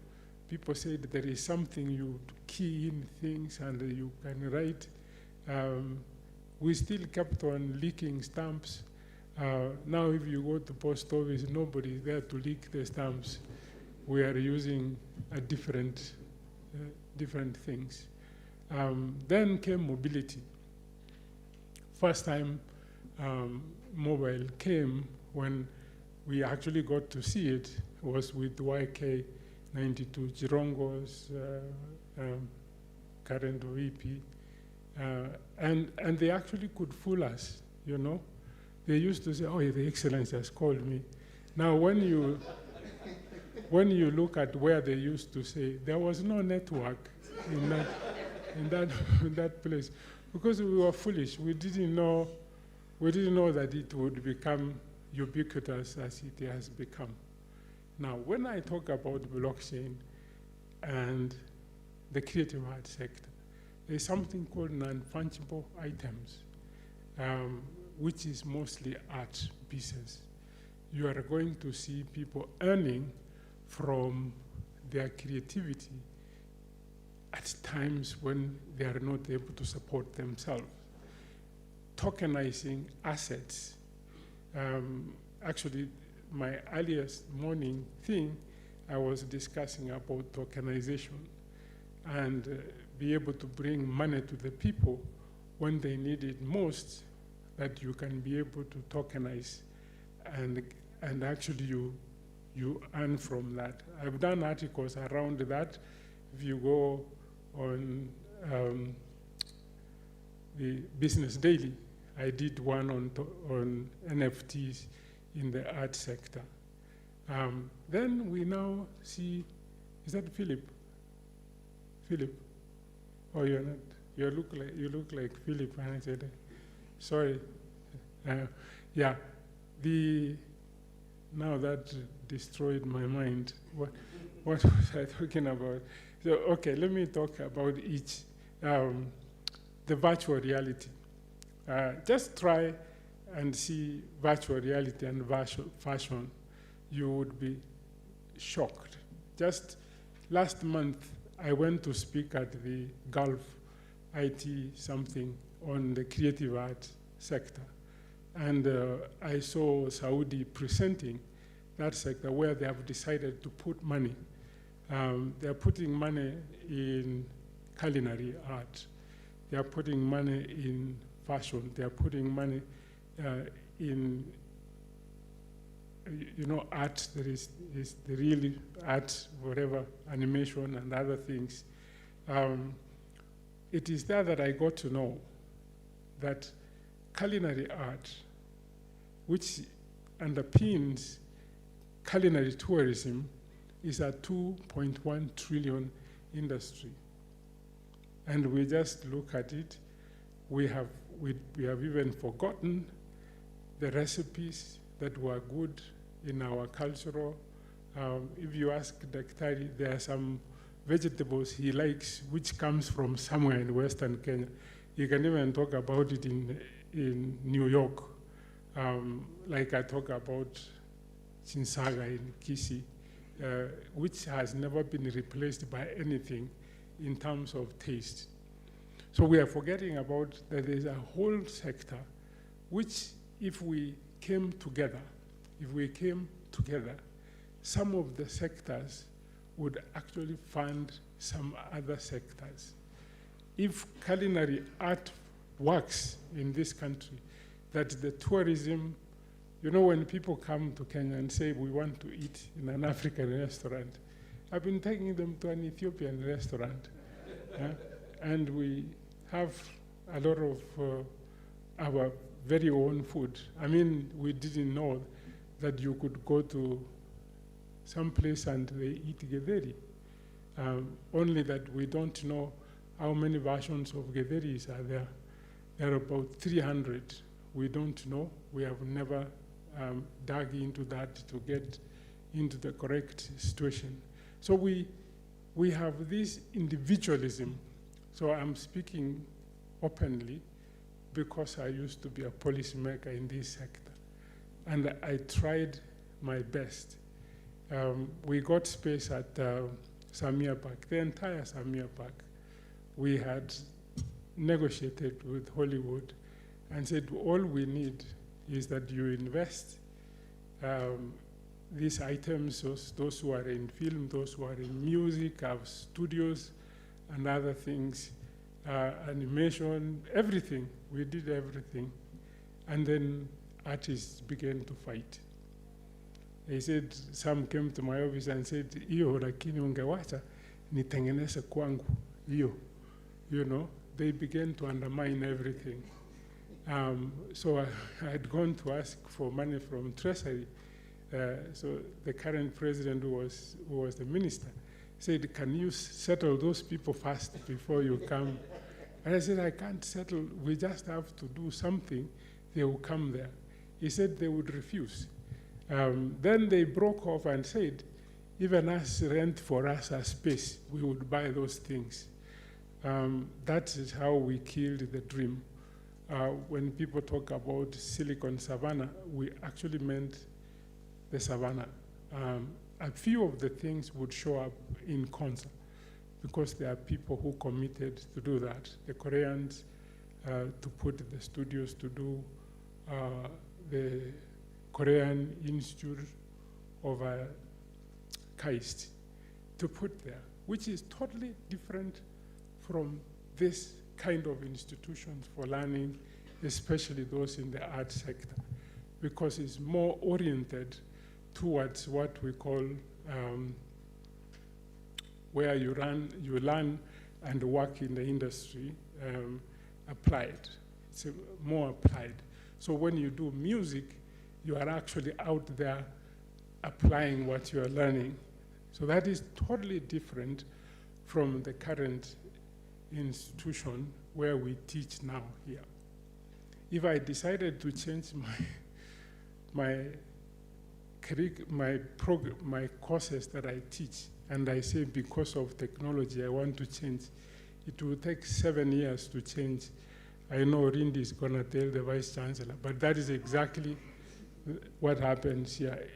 This is a more rigid place for training the creative artists. We need more applied sciences, like the Germans, you know, people who go there and they learn classical music and actually earn their degree while applying what is happening. It doesn't happen here. We don't have a proper music school in this place. And yet, we have so many young creatives whom we are forcing and bringing them to School of Business, where they are bored and just looking at us like, what's wrong with you guys? So, and this is also to address the parents, that actually everybody is born differently. Yeah. There is a video which, as a teacher, I usually give homework by this English. He died recently. I will remember before I finish. Some of the parents went to consult him about their child who was naughty. And after he examined, I think the psychologist knows this, he actually said the child had no problem. The child is creative. So if you are talking about the formal training, you will be wasting time for her. And indeed, she went to succeed. She succeeded because the parents got to know. We don't spend time with our children. We don't have a place to discuss. And that's why I'm happy with a setup like this. Artificial intelligence is one of the technologies that I've said. It is disrupting everything. One of the areas that is being disrupted is language. And because I work with the UN, there's a lab for IT and whatever. South Africans came there, then I was put there because I am African, to look at what they have done. They're ambitious. They want to translate every African language, and they want the IP for that. They have not moved, even in South Africa alone. This is happening. People are coming to do Kikuyu, Doluo, Luya, or multiple versions of Luya in AI, so that when I speak here, I should be speaking in Kisi, and you are smiling because you are understanding it in your mother tongue. This is where artificial intelligence has reached. And those who are doing it, there are some Americans reviving Northern Kenya languages, and they are taking the IP. And what the algorithm they are using, we can actually use it. Storytelling in Africa. How do we then leave this? Because there are some things, even if they code in those algorithms, there are things they come and ask in demo, how do you translate it? So, you know, and I say that I am sort of getting to be annoyed. So the computer doesn't quite know how to put this. So, but we may be laughing here, but everything that we know, everything of our heritage, everything that is, I'm finishing, it is being taken, the IP is being taken. All we need to do is to come together and say, tell us how to create the algorithm, and they begin to translate this. Then we are the ones who would own that algorithm, yeah? We cannot be like we were in the past, you know? I asked, who created Mogidi? And he said, somebody from Central. We don't know. Even if we were to get the money, whom do we give? You know, I used to ask that. So we collect this money, Mogidi is being done, all of whom do we, oh no, we create a scholarship that only the Kikuyus would use. Yeah? So we must begin to think seriously about IP in the creative sector, do more research, find where we can attribute some of this.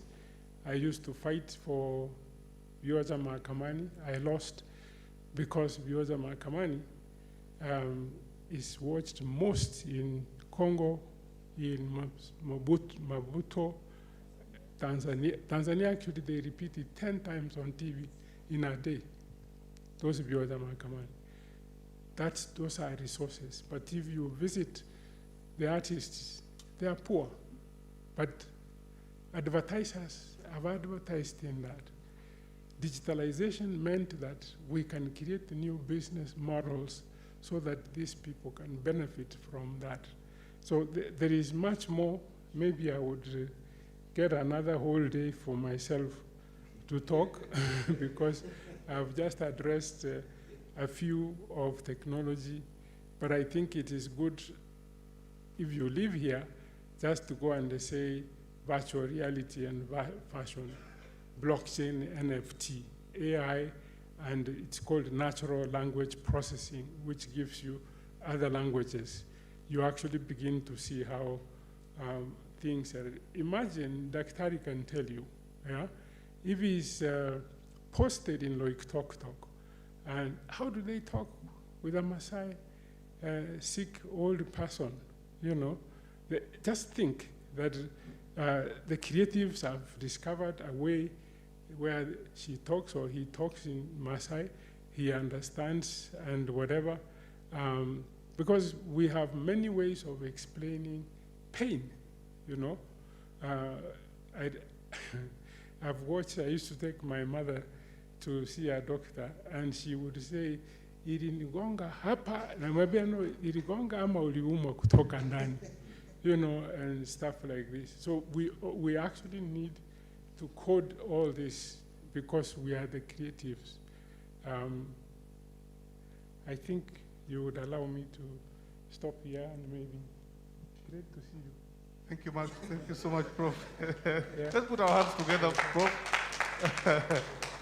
Very, very insightful, Prof. Karibu Kiti. My own grandmother would say, imetoka hapa inaenda hivi juu, sasa imefika hapa. Na daktari hajui ni nini. But like you're saying, there is always a way they get to know what it is that is moving up there. Professor Bitange Ndemo is a professor of entrepreneurship, University of Nairobi Department of Business Administration, School of Business, and his many other things as you have now seen. We are talking about digitization, and as artists in the creative industry, we must move from the traditional to the new mode if we have to survive. Professor Olali earlier said that now he has to write his plays and put them on YouTube and so on and so forth. And this is the direction to go. Many, many people, there's this gentleman who acts in, he acts a drunk in one of our local movies. What is it called? Yeah, Charlie, yes, Charlie. And see, when the pandemic struck and they couldn't gather, then he started doing his own solo things. You know, just acting his usual part, but alone somewhere on some village street. And people enjoyed. I mean, those who loved watching him drunk, although I hear he never drinks anyway, that when he acts drunk, you'll actually, he look more drunk than real drunkards. And that's what you enjoy watching. But look, he takes it to another platform. So we are saying, can we begin to think about alternatives, all right? And I want to bring to us Juma Odemba, who is the founder and director of Kayamba Africa. And from his foundation, we have now so many Kayambas, you know that, eh? Yes. And then, of course, we have Tony Muchama has been writing sometimes weird things, but very interesting to read, very entertaining. Please, Juma, let's begin with you very briefly, just from where you are sitting. Yes. You prefer this one? Okay, go right ahead and talk to us about your own experience with the digitization of arts. Thank you. I actually prefer this because I feel closer. My name is Juma Odemba. I am the founder of Kayamba Africa. We are now 25 years old, and we have seen quite a bit in the industry. I also happen to be a board director of Kenya Copyright Board. And the reason why I am in that board is I started engaging with them quite a long time ago. I hope before the end of this small talk, I will explain to Professor Bitange where Mogidi came from. It came from me.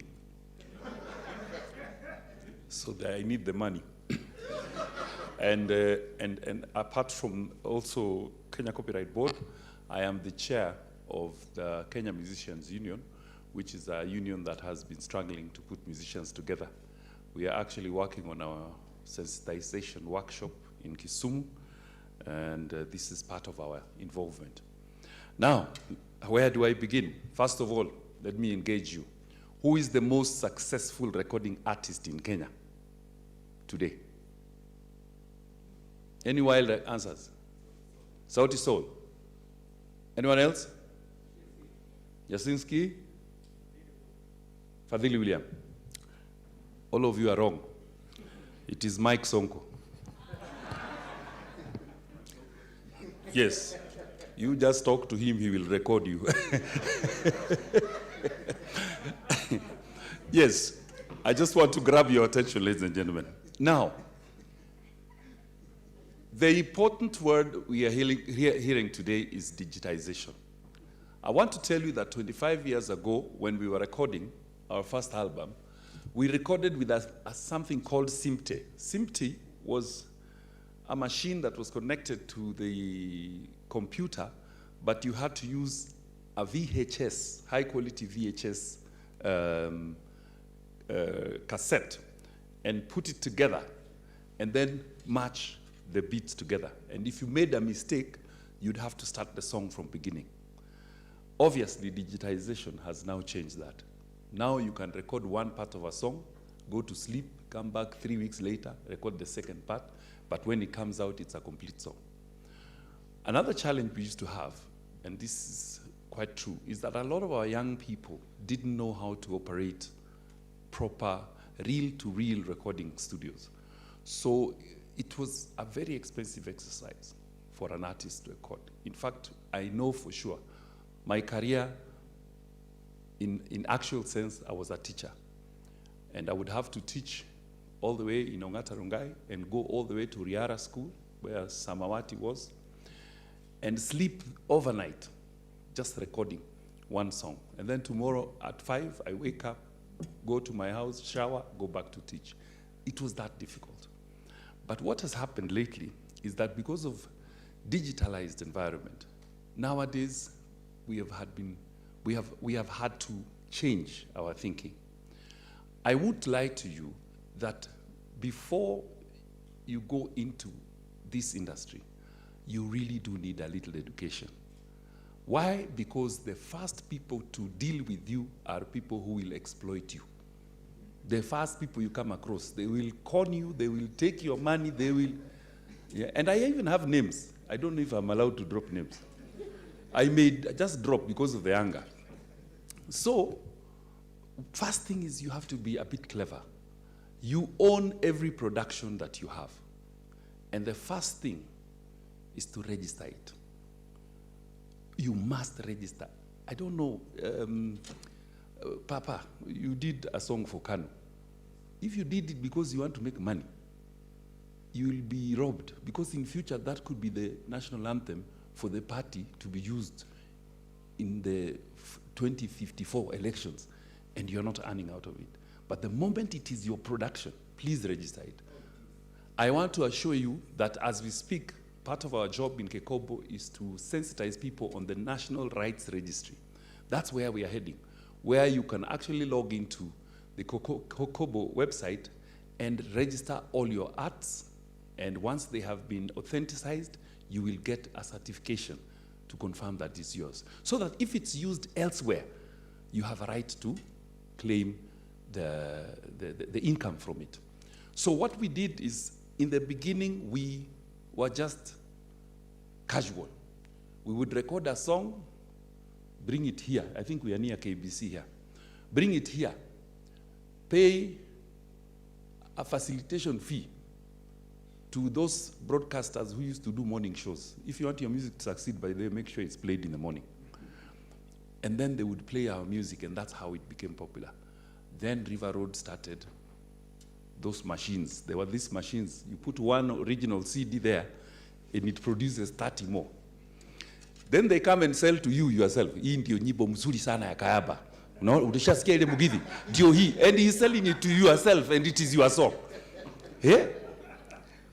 So what we did, we decided also to be streetwise. We went to River Road, looked for one of those guys who used to distribute the songs. And I remember, Mr. Bitange, you're very right about the way technology is changing. There was this machine that came to Kenya called a VCD. VCD came before DVD. Now, VCD were those machines that came from Korea, that if you play one CD, after some time it hits and then it stops working. But that was what was available. So when we went to River Road, we copied our song. That song was called what? Gokinyo Kia Okahora. That with lions. We pressed it and we took it to a guy in River Road. And this is how basic we used to do. We agreed with the guy, I'll make 100 shillings. He'll make 100 shillings. He'll produce the sleeves and bring to my office. So for every day of the week, I would sign each sleeve and stamp it. Then I would give him and he would sell, and then he would bring me money. And it made us quite a bit of money. I will not lie to you. It made quite a bit of money. Because that was the way it was done nowadays, those days. But now as we speak, people loaded those things onto YouTube. Some of us didn't know even YouTube, you can just self-load. I didn't know those things. But YouTube, people were pushing our songs and getting views. Then we had YouTube is paying. So for over 20 years, we have earned nothing from YouTube. Because there are clever Kenyans who took our songs there. Hii ni Kenya yetu ni nchi ya ajabu. Umeshika hiyo nyimbo? Now, as it is, even if you are, even Kolo, you are my brother here, you need to go and look for these techno-savvy boys. We got a young man who went and collected all our songs and put them in our YouTube channel, put them in Spotify, Deezer, iTunes, because people were selling them. And by the way, they would even issue me with a strike notice of a song which I've sung, and even the video is me by face. So we need to digitalize. As we speak now, you cannot use any of our songs. It's late. It's never too late. So now I own all our songs, and that's what we are suggesting, guys. Make sure you move into the digital platform. Whatever it takes. Those who are writers, my brother here has written for many, many years. In fact, he's the first writer who ever sued and won. He needs to digitalize. I am happy to hear Professor Bitange talking about the Smithsonian. As we speak today, all our albums, for whatever albums we made, there would be an embassy official from the US embassy in Kenya who would call me to package the CDs, take it to them, and if you go to the Smithsonian now, you will find all our albums. But you know those Americans, they pay. Here in Kenya, you see, I agree with you, sir. People are doing things for us, yet we can do it on our own. So I want to encourage a lot of artists that, and I like that young man's attitude, that we are not doing so badly. To be honest, we are not so doing badly. It's how we are doing it. How Eric Omondi did it was badly. What we need to do as artists is to come together. If we all go to parliament, 70 or 80 or 100 plus artists, they will listen to you. But if Eric does it as a skit, it's nowadays I hear it's called cloud chasing. You will not succeed. So I beg that we must move together as musicians, work together as musicians, and trust me, those who are struggling, like the nice lady doing songs on mental awareness, don't give up. Keep doing the same thing, keep getting better, you will one day be heard. I think I'll end with that. Thank you. Juma Odemba comes from the music industry, and now Tony comes from the writers fraternity. Tony, very briefly, 1.5 minutes, talk to us about digitization from your experience as a writer. What can we benefit? 1.5 minutes. Yes, I'll be quick. But first I'll thank, politicians. I'll thank Lady Emily Njeru for always bringing us together. So thank you. This man is called Elon Musk. This book I'm reading. Who has heard of Elon Musk? Everybody. Good. This man is what is called great outliers. 20 years ago, he said that he'll make electric cars, and everybody laughed at him in Detroit. They said it's some crazy young millionaire who has made some money from PayPal. Remember PayPal also upset banks, but they didn't take that. They should have seen what was coming. And electric car, I think now is the richest guy in the world, but that's not the point. You won't even envy him if you read this book. You will never say that rich. You know, in Kenya we hate the rich because usually it's stolen. But you'll realize the man is a total obsessive. So he said, we'll do electric cars. And Detroit laughed and laughed. They said, with batteries. That's your future, with batteries. By 2040, there are countries from France to Germany, they're going electric in a big way. That's Tesla. Musk said, we'll take things to space and people. They say that's a boy's comical fantasies.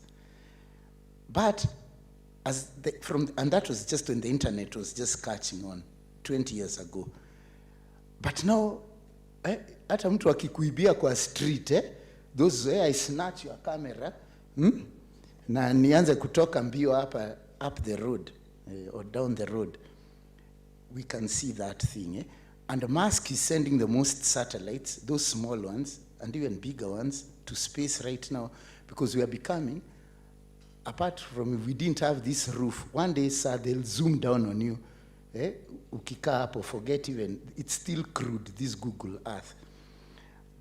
We in the media are being very hurt by, we are hurt by technology, of course. The newspaper circulation is going down as people switch more and more. And although we are trying to compete, but I remember even me personally laughing, my mea culpa, I used to think things like, CG Gafla, I was just like, they're not the proper paparazzi. We who had to wakina Kolo those days, we used to say we in Pulse, we are the professional paparazzi. But not even Sonko is a paparazzi, as Jumas. Yeah, because that's what he's become.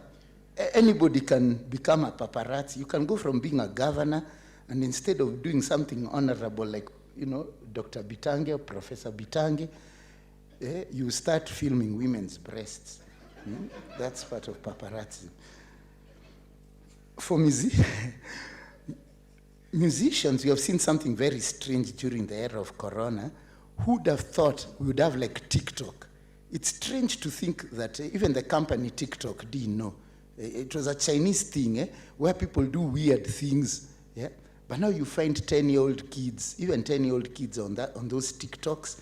So it tells you, even the music people, you have to start figuring out how to do, those little mini things where they start the dance challenges and so on. Now, what about the personal artist? Has it ever annoyed you when you're in any area of speciality? Me, it's the law that annoys me. When Vioja Makaman is good, you mentioned it, Juma, but what annoys me is like when you see like at some Nigerian program, the Ogaze, then the law is so bad, they haven't even bothered with procedure, there's nothing. It doesn't look like they quarrel, some woman stands there, I'm telling you, I don't care what the judge is saying. We are going to, and you're just like, you're like, what type of research goes into these type of productions? So I'll say, as part of your skills, even as we speak about DG skills, please, if you're going to write about dead bodies, I'm always saying this like in our writing seminars, if a gun is killing somebody, just Google. Google, they always say, kama ukwenda shule vizuri, Google is still, hata kama ulienda, Google is still your best friend. So if I'm going to shoot you, I would never do that. Yeah? But I can't say, I shot him, then his belly and scrotum exploded and spattered the roof. Like when you get over creative.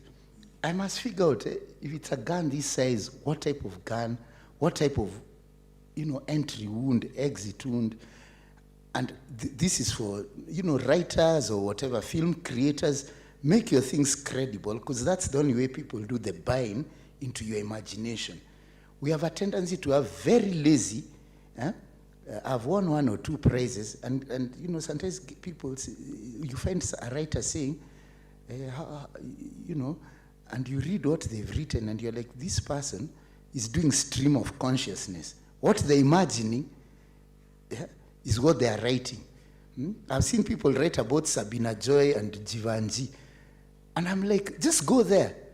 Go to Sabina Joy, go to Jivanji. Stop imagining what's there. Yeah? This is lazy. Yeah? We are not saying go to Tokyo. Yeah? You're writing about Nairobi, na hata ujui. You're not using Google, you're not researching. Yeah? And you wonder why, that's where rejections come in at many levels. Juma, you mentioned fighting. I wasn't going to say this, but I must add it. There are a lot of crooks, even some mainstream publishers. Not all. Oxford is a very good one, but I want to mention there's one particular one.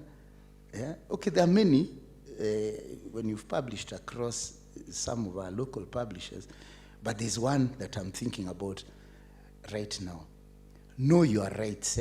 Don't be afraid to go to war. Yeah? People are so frightened. If you know, make it difficult for them. Even if somebody who is not telling you about your royalties for 3 years, or you have a poetry book with schools and they're returning funny money, then they're trying to bind you to a contract. Never be afraid to say you'll embarrass them. They are dirty already. May I tell them, fine, there's the contract, there's law, then there's public opinion. Nitaeka kwa gazeti mko hivi. And these days, everyone has those platforms and that power. Don't be afraid to go to war, yeah, if necessary, yeah, because that is another way. You know, you hear people just complaining about being exploited, and then that's how you end up smoking things and saying you're being cheated left, right, and center. So, yeah, it's important to know that. Okay, then I'll conclude. This is something I haven't done. I heard you said you got a young boy. I'm not so young anymore, but there's a young man, and he keeps telling me, he's called Kevin Okuoko. He keeps saying, you need to be, because I'm old school, but even I do know that we need to be in all those spaces, like, you know, the YouTube, my friends like Biko Zulu have escaped into the blogosphere. There's the mainstream, but it's become very fragmented. There was an artist called Andy Warhol who once said, in the future, everybody will be famous for 15 seconds. What's happening today is actually that. Yeah, it's just, yeah, there are things just going on. So I think as an artist, if you are talented like my friend Collins Majala, Kolo, and so on, try to, and even if you are just starting, try to be on as many spaces as you possibly can. Yeah? Don't be like some of us who have just, you know, sort of, you're just like mainstream publish this. And, you know, some of us are trying to discover the true saying of life begins in the 40s, like you're saying, Dr. Bitange, by trying some of these things. So finally, there's the future. I have a book called 2063. This is a shameless speech. It's an Afrofuturistic book set in 2063. Because I tried to do good research on it. I know that, you know, just for the authenticity of trying to extrapolate technologies, one day we'll be sleeping, like when we go to sleep, we'll be able to buy machines that sort of map out our neurological pathway so that you can watch your own dream. That will be, you know, I can see myself there, but it will be very entertaining for some human beings to be able to have dream recording machines, and then you watch your dreams because they're already mapping, yeah, your neurological pathways. Yeah? I know you're finding it very amusing. You must have dreamt something very strange last night. Yeah, he's looking guilty and giggling in a guilty way. We won't have any need for lawyers. Can I hear an amen? Yeah, because lawyers, they're already outsourcing things like law. They're being outsourced. Like already it started. You don't need, you know, you put in your program and it tells you how to make a will or how to do your land conveyancing or your best options if you're fighting. So, you know, it will be machine versus machine. My lawyer machine versus yours. Yeah? We see which strategies to use and, you know, that sort of thing. But the thing I wanted to talk about was when I heard Dr. Bitambe talk about chinsaga. Those are bitter green vegetables in Kisii. In the future, apart from traveling to Mombasa like in 20 minutes on hyperloops, forget the 5-hour SGR, but there was this program I saw on BBC where they were testing lab-grown meat versus the normal meat. They were using beef burgers. Lawyers are going to be very sad to hear this. Who are the lawyers in the house? They are there. Mko, eh? Hizo kuku mnakulanga, you won't be able to tell the difference between the chicken that is, your Christmas massacres, yeah, your fall massacres, and the one that's grown in the lab, which means things like chickens are going to be like maybe pets. And that's why I say lawyers will be annoyed. I don't know how you'll adjust your relationship, sort of your man-avian relationship with this chakula. But Dr. Bitange, I'm sorry to tell you, chinsaga, no manyete chinsaga. You will be eating chinsaga and you won't be able to tell which one is from your plot in Kisii and which one someone cooked up here in a lab in this building in the chemistry department. Yeah. Because it will taste just the same. And ladies and gentlemen, that's the future. Thank you. All right, that's very interesting. Very interesting there. Tony Mochama, be careful because again, then you will not need to write because we'll be able to see what you want to write from where you are. So you will not have buddy. Now, very few minutes, questions. Please make them questions. All right, very few minutes. Maybe I'll take 3 questions because we are also hungry. Since we are talking about the digitization now in the music industry, we have Kenyan aggregators like music distributors because right now we are currently depending on American companies. For example, TuneCore, DistroKid, and it's actually really hectic. Do we have like Kenyan ones? And can we create awareness to artists? Because artists don't even know we have Spotify podcasts, we have all those things. People do not know. No, you see music being taken down on YouTube for copyright issues. So how can we create awareness to Kenyan artists and the public in general to even stream the music because it's paying a lot of money in other countries? Thank you so much. This question goes to Dr. Bitange. Is it possible for us to set up more dialogue concerning the rollout of 5G? Kenya is the second nation, I believe, in Africa to roll this out. But does the creative cultural industry fully understand what that means?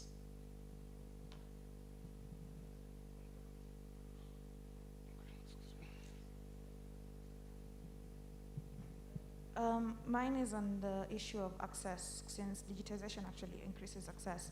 How can we reduce intellectual theft? And this mostly goes to you, Mr. Juma, considering the fact that you're part of the Kenya Copyright Board, especially on a global scale, because you've had situations whereby some DJs have been complaining that their beats are being taken by some global companies. So do you guys have measures whereby you actually provide legal, legal advice or even protection for these artists actually on a global scale? She's called Elaine and she has spoken in English. My question goes to Prof. Fantas Wenjohigiru from Department of Culture. But I worked under you for many years in Ministry of ICT and the Department of Film Services. And my question goes on the issue of remaining strong on how to push things. How do you manage to push things to extent of seeing consistency in a dream and to a reality? As we know, I was there, and we knew there was a lot of resistance, and you are able to see far. One time you visited our place at the Department of Film Services, and the director went off a bit, and you told us, my and the 3 colleagues, you guys, you are lazy. You should come up and produce programs that are in Kisii, in Kikuyu, put them on internet, and guys living in the US can be able to watch them as they overwork themselves. And I was shocked when I saw Viusasa. Thank you. Yes, Prof, how do you get things done in this country? And they are actually done, finally. I want to begin by appreciating Professor Ndemo. Kenya, one day will, when the historians look back at Kenya, I think your name will be one of the names that will be mentioned in maybe some good terms, because when today we remember that technology that's making easy for us to buy and exchange and do things in the name of something called M-Pesa, it is bureaucrats and government people like you who were there who facilitated that door to open. Now, sometimes I wonder that we have a lot of benchmarking conferences, workshops in this country. I see a lot of in government offices today, if you go both in the counties, national, is a lot of helter-skelter, people running to conferences, people running to workshops, to meetings, benchmarking trips. Now, especially now, reflecting on this sector we are discussing today here, what would you advise us? Do these artists need to just forget about knocking this government off and conspire to do something? And what kind of conspiracy is this? Because honestly, something needs to happen. You've just talked of opportunities that came to this nation and they just slipped like that. You talked about the Hollywood who had wanted to come and do something here. Has it been given up? Are you still thinking it is something you can still connect some of these ambitious young people in that area to such opportunities? Because I worry that we come here and we hear some grand ideas, but ultimately 10 years from now, we are still in the same position and we are here quoting the Asian tigers, having made strides, achievements. Korea, I was just researching recently about how Korea was able to turn its creative sector. They made a deliberate decision to change their creative and cultural sector in 1979. By 1984, Korea was able to even host an Olympics. So, as people who have been in the government system and advising the other ones who are still in government, because somebody earlier on said we had expected some of the government officers who are here to have taken this seriously and continue being here to be part of this conversation until the end. So maybe I'm only asking, how do you advise this industry to be able to help itself out of this conundrum? Thank you. Okay, let's begin with Professor.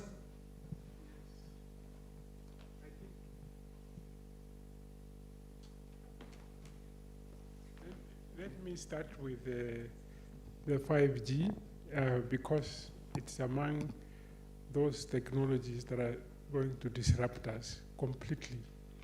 And the slowness with which we are adopting it is going to impact us because Elon Musk is deploying a couple of satellites to provide high-speed 5G quality broadband globally for free. Yeah, for free. What 5G means to a musician is that I can be in Argentina and you are seated here and we can co-create and actually listen to what you are creating because the speeds will be like zero latency, latency. Meaning co-creation would become so easy. You would have a band in the US and a musician here in Kenya, and what you see on TV is a mix. You wouldn't tell that they are 10,000 kilometers away. That's what 5G means to the sector. Meaning, we can have from 5 continents. You've been seeing them trying it, where musicians are singing from Bali, whatever, but the song comes out like you are seated in the same place because of the high speed broadband. I mean, there are so many things that are going to happen at lightning speed, and you wouldn't actually tell. Someone will tell you, well, I'm in the US, but he was singing from Sandaria Hall here in Nairobi. You wouldn't know. We actually need that 5G, because employment, again, I said the function we had in the morning, actually all employment has moved into the digital space. We have not moved ourselves. 60% of all employment in another 4 years is going to be in the digital space. If you think I'm lying, go home and put the word data analytics in Kenya. There are like 5,000 jobs, but we are graduating almost 5,000 graduates from the School of Business, telling them to go look for a job in accounting. Accounting switched. As an accountant, you would be doing data analytics in accounting, but we are not teaching how they can do data analytics in accounting, so they can't apply. So Indians apply from India to do, because you can work from anywhere. You can work from anywhere. Now, the reason why I'm spending time on that is because Asia converted their demographics to become a dividend because of education. So if we did offer education, the right education, not this graduating people and thinking they would save themselves without collaboration between industry, government, and institutions of higher learning. If we prepared these young people, we will do all the work in Europe, the whole of Europe, the whole of US.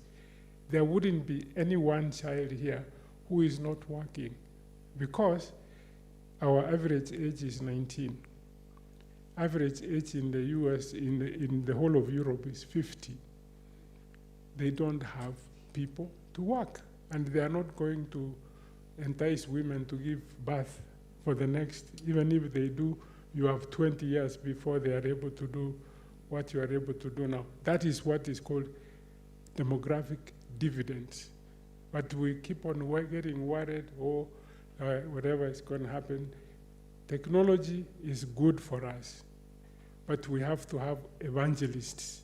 When the government says digital literacy, everybody must understand digital literacy. We should not be retiring. We should actually be now preparing content for the children to come and sell it online. Look at the musicians, the gospel musicians. They are not here. They are minting money. Just to go look at, especially the vernacular one, how many subscriptions? 3 million, 4 million subscriptions. Even if $1 subscription, that is $3 million. I don't need $3 million. I just need $0.5 million to be happy the whole year. Yeah.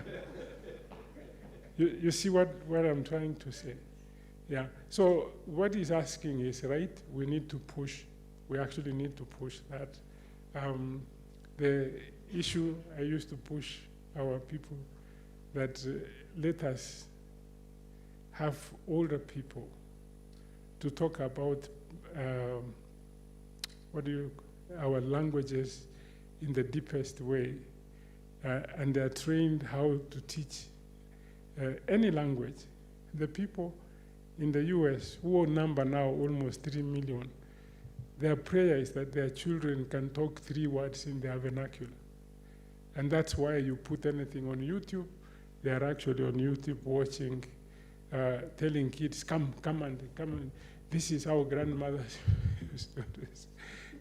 There are even if today I gave cameras to capture the local churches and put it online. Because you are harassed with discrimination, whatnot, now you see your local pastor preaching to people you know, you are glued. You are glued. You are a part of a number, then adverts come, and that's how you get your money in this, and you probably will make more money than you would ever make from that. Things are still changing. They are evolving. We tried to break the contracts for Vyoza Mahakamani so that they can earn. We couldn't. I mean, the way it was done. And that's why you need to get together. You must work together to disrupt this industry. Yeah? Look at the animated movies. Those movies, when they are made, it's like 60,000 people, because one works on a very, an animator here. You work on a small portion on movement of the leg, that it looks real. You know, they spend a whole day on that. Another one is working on the lips. Another one is, this is work. This is work for us. This is us who should be producing those movies, contract with Hollywood. That's why they wanted to be here, and they still want to be here by simply allowing them to bring their studios and other things for studio recording and other things. So you actually develop, they are what we call backward-forward linkages when you create such opportunities. Yeah? And the last question, I would say that it is not entirely me on some of the decisions, M-Pesas and other things, and concerts. It was actually the president, Kibaki himself. He used to ask two questions. Hiyo kitu unaniambia itafanya nini? And you convince him, he would be on your side. Juu chini. M-Pesa, when it was almost being, the last day it was to be kicked out, the minister the Minister for Finance was not in favor, because the banks had gone to him and said, this thing is gonna mess us up. So he said, niambie hiyo kitu itafanya nini? So he said it would bring money from the mattresses and put in the bank, because it would be moving, sending. And then he said, nani anakataa hiyo? Nobody raised their hand. So he said, basi, kwenda mutengeneze. That's how it happened. The only thing you used to fight is to get him to listen to you. On opening of data for people to access it, two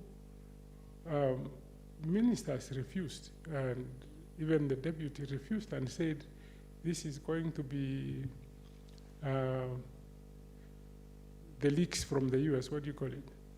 WikiLeaks. How do you give our data to the public, you know?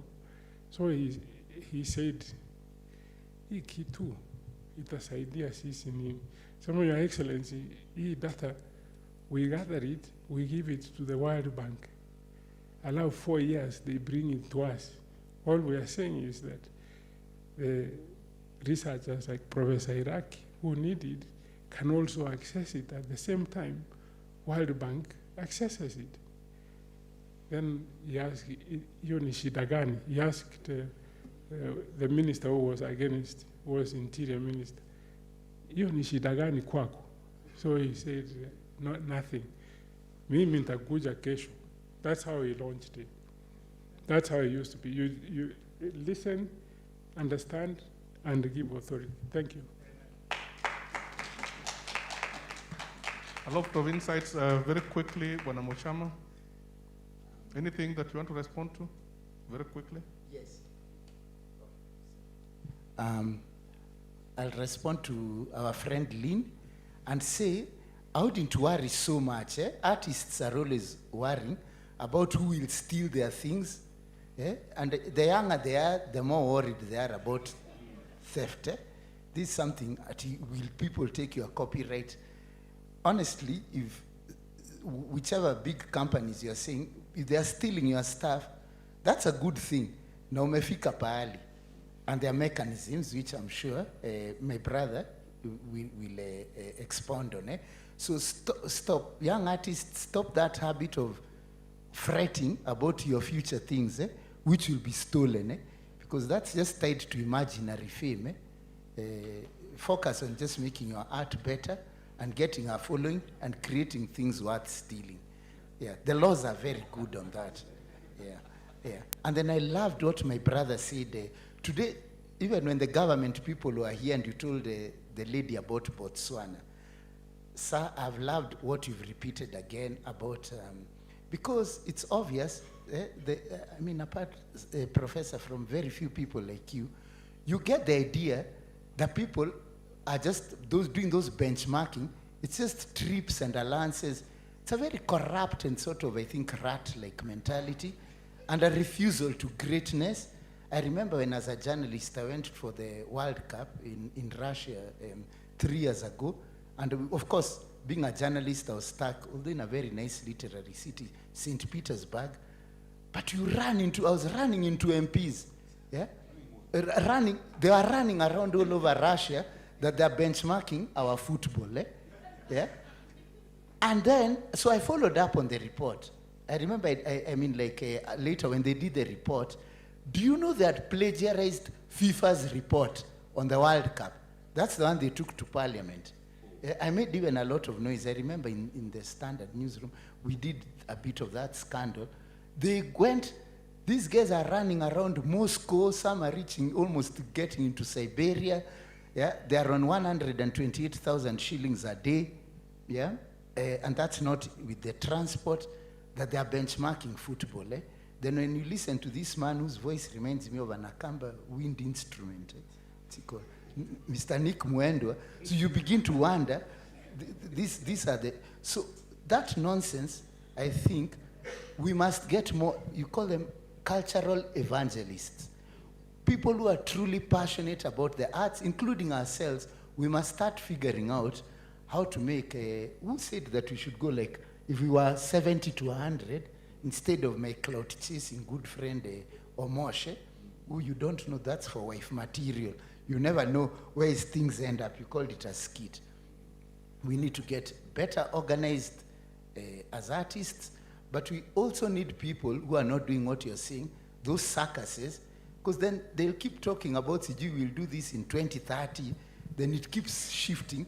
Obama used to call it kicking the can down the road, and it's kicked into perpetuity as people run all over all sorts of places on earth, benchmarking in the name of whether it's sports or culture or whatever it is they do. Thank you. Okay, thank you. Very quickly. All right, very quickly. I'm a bit sensitive about microphones. So if it sounds bad, no problem. The message will not get through. Very quickly, I just want to answer the two ladies. But before then, I want to say that one of my biggest regrets, and I'm happy Professor has mentioned it, is about M-Pesa. One of the few places, this is a very personal incident that happened to me. I happened to be the one who translated the M-Pesa instruction, the ones you see as you click your phone. The ones, you know, the way they come out and you are told next, whatever. I translated it from English to Kiswahili. I think it was about a 100-page document. I translated all those instructions. Whenever you use M-Pesa in Kiswahili, I am the one who translated it. But this is the catch. I was paid 1,000 shilling per page. And by then, I thought that was a lot of money. If I had been a little clever, if I had met Professor then, I would have insisted on a contract that for every time somebody uses that application in Kiswahili, I might get zero. No, you say 10 cents. Me, I said 0.5 cents. Where do you think I would be today? Yes. Yes. I would have had 4 wives. Now, So when it comes to copywriting, and that's when I agree with my brother that don't be afraid of contracts. Read them. Read them properly. You will find that that's what will protect you. I am going to put it to you, and this is true. Our Kenyan artists are also not very honest. We are tunaiba kidogo. Some of us really hate working hard to create original beats. I'm giving you an example. Kila mtu akona pombe. Do you hear the after song? You sing, leta pombe, ana leta pombe. Kolo sile nile watabamba. Then somebody says, that's my song. That person ought to be pulled down. He even has a third verse that says, in heaven there's no beer. In that same song, go and listen to it carefully. That's from Uganda. There are some Ugandans who sang that a few years ago. Bwana Bitanga, I want to tell you for free. When I did Mugithi, and I still insist I'm the owner, Mugithi, I had a big fight with a local vernacular artist who said I took his song. I'm so happy, and Dr. Ato is a linguist, but he's actually a musician. There are some of those people I looked for advice from. Mugithi came from the following. Mugithi was Adhuri aya moigwagatia kumama gamerigode dayo moige riri moige romanga gode. It was originally sung by black slaves when they used to sing for emancipation. They used to sing, glory, glory, hallelujah, since I let my burdens down. Glory, glory, hallelujah, since I let my burdens down. That was an English Negro spiritual song that a Kikuyu sang in Kikuyu, then says Niyake. And we fought through the Kenya Copyright Board. Eventually I won because I had to tell them the source. So the idea is you will be brought down if you're not creative. And a lot of people are taking from others. Just create your own and you will be fine. Create it, register it, you will be fine. And you will be protected from now going forth. And then about the platforms. I am now 55 years old, but I have my music in TikTok. I just have it there. Why? You keep finding out. TikTok, I think you said came when? When did it come? I think during the COVID. But TikTok is where now a clipet of your song can be played and somebody does something with it and it will earn you money. So I'm in TikTok. Go search for all those platforms. You will get them. Now I want to tell you another secret about Kenya.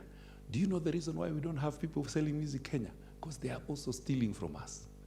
There are certain companies, I will not tell you here because they may sue me, but there's a company that has been selling my music for the past 15, 20 years.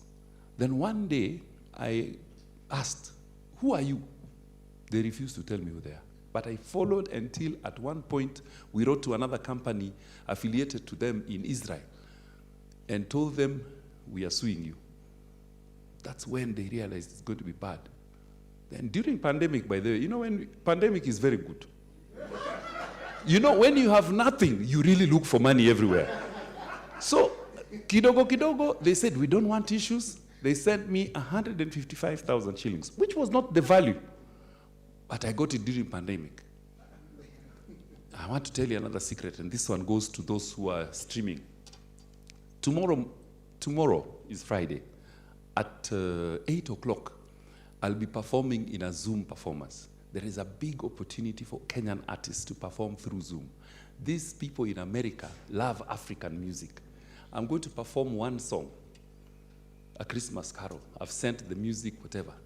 One song using my phone. You just put it there, and you join the link and sing one song. And those Wazungus will send me, they said what? $350. They'll send it to me, but I'll just sing one song. Why? Because they are collecting, as he said, they are doing around the world in 80 minutes. Songs from different parts of the world during this. And we as Kayamba, we are doing the African Kenyan part. And by the way, sing in Kiswahili. Sing in Swahili, sing in your language, sing in Kisi. And during pandemic again, I earned money by just sitting in my sitting room, getting good bundles, singing to people who are all over the world. So you exploit all that. But the thing is, please, please register your music and do not copy somebody. Some of us actually are partly successful because we copied. You remember I sang Sweet Elizabeth? I sang Sweet Elizabeth in Kikuyu, Kalenjin, and whatever. In fact, that's the song that brought us up because we sang it to Moi before he retired. And he laughed and said, Mugo wangapi? Moi alikuwa akisema hivyo, you are in good hands. So, what I noticed is I made sure that song, there's a threshold of copyright. It's 50 years. After 50 years, you can do somebody's song. But it's also good to just ask for permission. Some of the Kikuyu songs I've done were done by gospel artists. I went to them, said, I want to do a version of your song. You give him 30,000, then you'll make 300,000. It's good business. Thank you. Can I just wind up by saying, I was very intimidated when I was invited to this talk. This guy is a doctor. There's a professor behind me. There's a journalist. Me, I'm just a musician. But look where music can take you. Thank you. God bless you. Yeah, thank you very much. Let's appreciate them. Like they say, when you wash your hands well, you can eat with the elders. Yes. Now, ladies and gentlemen, we are going to do two things very fast. One, for the sake of Professor, because he's in a hurry to leave, we're going to take a photograph out there, and then we walk down to have our lunch, late lunch, of course. Then we come back here for another 30 minutes, and we are done. Please. Okay? Lead them, lead them. Let's follow Isaac through the men. Yeah, let's follow Isaac very quickly for a photograph. At the balcony, please. Then we walk down for lunch, for quick lunch. Sorry? Group. It's actually a group photo. It's a group photo. Let's all follow Isaac. It's a group photo. Let's all follow Isaac, please. Then we walk down the stairs for lunch. Then we come back here quickly after lunch, which will be about 20 minutes only.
I would like to ask to settle down, please. Let's settle down.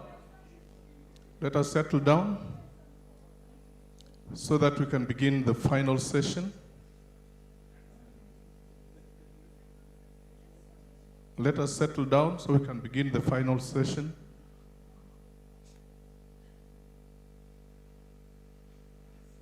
Hello, hello, hello, hello. We want down start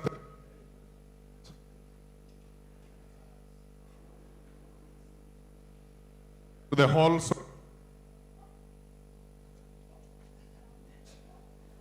Isaac.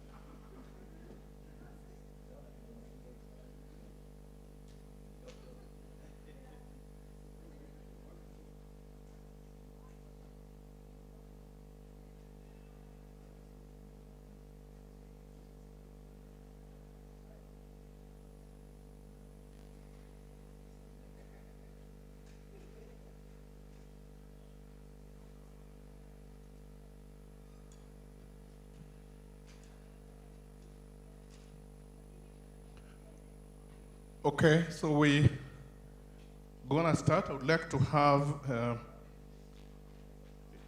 here Dr. Kimingichi Wabende, Ms. Kahive,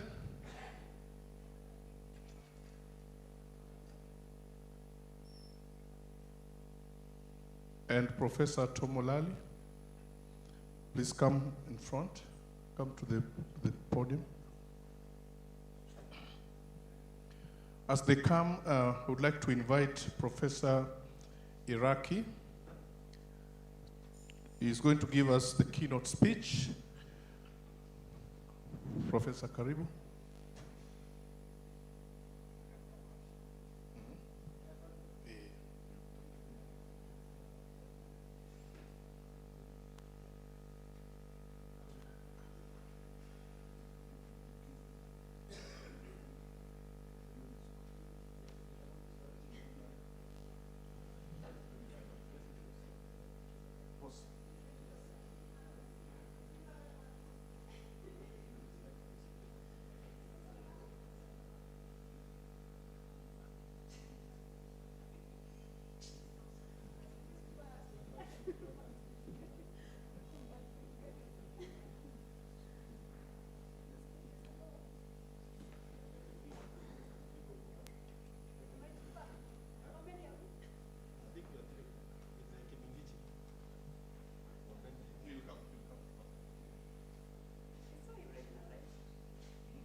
Yes, just a minute.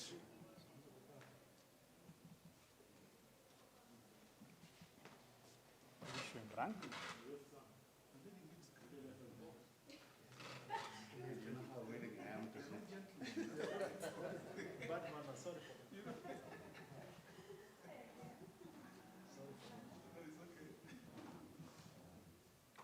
See?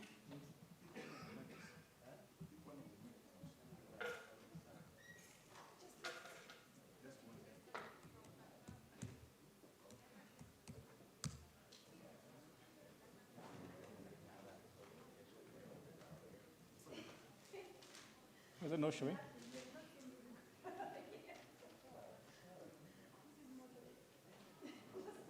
Just showing the opening page. On? PowerPoint. Why is it just showing me the back?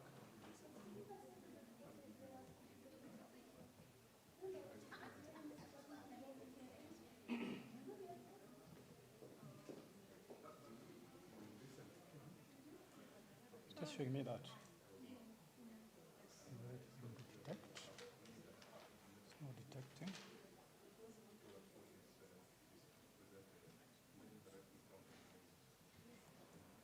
Any custom devices? Let's see, let's duplicate. Duplicate. Yeah, it's coming, it's fine. Ah, very good. Can somebody switch off this right around here?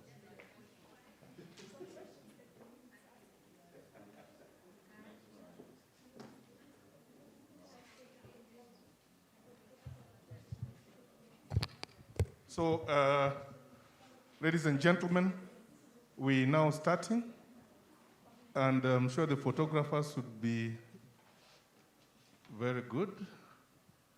All right. So, Professor Iraqi, Senior Lecturer and Coordinator, Publications, Research and Extensions, University of Nairobi School of Business, comes to us to help us discuss the future of the industry, roadmap to recovery, growth, and global competitiveness. That is what, that's the theme of this final session. And we have panelists, Dr. Kimingichi Wabende, who is a lecturer in Performing Arts, Oral Literature, Gender Studies, and African Literature, Department of Linguistics, Languages, University of Nairobi. Kim, just wave at the audience, thank you. Then we have Dr. Kahithe Kiiru from the Bomas of Kenya. Please wave to the audience. Thank you. And we have Professor Tom Olali again. Please wave to the audience. So, Prof, you start us on. Thank you very much. Good afternoon. I have no idea why I was put among the last when people are, particularly immediately after lunch. Save the best for last? That is one way to look at it. But the other one would be that it's total harassment. So I'll know the truth before we finish. I'm very glad to be here today, this afternoon. I don't know what criteria Mr. Orinda used to invite me, but he is a very clever man because he sent me a letter, and then it was signed by the VC University of Nairobi. So there's no way I could have said no. So I've been given 10 minutes to make a presentation on the future of creative industry, its roadmap to recovery, growth, and global competitiveness. I'll try and spend my 10 minutes. I'll be brief and specific. Let me start by showing you that photo. Can you see any evidence of creativity there? So who can you see there? If you can name all those people on that photo, I'll give you $100 US. And you can choose Pesa Taslim, M-Pesa, bank transfer. Name all those people, I will give you $100. Going one? And don't tell me you are naming half, so I give you half of the money. Betty Charo, Kanye West, Kim Kardashian. Now, how wengine ni wangapi? Ni akina nani? In any place I've presented this photo, everybody knows Kanye West and Kim Kardashian. As a couple, so I don't know what interest you have in married people. Maybe Betty Charo and even the one with the torn trousers has been taken. So you are left with men only. But you don't see creativity in those men because you don't know who they are. But those are Nobel Prize winners in economics. I'm sure nobody would have thought about that because our image of creativity is somebody who can dance, somebody who can sing, somebody who can make us laugh. And I don't think economists ever make you laugh like me. But let's move on. A very simple definition of creative industry, and I like the definition. Areas like advertising, architecture, arts, craft, and very many other areas. But what struck me most is that research and development is a part of creative industry. That took me by surprise. When people do research, come up with new ideas, there's a lot of creativity that is demanded. But I think when we define creative industry, we don't think about that. And then we talk of creative economy. You look for trade, labor, and production. You buy CDs, you buy music, you sell music, you produce it, and you distribute it. Then there are people employed in that industry. So I want to make it clear that creativity is not just about for arts. Even science is a lot of creativity. For example, if you look at the top here, you can see some beer fissuring. A few of you there, you look at me in the eyes, you look like drunkards, but I'll not specify you. So why does beer fissure, for example? Because of the yeast. Why do we use yeast?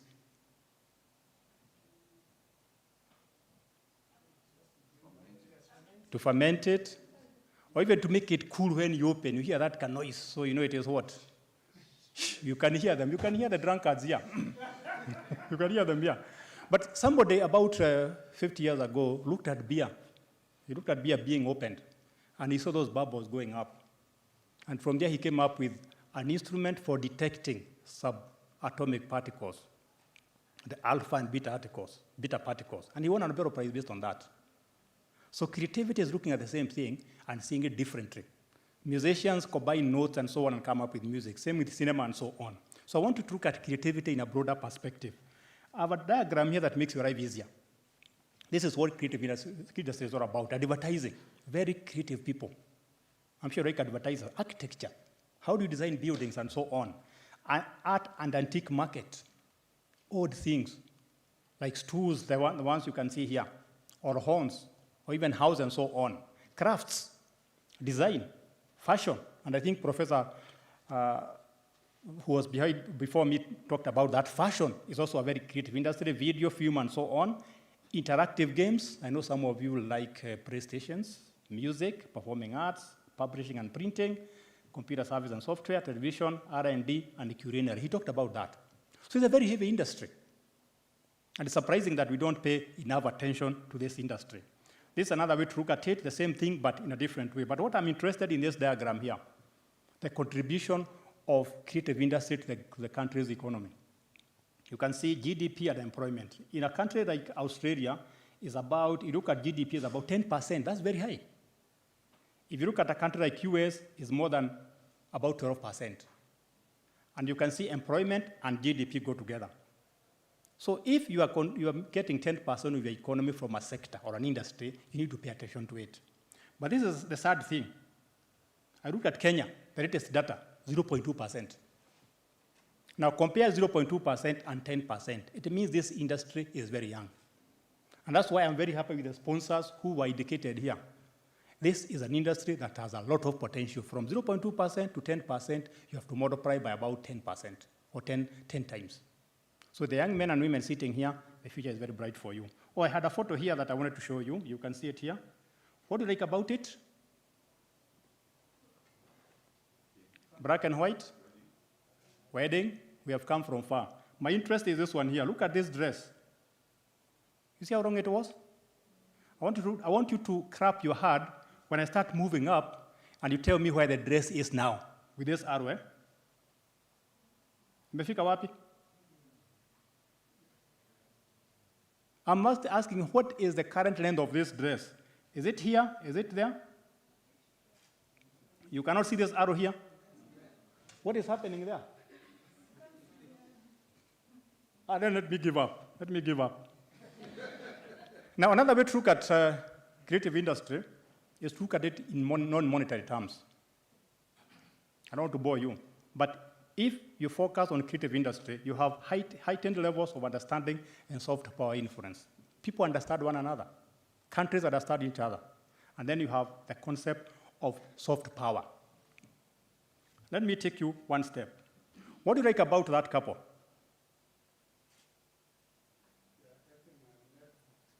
Yes, why is her trouser having American colors? Why not Ugandan or Nigeria?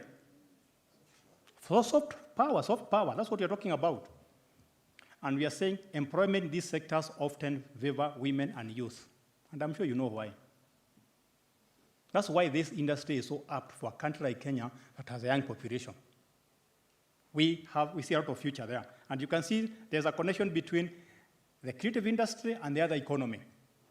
Two leading American states are California and New York in terms of money, in terms of innovations. And you can see they're also leading in that area. I think I talked about that. Now let's talk about creative industry and crisis, COVID. And we have noted, I think somebody mentioned that before me, that the crisis is the best time to be creative. This is a time to be creative when you are under pressure, when you don't have money, when things are going south. That's when you become creative. And somebody demonstrated how to do that. Newton, and you know the rules of Newton. When there was a plague in 1666, he went to the countryside and hid there and came up with the rules of motion. Why can't you do the same during pandemic? Post-colonial Africa, that's when people are most creative. After American Revolution, we had some of the best books, like Adam Smith, Wealth of the Nations, and so on. And are you surprised that Reformation came, the Renaissance came after Reformation, when there was a lot of crisis in our belief system? People were saying you cannot have only one church, you can have more than one church. So any crisis gives this industry a lot of impetus. And in Kenya, after Uhuru, we had a lot of creativity. And of course, COVID-19 should be a golden moment for creative industry.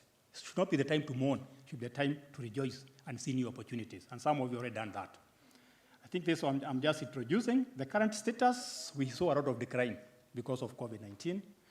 Venue-based venues were closed like museums, and people started moving to online. You have seen that, Netflix and so on. And then because of the negative impact of COVID-19, we need a lot of public support. Because the people who are in this industry need support. If people don't go to the movies, don't go to the cinemas, don't read books, where do these people get their earning? I don't know how many of you have seen some artists in roundabouts around Westland, some comedian. Have you seen them? That's the creativity I'm talking about. And if you want to be very creative, you need to think about diversity. If you're not going to be creative, if all your neighbors are from the same village, or from the neighborhood, including your wife, look for diversity. So this is some of the key sectors I mentioned very briefly: live music, art galleries. They have all started to go digital. Somebody talked about that before me. Film industry, live streaming, books. We are finding out of books that have gone online. Kido, Amazon, and so on. You have seen all that. And you can be creative. You can see this beach. Who said a beach must have sand? It's one of the most famous beaches in Canada. It has only rocks. Creativity means you see things in a different perspective, not the way people have always seen them. Video games, you know about that. Radio and television, I've talked about that. So what are the opportunities that come from COVID-19 so that we can recover from this? One of them is innovation through digitalization. Someone talked about that earlier, made my life easier. So we need a lot of innovation. Internet is very good, by the way. It's one of the ways you can try and make a lot of money from it. You get your content to a wider audience, not just the people who are next to you. There are new opportunities building strategic complementarities. For example, you can now connect culture and education. I've always been very happy to see some comedians going to schools. They get a set book, and then they make it into a movie or something, or a play, and people understand those things better. That's one way to be creative. Philanthropic organizations and private actors can help you recover. They can, for example, give you grants and so on. We can employ and train creative workers during this recession. Because you're not very busy, we can train you with new ideas. If you're not very good in digitalization, we can teach you to do that and so on. Then we can give you public sector support. And I'm very happy the president gave you some $100 million as a part of the stimulus package, meaning that he appreciates this industry more than most of us. Creativity again, You can see this bridge. In the morning, these vehicles are coming this way. There are two lanes. In the evening, one lane is crossed. In the evening, the two lanes will be going that way. And I'm sure you have seen Thika Road that way. In the morning, one side is completely empty. The other one is full. Why can't we open the other side of that road? Creativity. You can give people grants and subsidies. You can give people own provisions and guarantees so that you can buy instruments, write books, and so on. Investment incentives. If people invest in this industry, what incentives are they given, like tax cuts and so on? Job retention and income support measures. Maybe we can give them wasanii some money so that they remain creative and do their work. Tax reliefs is another way to do it. Training, I talked about that, and very important awareness. National and regional governments have adopted initiatives to raise awareness about the importance of art and culture. During the break, I met somebody who works for Kiambu County. Anybody else working for county here, apart from that lady? You can see they are not here. So how do you raise awareness when you don't meet in a forum like this one? And then you can diversify. You can move from one area to another one. And then somebody says that this approach in reviving this sector should be bottom up. I'm not a member of UDA. This is why I'm quoting verbatim. Support across board. So if you want this to succeed, the Wasanis or people who are actors in this industry should not just be supported by the top level government. Everybody should support them. So can you go for a movie if you never used to go for one? Can you go for a theater, something if you have never gone? That's what we mean by that. Any creativity there? Anybody who has been to Niagara Falls here? Niagara? You just go to 14 Falls, eh? Kuna shida. You can also innovate. That's one area you can do very well to revive this sector, innovate. One of the areas we have talked earlier is about digitization, such as virtual and augmented realities. Somebody talked about that area, make my life easy. You can create new forms of cultural experience, dissemination, and new business models with market potential. Like the young people here don't want to go to a movie theater, but if you tell them to watch a movie from their home, they're very happy, or from their phones. I'm sure most of you don't watch EPL from the big screen. You watch it from your phone. And we can do the same for other activities. So we are saying that the social distancing that was brought about by curfew, not curfew, but brought about by COVID, has given you new opportunities. I talked about those comedians. Another evidence of creativity here, brewed by a connoisseur, not an accountant. Anybody who's an accountant here? Accountants are not seen as very creative, but they are very creative. And we can also innovate in another way. This is almost my last slide. Can we innovate around our tribal cultures? Our cultures are very rich, and nobody can copy them. So can we try and innovate around that? Somebody talked about, he talked about Mugithi. What about our traditional ceremonies and our music? I don't know how many of you have listened to a traditional music. Very nice music, but nobody markets it. Nobody makes money out of it, like the Zulu. Zulu have made a lot of money from their traditional music. What about our foods? Ethiopian restaurants, Chinese restaurants, Kosewes, Molokoi, and so on. Why have we not made money from that? We can go to a Chinese restaurant, but we feel ashamed of going to a Kamba restaurant or a Kisi restaurant. Like by the way, if you cook ugali for me, I can tell which community you come from. In my opinion, Kisis make the best ugali. Inapikiwa mpaka inatoa madoadoa. In fact, ugali from that community, you don't even need stew. You can eat it without. And have we made money from our mother tongue? One way to revive this sector is to focus on what we have, like our mother tongue. Anybody who has watched Kumbagia? To me, that is the most creative thing that has happened in creative industry in the last 50 years. Hit the movies, Kikuyu talk over. And I'm told kids can even go without lunch or dinner when their mothers are watching Kumbagia. And I'm sure you don't even know what Kumbagia is. But you like the stories and so on. I thought that was very creative. And are you aware that the World War II was won by mother tongue? The Americans discovered that if you use electronic signals, the Germans would break them. So they took one of the Native American languages, the Navajo, from Arizona. And they were communicating through that language, which you cannot break. I hope you're aware that one way to make sure that nobody breaks your Google email password is to use a password in your mother tongue. Do you know that? Nobody will break it. Nobody. Lakini ukitumia Kiingereza, no, people are going to break it. I think it's the time we started loving our mother tongue. What about our festivals? Bullfighting, gurarius, and so on. Why can't we make money out of that? When Carola tried to bring those animals to where? Kasarani, we all up in arms. Who is going to make money from those bullfighting? And who can fight with bulls better than guys from Western Kenya? Nobody, except Mexicans. And then we need to make money from unique places like the Happy Valley. You know where Happy Valley is? I was very annoyed this afternoon, visibly annoyed. Who is from Kiambu here? Kiambu. Where? Do you know St. James Church, just before you get to Kiambu town? You have now been to Kiambu? Ama unapitia huko usiku? Unapitia huko usiku? How many of you know that Lord Errol is buried somewhere in Kiambu? Lord Errol, you know that? How much money has Kiambu made from that fact? Zero. One of the most famous socialites in this country.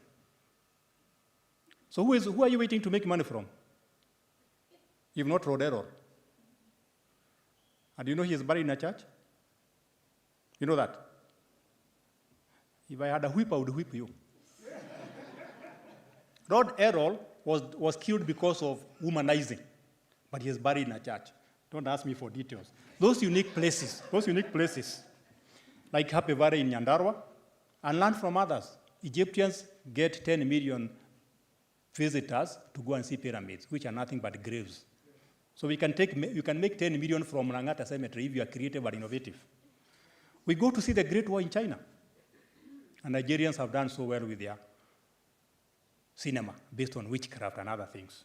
And then please also make money from observation. I'm just about to finish. If you go towards Odika, you come across Modaiga Golf Club. You know where it is? How many of you play golf here? Okay, how many of you play darts? Darts. You know Madare Valley? Where it is? What is between Modaiga Golf Club and Madare Valley?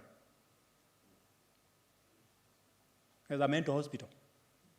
Why is a mental hospital separating the richest part of this country from the poorest? That is exactly what creativity is all about. Look at the same thing, but see it in a different perspective. And of course, we are saying that once you come up with innovation, you become unique. You can do things other countries can't do, other actors can't do, other wasanis can't do, and that makes you competitive. And that's what we are saying here. I'll go back. That if you become unique in terms of branding, you can brand even graves like Egyptians. Your history, you can repackage it. Your cultures can be repackaged. Anybody here who talks Turkana language? Turkana. But you have seen those Turkana girls with the mohawk. You do? So if Turkanas have mohawk, why do we call that hairstyle mohawk and not Turkana? You let other people run with the ideas. Because if you don't have a unique idea, then you innovate. And that makes you innovative. You come up with bigger markets, you make more money and more jobs, and you make greater contribution to GDP. So I want to go back here 1 minute. I'm giving you an example of the Great Wall. It's just a wall, but millions of people go to see it. Those of you from Central Kenya, during Mau Mau, people were put in villages and a trench was built round. You remember? You remember? Ask your grandmother. But after independence, those trenches were buried. Can you imagine how much money would be making people going to see those trenches? Because they are not found anywhere else. So be unique. This is a photo I was talking about Happy Valley. I've talked about competitiveness, and I was saying we need to be innovative. We are not very innovative in this country. Look at the patents we file, about 80 per year. But look at the number that Chinese file per year, 150,000. Be innovative, and you make your money. And this is what I'm saying. We need to be innovative so that we move from 0.2% to 10% and so on. I don't want to spend a lot of time because we need to discuss other issues. As a golf course, if you make your money, if you become rich, instead of going to darts, you can go and play what? That's why nobody is playing golf here, darts. and pool. Have a good afternoon. Have a good afternoon. Let's appreciate Prof one more time. Very exciting presentation, brainstorming, really. There are two reasons why one would ask you to go and ask your grandmother anything. One is because your grandmother has the history that you don't have. When I was in primary school, a teacher, of mathematics taught, and then we put up our hands to ask questions, and then he said, go and ask your grandmother, because he didn't have the answers.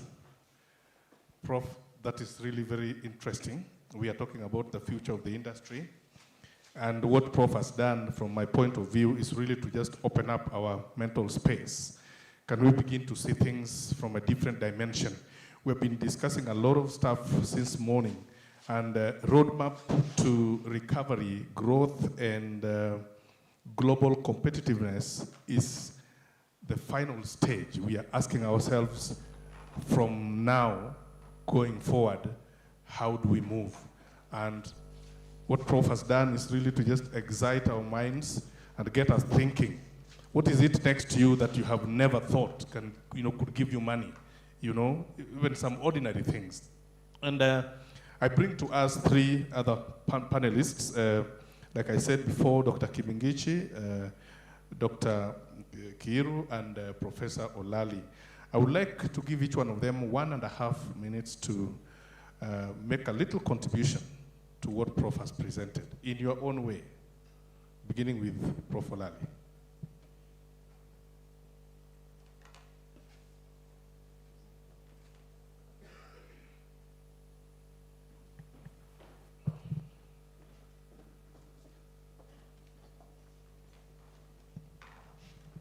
Good afternoon. We had spoken and we talked and we discussed, but I have this other opportunity to reiterate some of the things that have been discussed here. Now, I told you before that I'm an artist myself, and sometimes when I discuss these things with you, I know the pain that we are all undergoing as artists. I know that pain. And this is about creativity, that we've always known certain things as we see them, but we've never imagined new things. And it brings me back to what George Bernard Shaw, the Irish statesman, said, or a writer said, that some people see things as they are and ask why, but I dream of things that never were and ask why not. I repeat. Some people see things as they are and ask why, but I dream of things that never were and ask why not.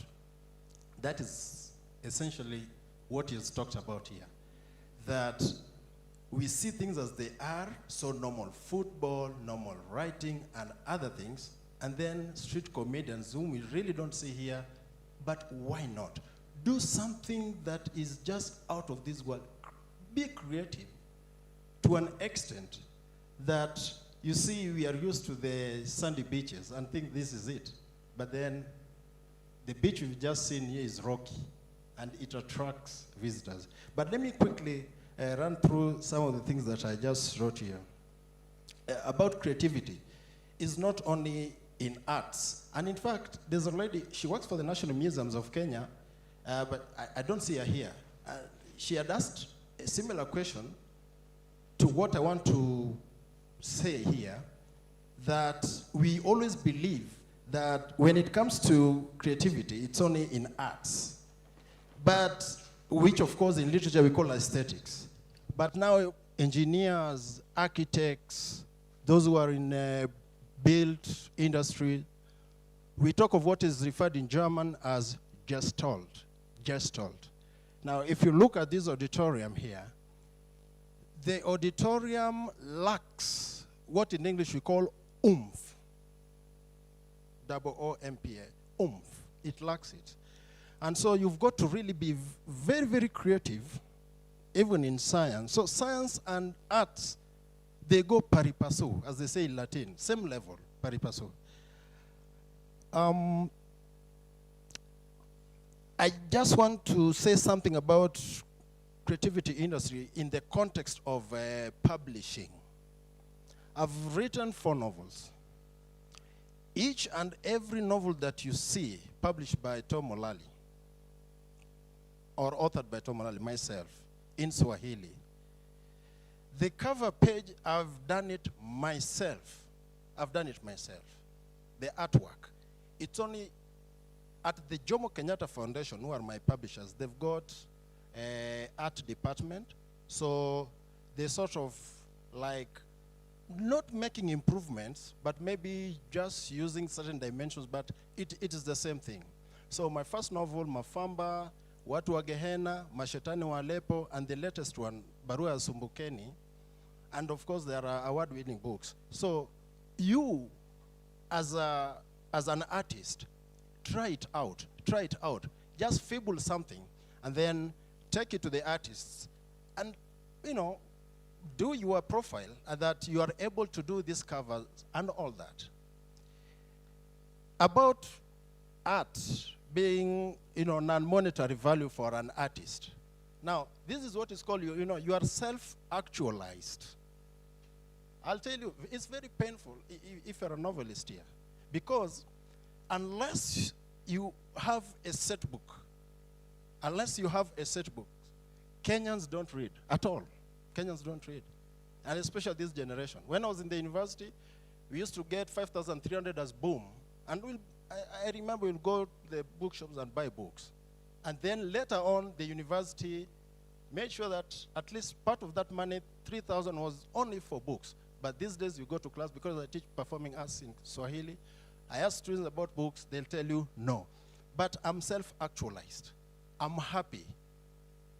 The reason why I'm happy is that I know I've published a book, and this book has won me an award, because I'm twice Jomo Kenyatta Foundation Prize for Literature.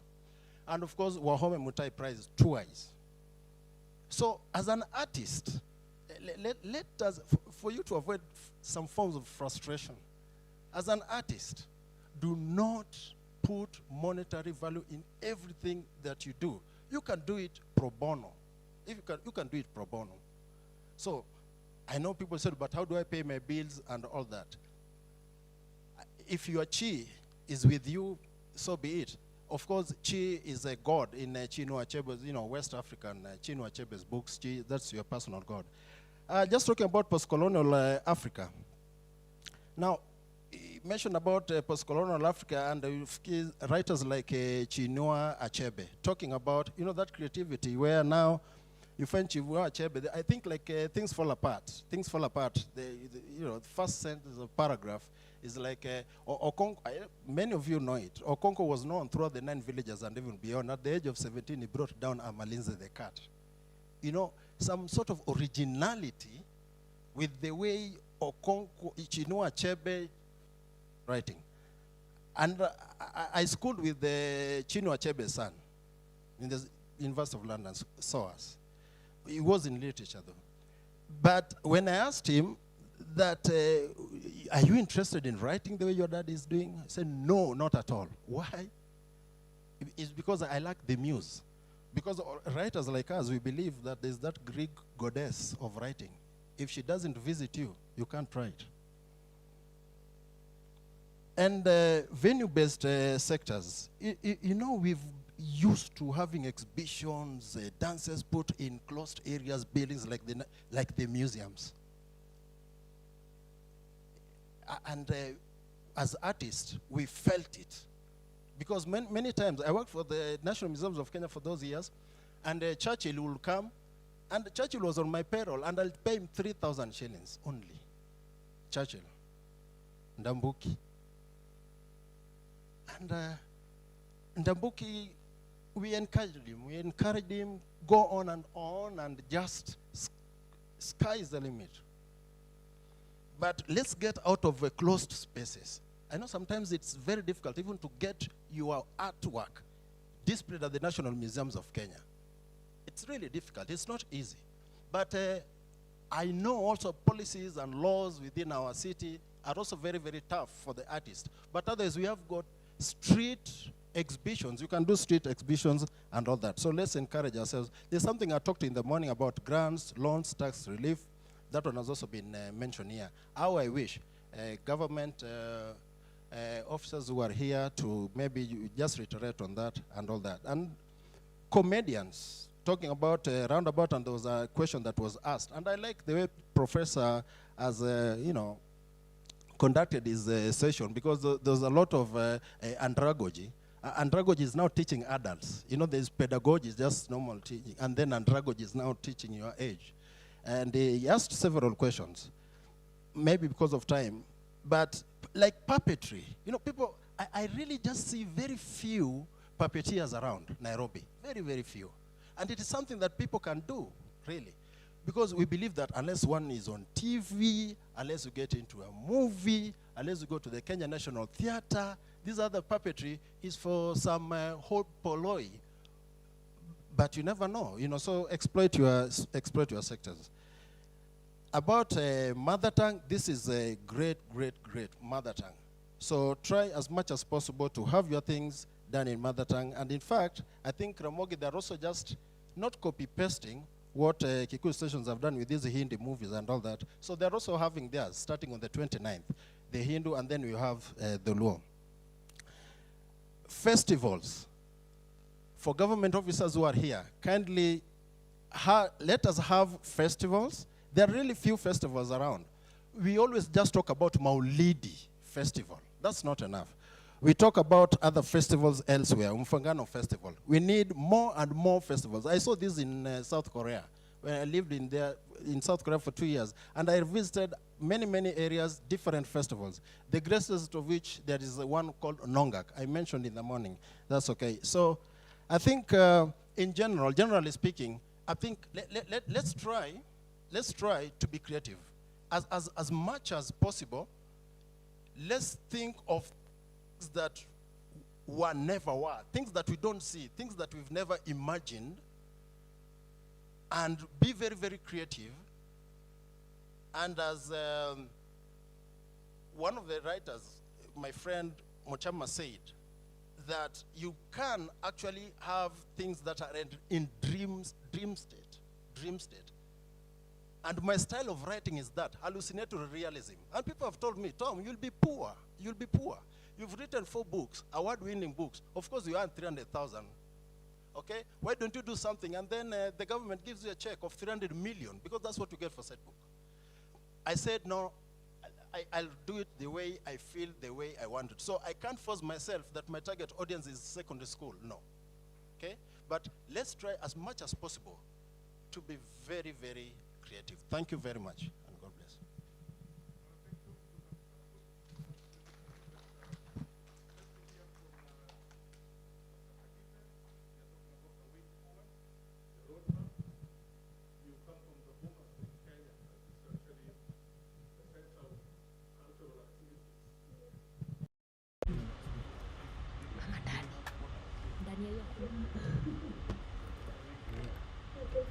Interesting how Professor Yaki asked how many of you have listened to traditional forms of music lately and looked at it and thought, like, this is something that can make money.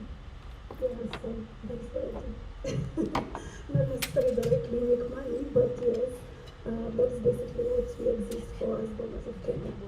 And I'm mentioning that in reference to what has been said several in today's forum and in general, is that I think we have a problem as a nation, as a country, and as a people in taking some of these arts forms and some of these ways of expression seriously.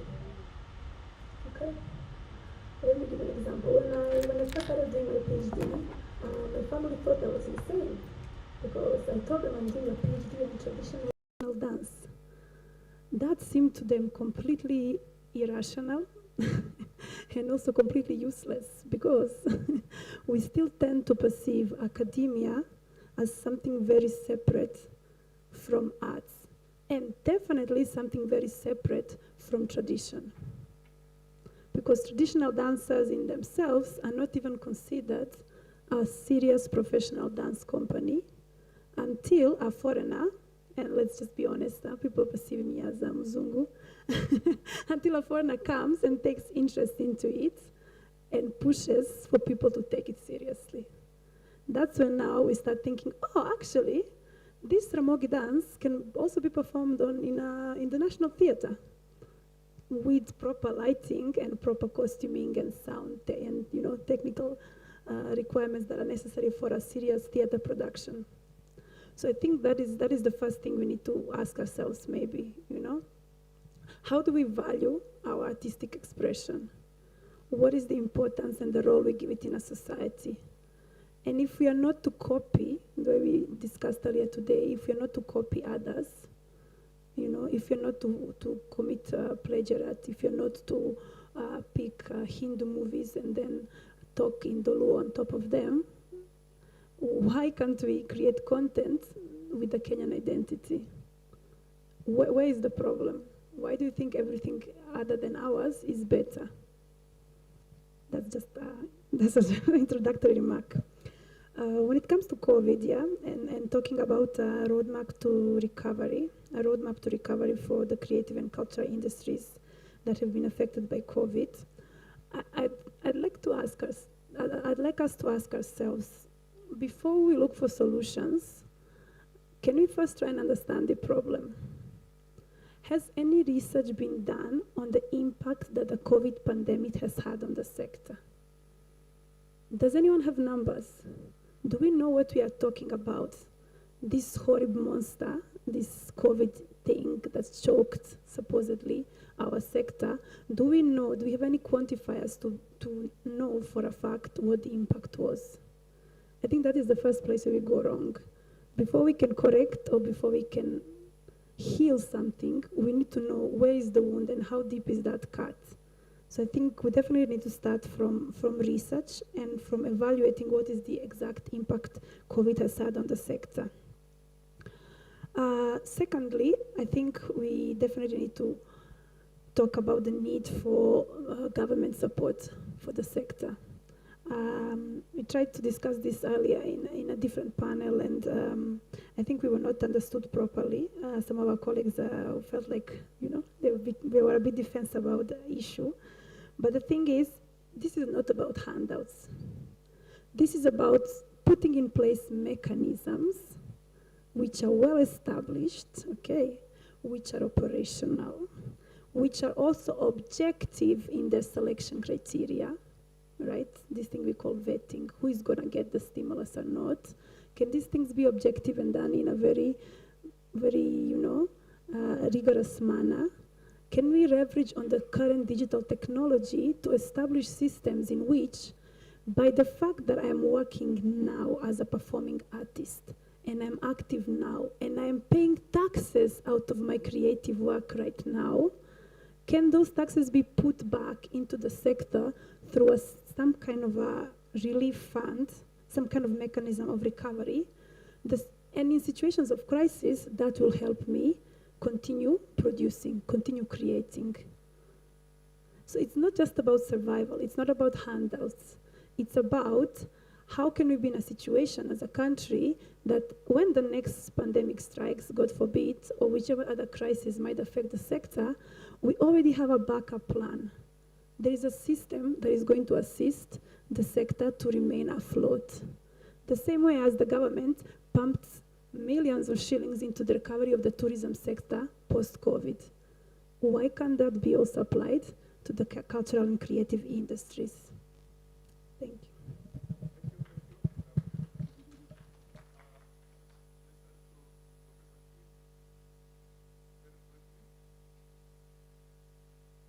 That's the problem of being the last person. You pay for the sins of everyone who has come before you. I will share the scenes with you. I just wanted to start by mentioning the idea of how creative industry is crucial to many countries. And a country's survival is not just the economic survival. A country's survival is also identity. And so many countries have survived because of identity more than anything else. I want us just to think about the US it is a big country, powerful, but we don't know them because of that power. We know them because they influence us through music, they influence us through film, they influence us through all kinds of art. And in fact, we don't fear them because we have seen them crashing other countries. We fear them because in movies, we've seen how powerful America is. One American soldier can destroy the whole Kenyan army. That's how powerful they are. And they do that through the art. So we fear them because of that. And I think the attack that was meted on America almost told us that. Like, oh, has that been a myth all through? How come they couldn't stop them? So the illusion, the myth about countries is built through art. And if we want to build our country, we have to do that. Russia might be equally powerful, but perhaps the way in which they have marketed their art hasn't made them that powerful. But they have made one of their weapon a weapon of art, AK-47. It became a cultural weapon, a thing that you will comment about from all kinds of forms. Koreans became famous through their movies. We knew about the Chinese movies before we knew how powerful China was going to be. So there's a way in which you always have to think of ABBA having been more powerful than Volvo in Sweden. That's how powerful the arts are. Okay. Specifically about the isolation and way forward. Isolation made us reflect a lot. Actually, most of us had never sat in one place for such a long time. And if you're an artist, you know that. Unless if you're someone who draws or perhaps those who write novels. But those of us who perform do not like sitting in a place for a long time. This time around, we were forced to sit in one place for a long time. Let me say we suffered, those of us who are old-fashioned, those ones who believe in what we call co-presence liveness, where we have to be in space like this. If I'm performing a play, it has to be in front of an audience who are there and I can look at their faces. I think the young generation like Kolo were the lucky ones, not Kachadan Boy there, because I never watched anything by Kachadan during COVID.